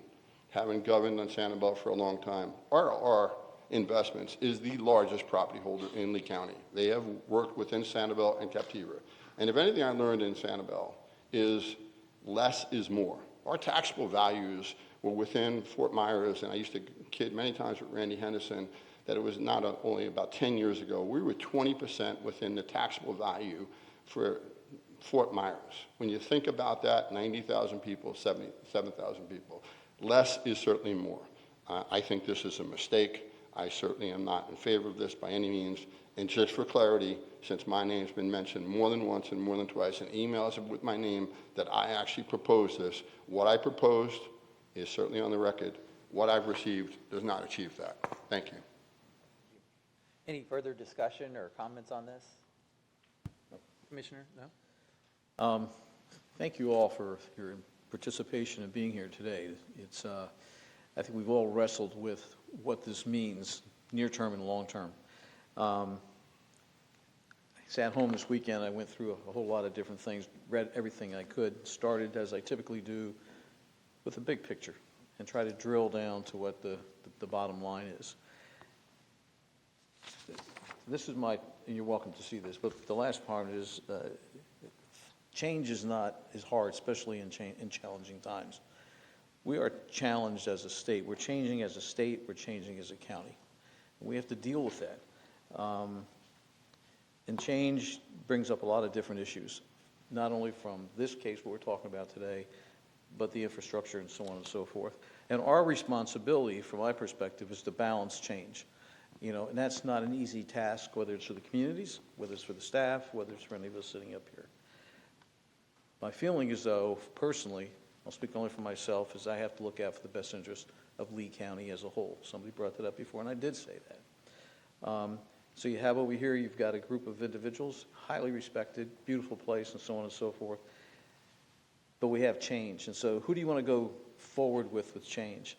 From my perspective, you want to go forward with a proven entity that has proven themselves, who have treated their employees well, who have a culture there that appears to be of benefit. I want to thank also Mr. Smith, because I was still wrestling with this as we went through the last couple hours. And at the end of all my notes that I took today, it still came down to the last change that I made this weekend. And that change is a challenge, and it's uncomfortable. But we are in a world of change, not only in Lee County, but in the state of Florida and the world. So I'm in favor of going forward. Any further, Commissioner Greenwell? Yeah, my comment would be, I think this has been a long time coming. Standardizing the land development code is very important. It's important for the future of Lee County and how we develop in the future. Change is tough, as everyone said, but the bottom line is, as a board, I believe we're treating everyone equal. And that's what my decision is going upon today, is that I'm trying to treat everyone equal. Whether you're a large developer or a homeowner or someone moving into this area, you have land use rights, and we have to adhere to those land use rights. And I'm a believer in that, and I always will be. So thank you. Thank you, Commissioner.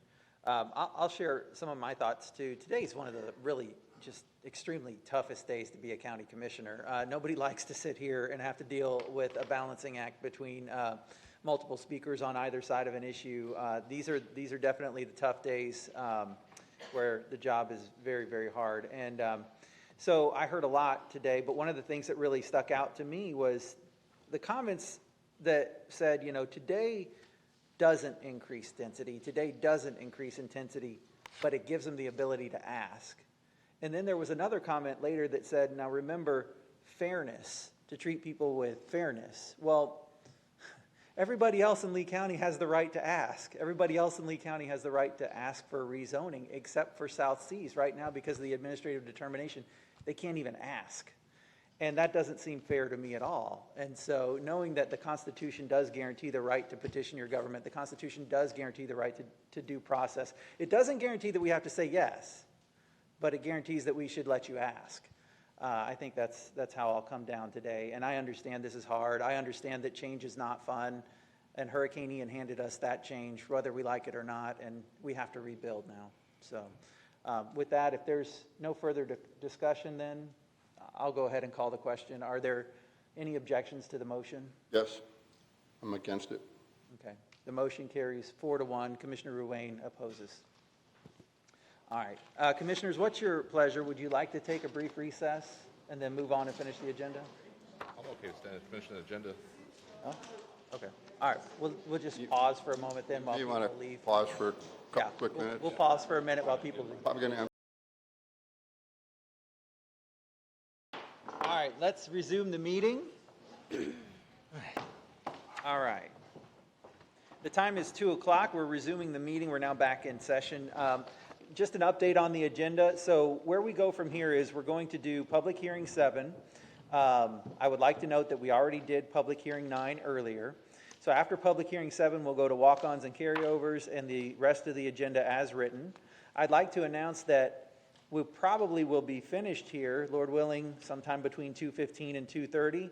We will start the workshop across the street at Admin East at 3:30 in our normal place. So just so everybody knows what the game plan is for the rest of the day, 3:30 Admin East for the workshop.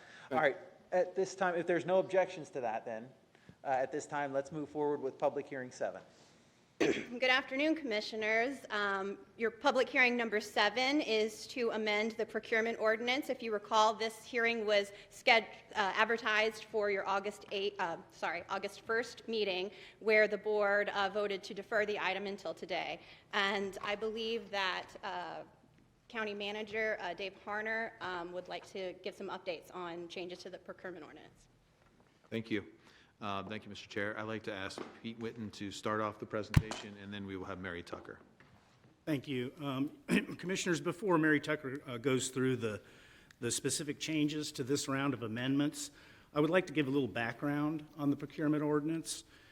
We try to update the procurement ordinance every few years as needed to comply with changing legal requirements, adapt to evolving organizational needs, incorporate best practices, industry trends, stakeholder feedback, and technological advancements. In 2018, the board adopted its first procurement ordinance, combining 4 existing administrative codes. And the reason we did that was an ordinance has more teeth, and it was a better reflection of the board's overarching procurement philosophy and policies. The ordinance was revised in 2022 primarily to update local vendor preferences and expand on federal language to ensure federal grant compliance and reimbursement after disasters.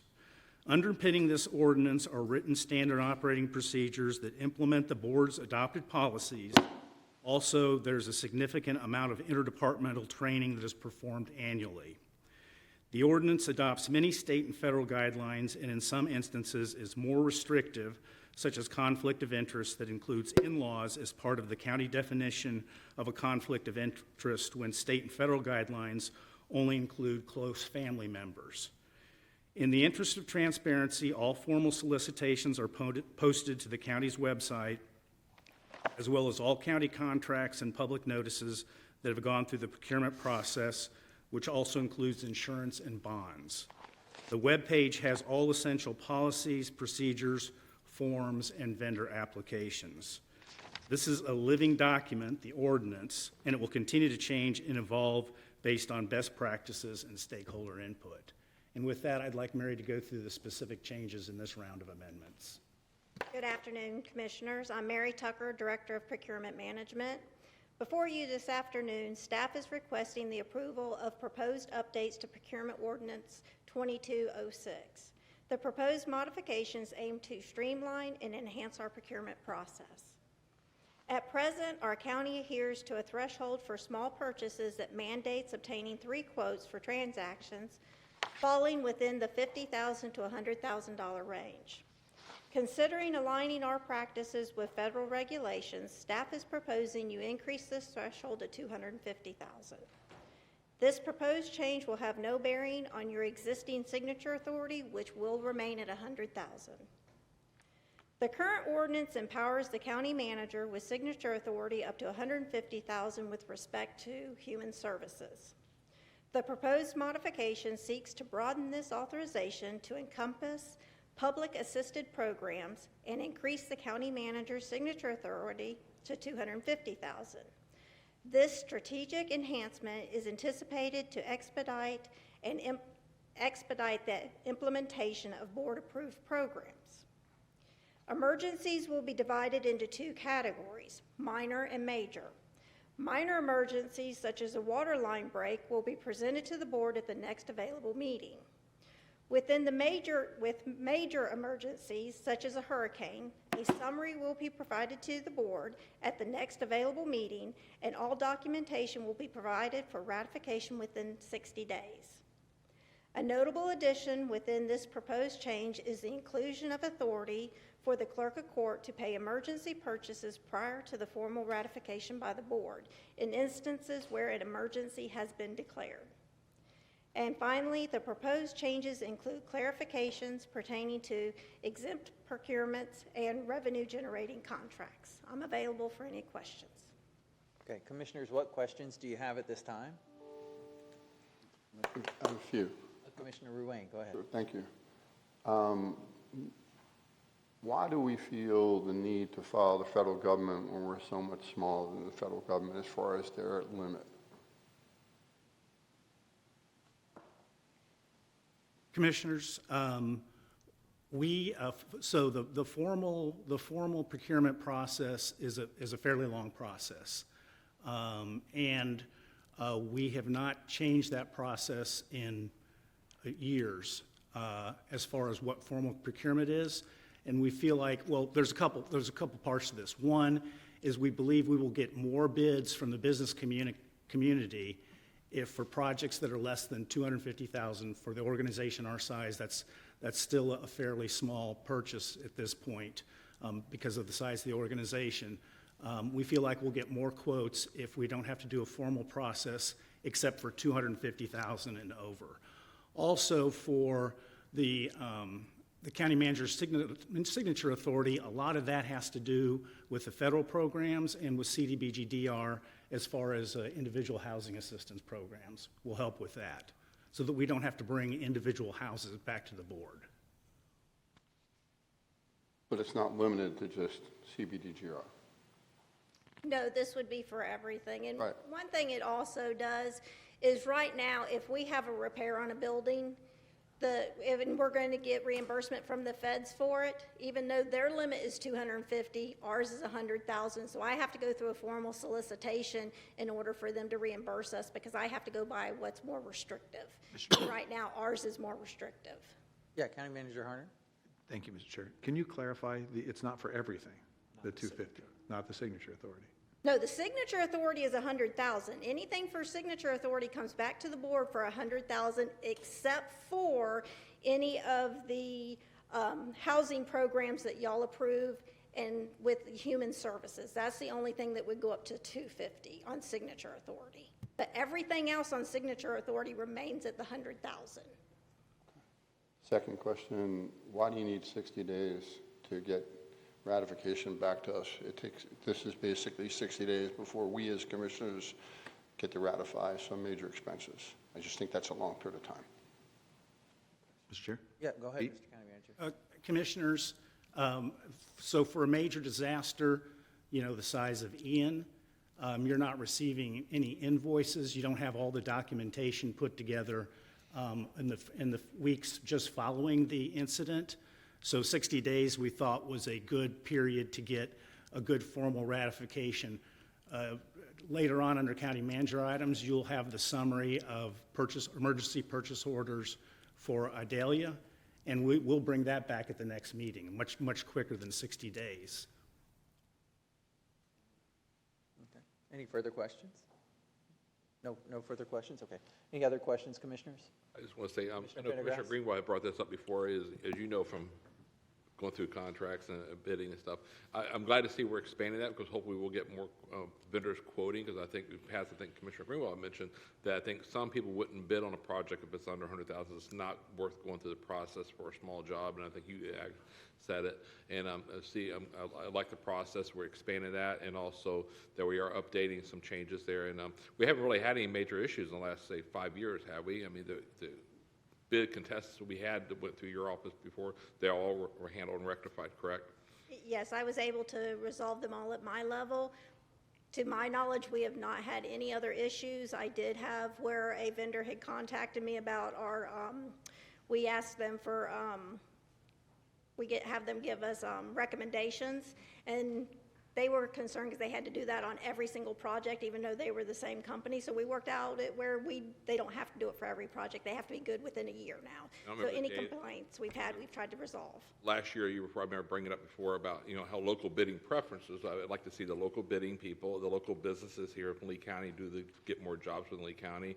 And I think we made some changes there. I still have that issue every once in a while. I mean, I know staff of certain departments like to deal with the same people out of Tampa, wherever it may be, but I still think it's better to get with local people. I think it's probably cheaper to have people do work here than coming from other states, but thank you again for the update. So.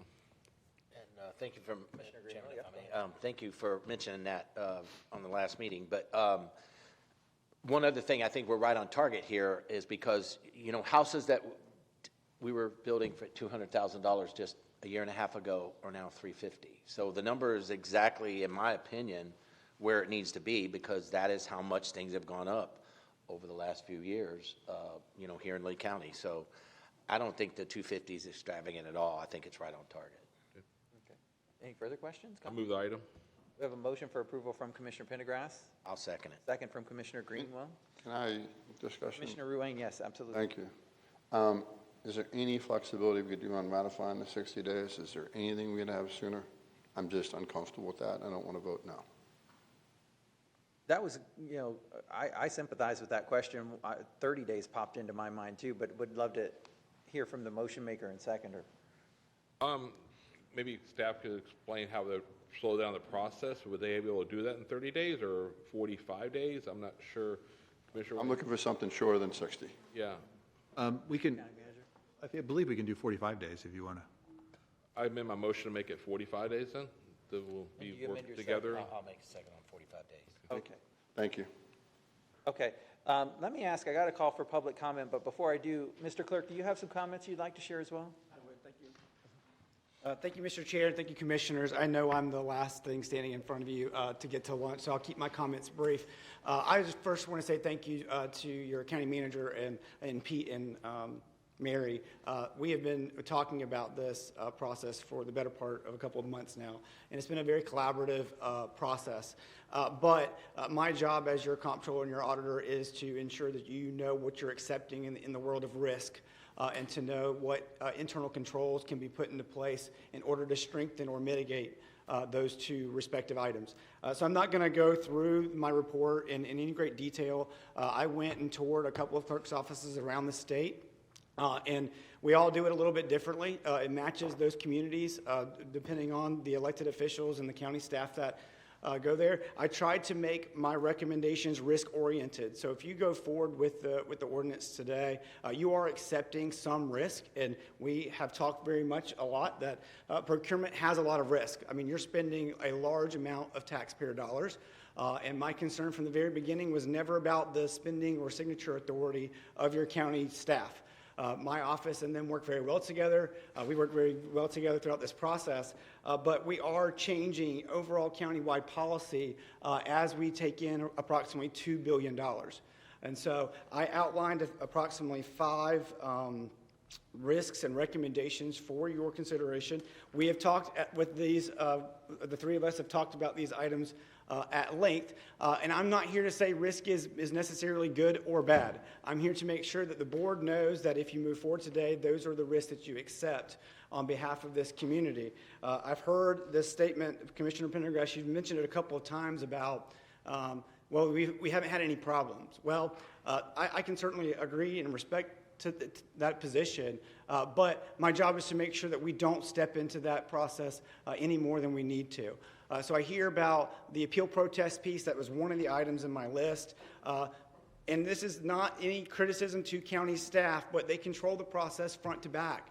And so if I think about this as an outside perspective, do business community or business owners want to appeal the process where the county staff has the ability to make the award decision to you all? I'm not saying that's good or bad. I'm saying that is a risk. And so I'm saying that you've had 9, I think, in the last couple of years, I think is the number. I don't know if that's because we have a good process or that's because the business community doesn't want to take a risk to ask somebody who's approving the award to necessarily make them upset and that be used against them for later in the procurement of different contracts. That's an optics, it's a perspective. My job is to tell you the what ifs, and it's the job of this board to say you're willing to accept those risks and pass the ordinance, and we'll do what we've always done, which is work together as a team to support the community of Lee County. So I have 5 individual risks. I will always err on the side of mitigating as much risk as possible, knowing that this is a risk-filled environment, but that is ultimately this board's decision to make. Not mine. And that's why I don't have a position statement on the signature authorities or individual processes or policies that county administration has. Is really just to make sure that the 5 of you understand how the policy will work once it's adopted today. May I ask some Yes, sir. questions? Okay. So, Mr. Clerk, thank you so much for your report. It was extremely thorough and well-written and well done. I appreciated it because I found it very educational. Thank you. So a couple things on risk, and really this is just for the folks who may be watching who aren't as intimately familiar with the process as we are, right? Because risk is a scary word. I actually worked as a financial advisor for 1.5 years, and I can tell you there are some folks that are extremely risk averse. And so let's just kind of break it down a little bit into plain English, I guess.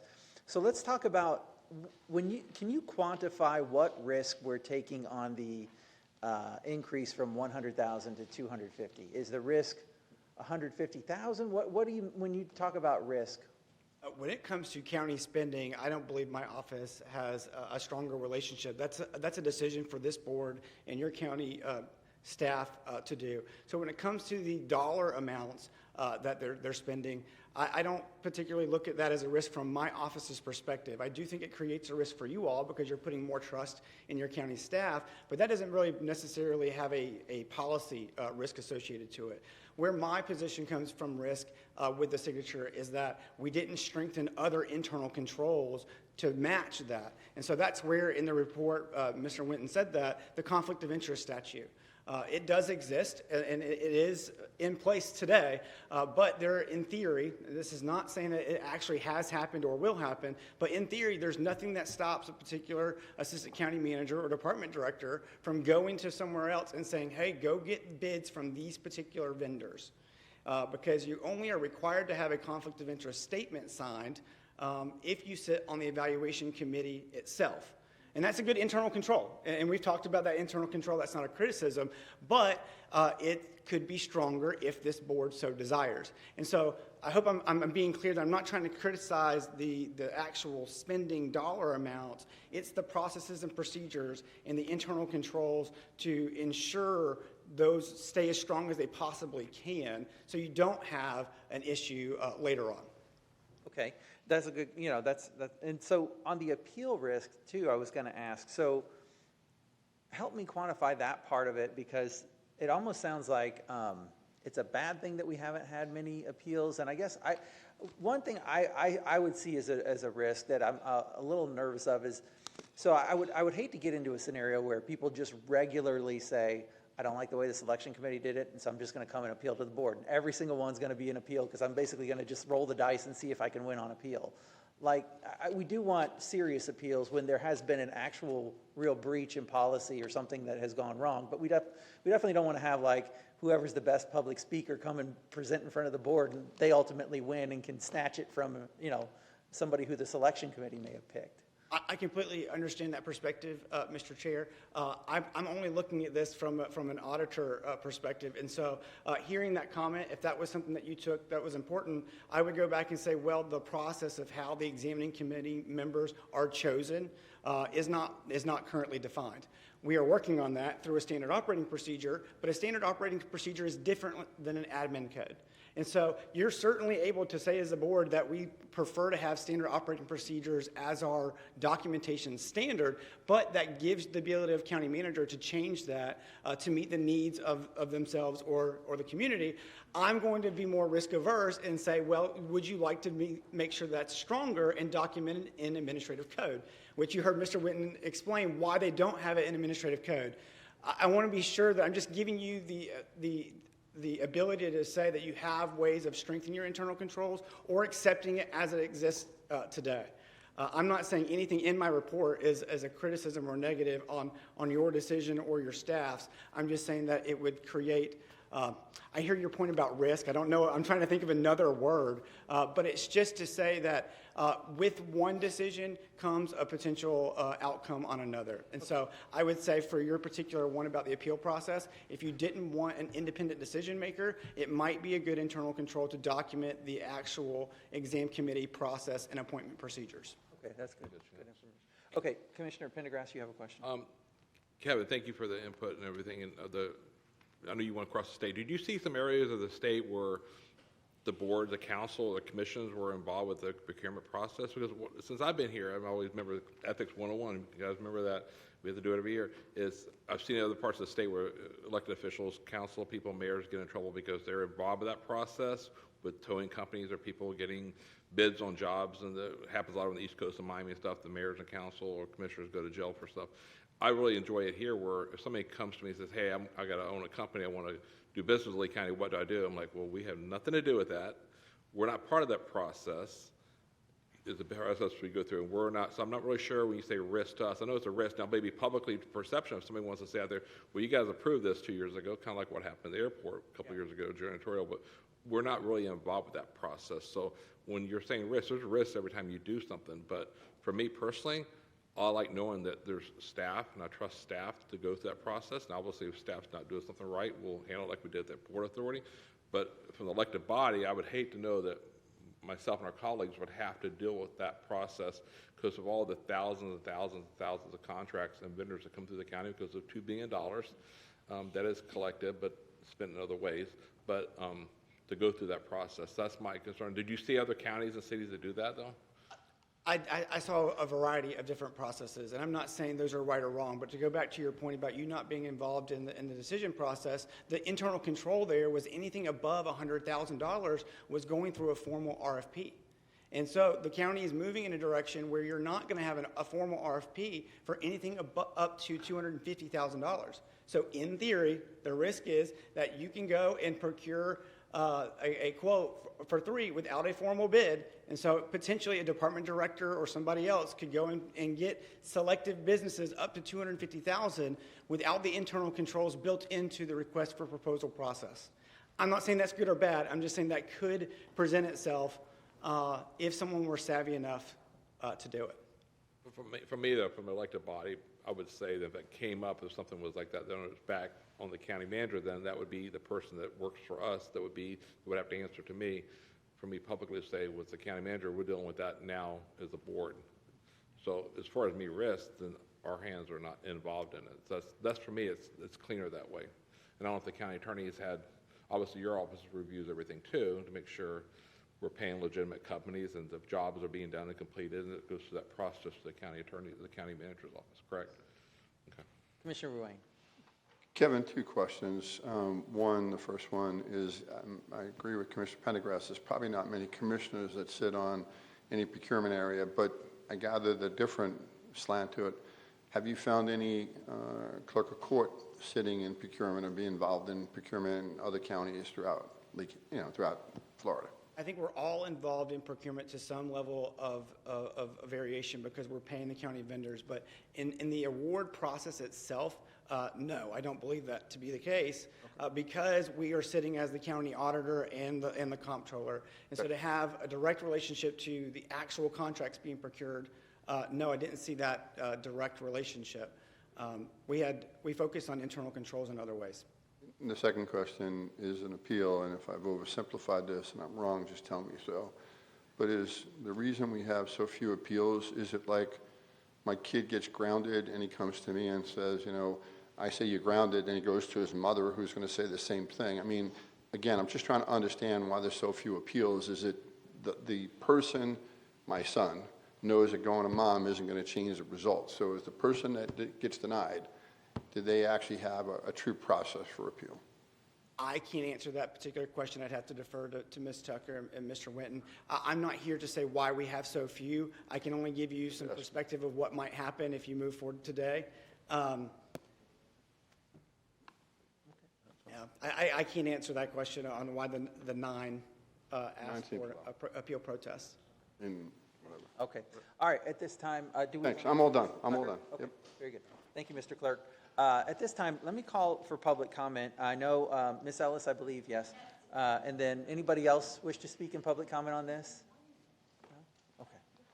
Good afternoon, gentlemen. Marcia Ellis for the record. So I am commenting on this particular procurement ordinance after spending time reviewing the CDBG-DR document in great depth. And I'm just going to quote from page 208. Pre-agreement cost could include the cost for salaries, benefits, and direct operating expenses of Lee County Strategic Resources and Government Affairs team and the vendors providing technical support for the planning of said program. These costs may include environmental review, damage assessment, and other costs necessary for determining eligibility of housing-related projects.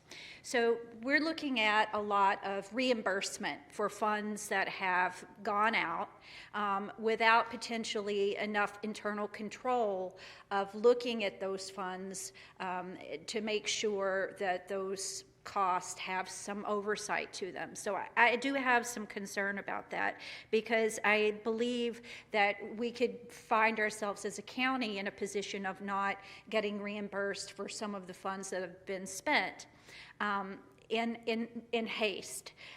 Because if those funds are being spent and we're raising up this $250,000, and let's say we have consulting, which we know is expensive, that stuff's not free, right? That are taking place on big projects. I could easily see this price tag being surpassed, the $250,000 or the $100,000 rather, that we have a little bit more of a protection of today. Also know that some insider information that people participating in the process, the recovery process, it could give them an edge over other vendors. And that creates an air, whether it's true or not, of impropriety. Because if you have people who are participating in guiding roles and then also benefiting as the recipient of contracts, that's not a good look. And I don't want to see our county left on holding that having to reimburse money by procedures not being followed. Even random,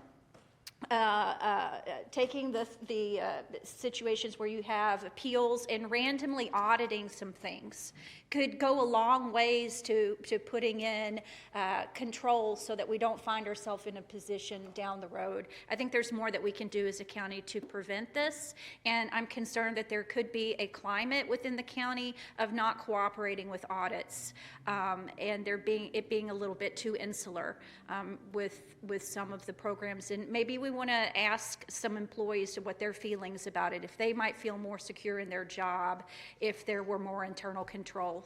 Thank you. All right, any further speakers on this? Mr. Chair, two quick questions. Commissioner Ruane? Kevin, who cuts all our checks for the county? I'm sorry, one more time? Who cuts all the checks for the county? Clerk of Court. You do, your office, not their office? Okay, just for the record, so you actually have that independence that actually creates it. How many other audits do we go through here as a county? You go through quite a few. We had 22 on the audit plan for this calendar year. I believe it's 22. Okay.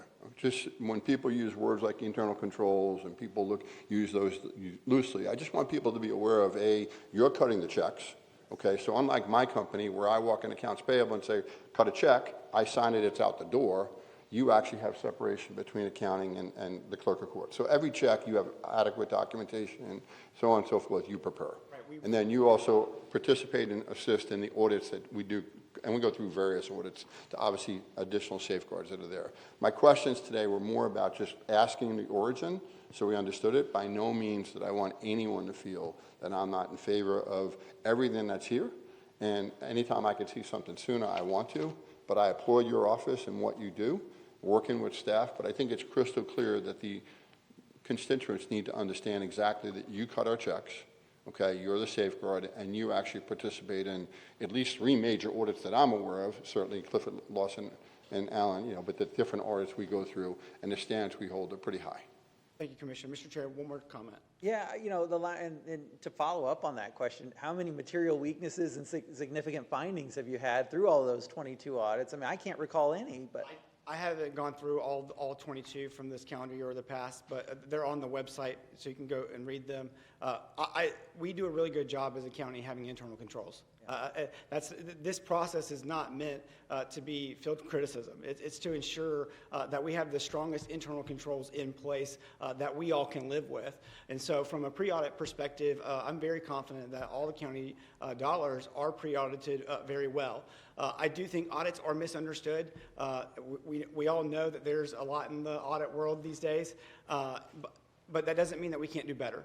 And that's where these comments came from, is that we can always do a little bit better. And so I appreciate this board's consideration to my comments and, of course, county administration. But I just want to, and thank you, Mr. Clerk. You can be seated. I just wanted to share one final comment.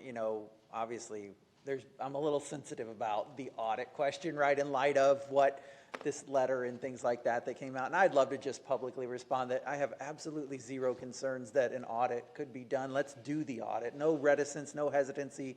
Let's look at things. But the truth is, we look at things multiple times every year. We already do the CAFR. We already do the Clifton Larson Allen audit. We already do the single audits. We pass all of those with flying colors. And any time in my history of being here in 10 years that we've ever found anything on an audit, we've rectified it extremely quickly. But so I have no concerns that anything like bad would be found. I actually believe that if the legislators who wrote that letter would have taken the time to come and ask us about all the safeguards that we have in place, they probably would have never sent the letter.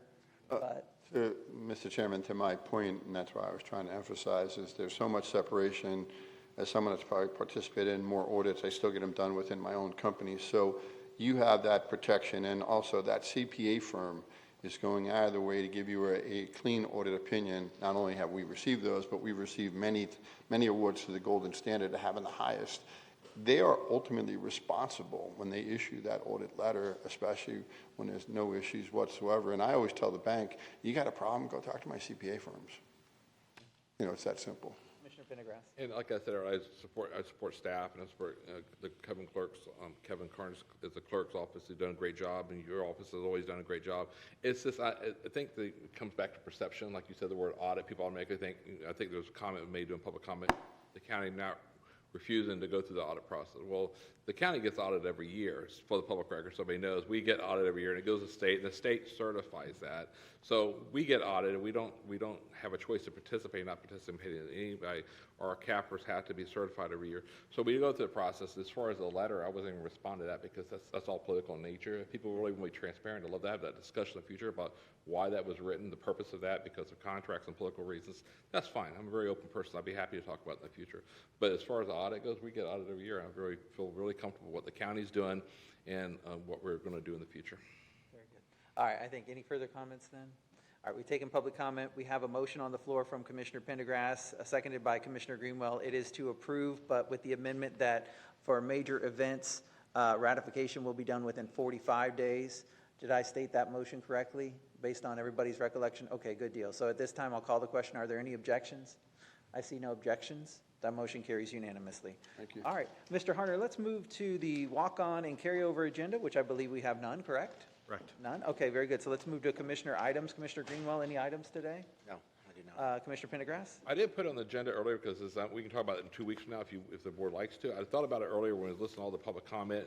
I'd love to, obviously, we heard a lot of public comment today with the LDC amendments. And I think in the future, I think we maybe could talk to the county staff, maybe we can bring it up in 2 weeks as a county, as a commissioner item, about maybe how we could put our own message out there, because we heard a lot of misinformation still today after we said our actions day was not involving density and height, and we still kept hearing the same information over and over. It was like, even as James Evans said in his thing, he said, this is not about density and everything, but I'm reading his email that says, asking for funding for lawsuits that the county will be increasing density. So when they put it out, but we have a gift right now. We have, based upon all their information they have given us the last month, they have emailed us and they gave us the petitions with all their donors and all their members.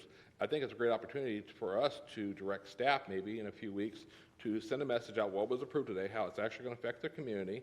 We have their information and say this is what the county really did. It's nobody's fault. Nobody brought this up to hurt or anything to hurt Sanibel or Captiva. This is a county-wide amendment, and if nobody wants to talk about it today, that's fine. I'll bring it up in 2 weeks from now, but I think we should use that information to message our message, what we took out today, because otherwise they're going to create their own message, and whether they decide to take legal action against the county, they have no standing for that, but if they chose to do that, that's fine. It's a fundraising effort, I get it, but I think we should be honest about what we did today and what really transpired today that doesn't really affect the height and density from the action to take today, and I think we have the ability to do that. Our county staff can work with our group that we have hired now, but take their email information and provide a statement from the county that the board can approve and say, this is what was approved today. This is what we did not do. We did not increase density. We did not increase height on Captiva. Otherwise, we're going to be sitting here for the next few months hearing the same rhetoric of misinformation. It's up to you guys what you want to do. We can talk about it in 2 weeks. We can talk about it now. Any comments, commissioners? I have a quick comment on it. I agree 100%. I think we need, as a county, need to do a better job getting our message out. And the Civic Center is a great example of that as well. They put out misinformation and we don't counter that, and that's unfair. And I don't know whether we need to move forward with that today or I think we need to move forward later, because I think we need time to actually discuss. I think it's very important that we do a better job. So like discussion on proactive communication? I will make that my commission item for September 19th about responding back to the LDC amendments today that the county, and why we did it because of the height changes, and we can message why we did what we did today. And I think people should know what we did and why we voted either way, yes or no, and why we did that, and what our concerns are. I think it should give us an opportunity to provide the true information, the whole story, not just pieces of it that was out in the emails and stuff in the past. Commissioner Sandelli? No, I absolutely agree. I'd like to see us be more proactive. That brings some clarity. Some will buy it, some won't, but at least we gave it an effort. No, some will never change, no matter what. You heard that today. You're still talking about, even though it had nothing to do with it, they still won't let that go because they've been told that that's what we're doing today. And they're not going to change. It's the way they believe. And you got the groups here, the Sierra Club, and all the different groups, and that's what they believe, and that's how they use for fundraising. But I'll be happy to bring that up in 2 weeks so we get out of here today. Yeah, just to comment, I think consistent with what we tried to do here, doing things on the fly, we all want to be prepared, so 2 weeks is good. I questioned even today, we had an item on the consent agenda from the collaboratory that really had no financial cost to us, and it was delayed for 2 weeks because it needed to be a blue sheet and it needed to be in front of us. And I looked at it as having a great discussion, but when it has no theoretical financial impact, yes, we have a receivable from the collaboratory, but they basically were going to pay for the tolls for 3 additional days. It was on the consent agenda, but I was approached 2 weeks ago and indicated that it needs to be on a blue sheet, so we've got to wait 2 weeks. So along Commissioner Pendergrass, I think what we're doing is good practice. I came from an environment we don't do walk-ons, so I'd like no walk-ons, but occasionally if there is a need to do something, we should be able to have that flexibility. And I didn't, again, I didn't understand the, since there was no financial implications to the county and the delay. That was, to me, it was on a consent agenda item today, $150,000. I think it was collaboratory is going to pay for 2 Sundays and 1 Saturday. They approached us a couple weeks ago. Dave and I talked. He said we need to wait 2 weeks for it. You know, and I said to myself, it's a blue sheet, but it's not any financial cost, so it's just a discussion about the blue sheet. And I don't want to do that today. I don't have any other items. Commissioner Sandelli, did you have items? Nope. Okay. Sorry. All right, so we got everybody's commissioner items. Any committee appointments, Commissioner Greenwell? I do. Thanks, Chairman. I have a reappointment, Carolyn Johnson, to the Community Action Agency Advisory Board. And I have a new appointment, Carmen Henry, to the Community Action Agency Advisory Board. Okay, we have a motion from Commissioner Greenwell, second from Commissioner Pendergrass. Any discussion? Any objections? No objection. Motion carries unanimously. Commissioner Pendergrass. Reappointment of Carl Baxter to the Community Action Agency. That's it. We have a motion from Commissioner Pendergrass, a second from Commissioner Sandelli. Do we have any discussion? Any objection? No objection. That motion carries unanimously.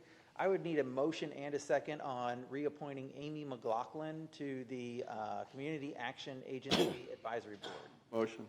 Motion from Commissioner Wayne, seconds from Commissioner Sandelli. Any discussion? Any objection? No objection. Motion carries unanimously. Commissioner Sandelli, you have none? Commissioner I don't have Wayne any. has none. Okay, very good. Mr. County Manager, any items for today? Yes, Mr. Chair, we have two real quick items. First, a legislative update. I'm going to ask Mr. Sire to present.